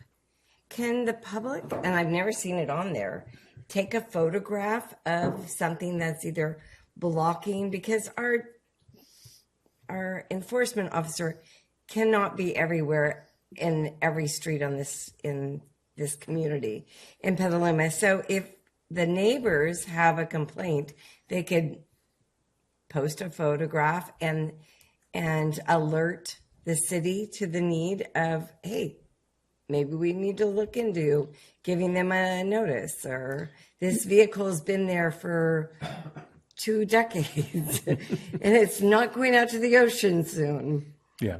I think that may have been an option I mentioned to you when we were doing our tour. I welcome that. I think there's inefficiencies there. I think I would just correct you. Officers, right? I think there continues to be that muscle memory of people are going strictly to the one abandoned vehicle officer. They're emailing that individual, and those aren't getting into the CAD system. They're not getting into our dispatching system. It comes into a queue of when was it checked on email and the responsiveness to it. So we welcome those to come in so we can improve the tracking and the accountability. Could it also go to the district officers that are, we do have districts, so we have 15 districts. So I'm a community member like you. I see these issues in driving through town, and when you see things that have weeds under the tires or growing to the bumper, that would be my expectation, that any officer could mark that, cite that, take some enforcement action. That doesn't need to generate a complaint coming in. It's clearly visible. Okay, thank you. I'd like to ask what we can do to put day laborers, resolution of the day labor problem and complaints to the top. What do we have a strategy at this point, and what can we share with the public who are so concerned about this issue? Really, it's location, right? We've got to find a location.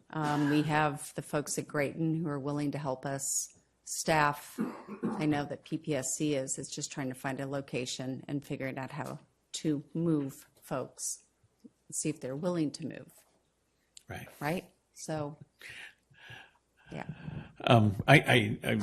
It again is like many of the other complaints around the city is like, what are you doing to fix this one thing? And we're saying we're doing 100 other things. So challenging. But let the record show we discussed it tonight, and it's a concern of ours. And then we talked about the BAFA issue. Did that get incorporated, or is that? We have it on other projects, but the timing is before the end of this year. Actually, in November is when the county wants to see that list. So it's in our good aggressive program. I think there's some uncertainty as to whether BAFA is going to move forward at this point. I think that's what Supervisor Rabbit was telling the mayors and council members group last week. There's some rather tricky negotiations going on right now, and it's not clear where they're going to go. I'm looking for hands. Councilmember Healy? To raise a new subject? Yeah. Okay. I don't think this is adding anything more, but under the open space acquisitions and management item, Lafferty Ranch open space was on that list, and I'm hoping that the Park and Rec Commission can take up engaging the community about what its vision is for Lafferty Ranch down the road. We really haven't done that. You know, there was the ongoing negotiation with the neighboring property owners for years that eventually collapsed, but there was a very specific plan with that, and that might be a good starting point to get community input so that, you know, we're ready to take the next steps. We know what the next steps are because we really haven't had that conversation with our community. So I'm hoping that's something that the Park and Rec Commission can take up under the open space priority item. Thank you. I'd support that. Yep, we could do that. I recall from my time on Park and Recreation, the first meeting of newly seated Park Commission was to take a tour, and we got to see La Cresta and the other open spaces that are now many years later still in play, still hunting for cash. But good. Well, all this quiet seems to be a consensus. It's kind of like the auction where it's going once. So I think we've provided staff feedback. Do we have the feedback we need? We do, and for anyone who feels like we didn't hear, that you would like us to prioritize things a little higher, we will be coming back regularly to give you updates. So if something's accelerated or actually something got stuck and we can move something else up, we will. I mean, this isn't a static list. It's very dynamic. That's how we work as a staff. I'm super proud of the agility of our staff, the ability to piggyback on efforts. That's the way we've been able to get things done for the last 5+ years. So, and I think that the realization is that we're validating the priorities you're showing us. I think so. I think we're in alignment, hugely in alignment, and. We all wish we could do more, but if we get this done, we've had a very good year. So I don't believe there's any motion or anything necessary on this item, and appreciate the so creativity. Appreciate every staff. Thank you very much for staying up past my bedtime, and with that, the meeting is adjourned.